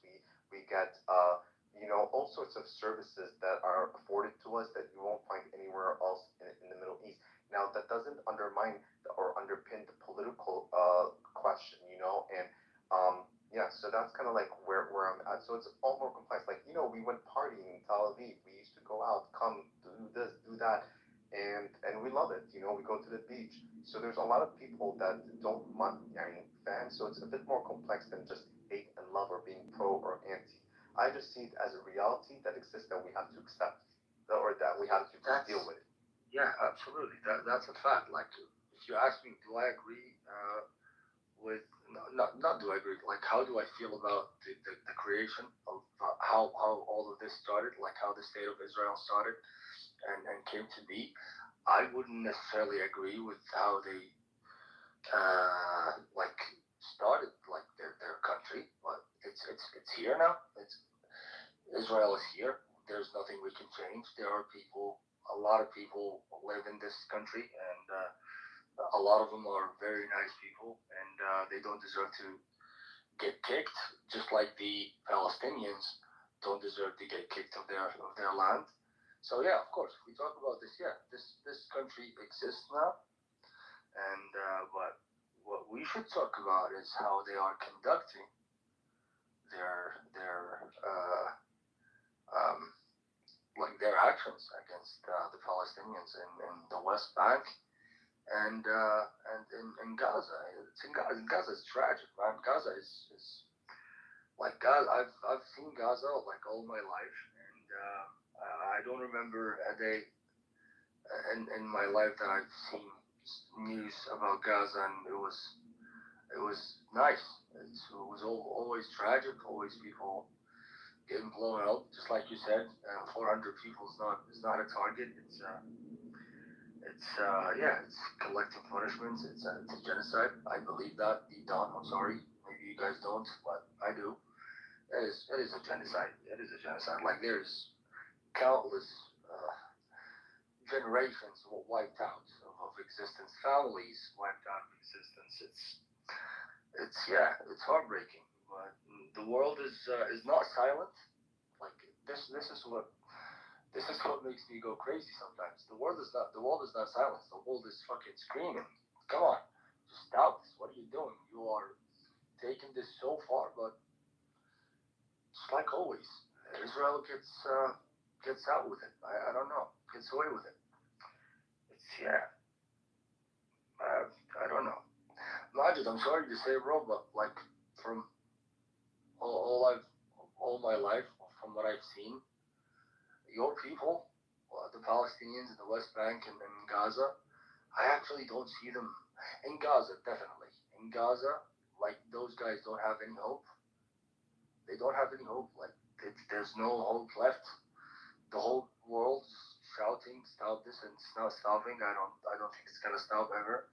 Maybe they will have a ceasefire after the hostages go back. They get the hostages back. Hopefully, there will be a ceasefire. But then again, maybe some actions will happen and they'll finish the rest of Gaza and drive the people out. I mean, yeah, that was what Trump said. So yeah, it's tragic. What they're doing is unbelievable. Like it's unbelievable in this day and age. Like the most documented genocide in the history. So yeah, it's sad. And I'm sorry that your people are going through this, bro. Honestly, we've been through a couple of wars, but nothing like that. Like we thought that we had the worst of it, but then when we looked to Gazans, I say, yeah, man, like we're okay. Nothing happened to us. Like look at those people and how resilient they are.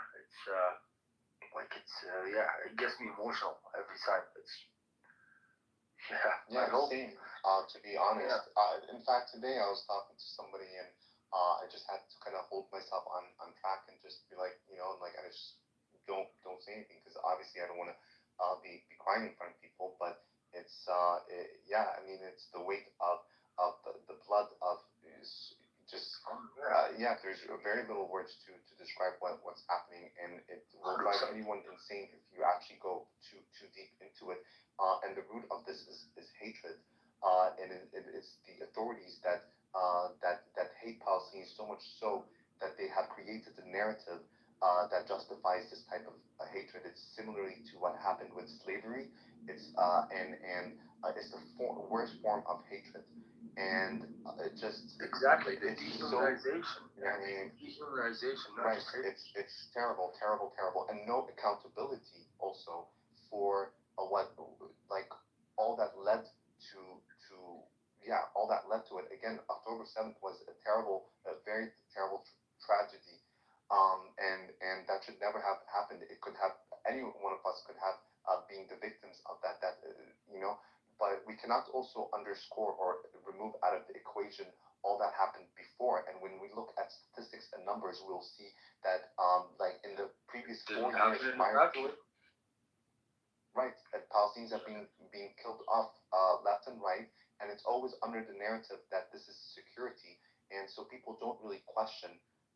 And because they demonize Palestinians so much, so they truly believe that this is security. And in my view, it's not all about security. There's something much bigger than this, and in my view, it's an ideological superiority that is being conducted by an extremist government. That has always hated Arabs and Palestinians, and always at the root of them was hatred. And they're, in my view, they're the equivalent of Hamas.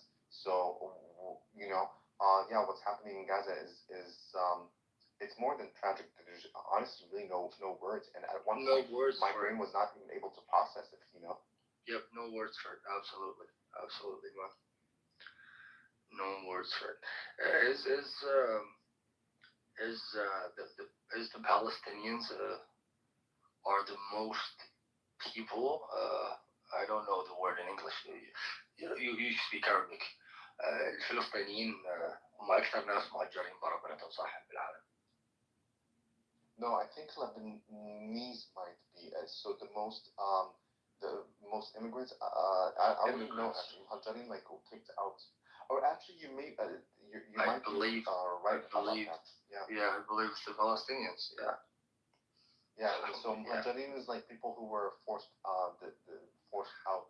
Forced out. Yeah. One country. Yes. Yeah. And these policies continued. I mean, these policies continued in so many ways to try to disarm as many Arabs. And it's like what happened is like you have Gaza, you have the West Bank, you have East Jerusalem, you have Israeli Arabs, and so it's like each one is fighting for like it's all united, but it's also like each one has such different set of circumstances and conditions that it does create like it's like about divide and conquer essentially, and I've always seen the same type of hatred. I've seen hatred coming from both sides, from the Hamsawiyin, and also, but I've seen it also with Israelis. Like, not everyone, obviously, many people are not like this, but that minority of people, right, who are chanting death to Arabs in the thousands, those are the problems. Those are the people that are causing what we're seeing today. And actually, I also know because what's happening in Gaza is so bad that people don't realize that in fact the entire country, like in Israel, is in deep mourning. And so it's like it's a real it's very sad for everybody, honestly. Yeah, man, it is. It is. It is actually. And here's the thing: what is the solution, right? Because now the fear is so much so like especially with Jews, there have been I believe this is 3 annihilation attempts, the Holocaust being the last one. So it's very much embedded in the DNA. And I do feel that Benjamin Netanyahu who purposely has played into the psyche to make them fear Palestinians so much so that they will justify what's going on because everything is seen through the lens of security at this point, including the ethnic cleansing or to remove whatever. Netanyahu openly said that he allowed money to flow to Hamas to deny the Palestinians a state. Like he said that word for word. Like he said it like word for word. Like I allowed money to Hamas and to not to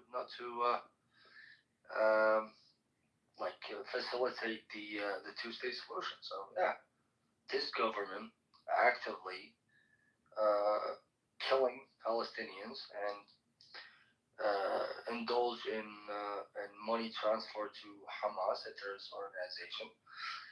Yeah, that's what they say. My opinion, I don't think it is 100% a terrorist organization. I'm sorry, I'm not a Hamas sympathizer, but I think sometimes people have enough and then they lose all hope, so they carry a weapon and go just to die or whatever. So don't quote me on that. I don't sympathize with Hamas or any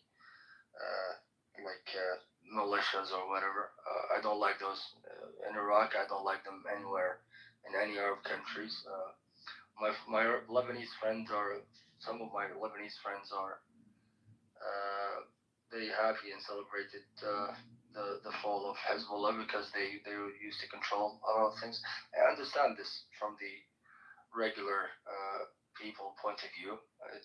It's understandable, but yeah, this government of Israel is openly trying to not give Palestinians the self-determination or the rights that they deserve, and yeah, they're killing people. So it's a genocide. It's nothing else than that genocide and trying to ethnically cleanse Palestinians out of their land. So yeah, I think everybody should be against that. And to also add to your point about the argument of genocide, two things. That genocide also doesn't just include the casualties, but it's also about annihilating an entire way of life. And so when Gaza has been deemed now uninhabitable, and that the most basic services aren't afforded to the people there, that's also all part of that. And then the second thing is that there's always a lag in between terminology. So when Palestinians were saying that this is occupation, and then the term apartheid or now genocide, is that there's always going to be initially a pushback, and that's because members of the dominant culture, in this case the Israeli Jews, are not experiencing firsthand those systems, and it's also portrays them obviously in a very very negative light, and so yeah, it's like so now the Palestinians have to wait for international agencies to intervene, to do human rights reports, to do to conduct their investigations, and then maybe we get the Palestinians receive more recognition for the right terminologies. Now there's the word occupation. Now human rights reports said, oh, there's apartheid. Now we can officially say that there is a system of apartheid. But even then, when those organizations like Human Rights Watch, for instance, claims that Israel is an apartheid system, something that Palestinians have been saying all throughout the years, then all throughout, then those organizations are either going to be delegitimized or labeled as anti-Semitic. Exactly, or Hamas sympathizers. It's like there's no winning really.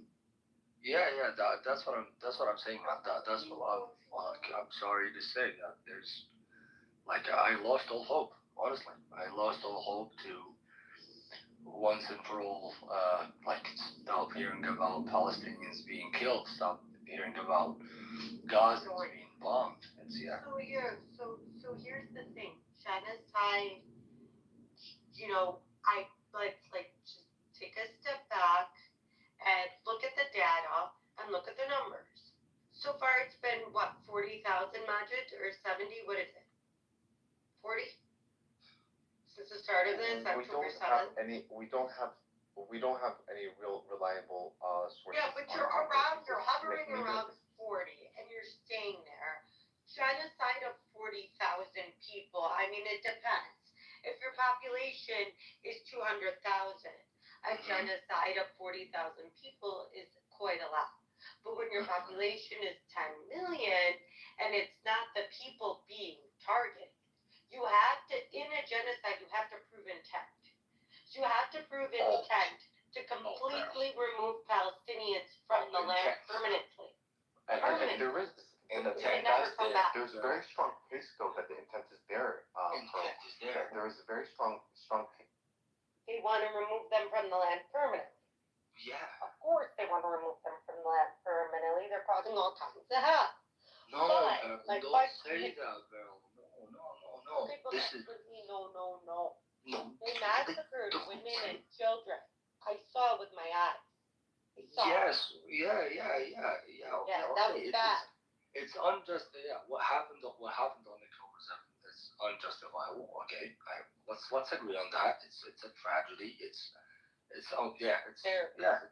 very bad. It's very bad. But not again, a good book. Yeah, but again,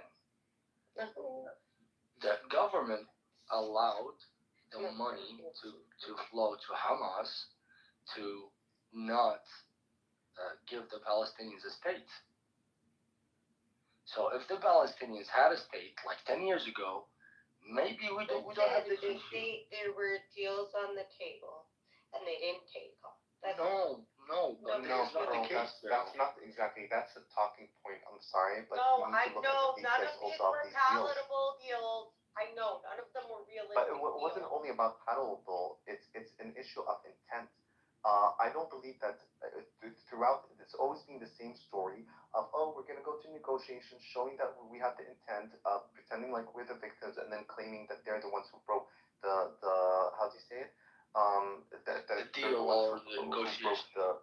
The deal. But this has been part of a playbook that people are not realizing, and that everyone's just drinking like the Kool-Aid. Is going to get assassinated. Number one, he'll get assassinated, and he deal like this. Or Tuesday, it's not going to come to fruition, but I wish it would.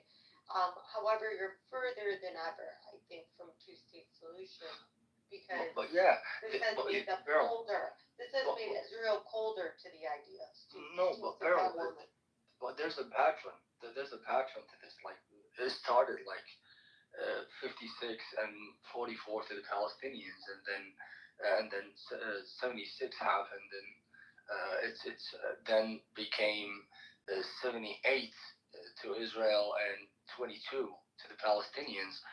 But then that also didn't happen, and then they went to 100%, and they're not given a second state. So They'll never get it. They'll get nothing. And then the Palestinians didn't try to go to the like former agreement of 44%. They said, okay, we'll settle with the 22%, but just give us that. And then they started like doing some they playing games with the negotiations. It's like they played games with the ceasefire.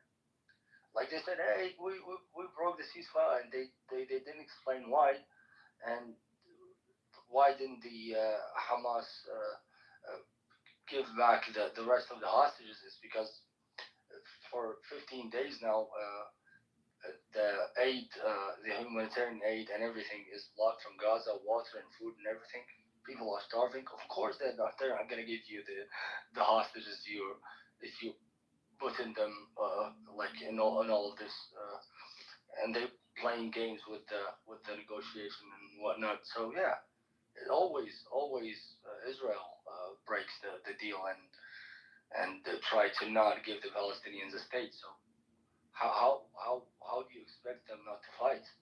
How do you expect them not to do, let's say, like quote unquote terrorist acts? How? What should they do? They can't leave. They can't live peacefully in their land. They don't have rights. They are occupied. And yeah, so what else? They can just die. They accept to die. Like what else they have? And now there's talks about like pushing them out to another country. Harold, come on. It's obvious. I swear. Like it's really obvious. And like when I talk to like Zionists, like I'll say that Harold's normal. He's gonna shout at me. Yeah. When I talk to Zionists, it's like they live in a different world. Honestly, in a different world. In a bubble of their own. We do live in a different world. We live in America. When are you gonna get it? You can't talk to these clowns. No, like talk to some Israelis.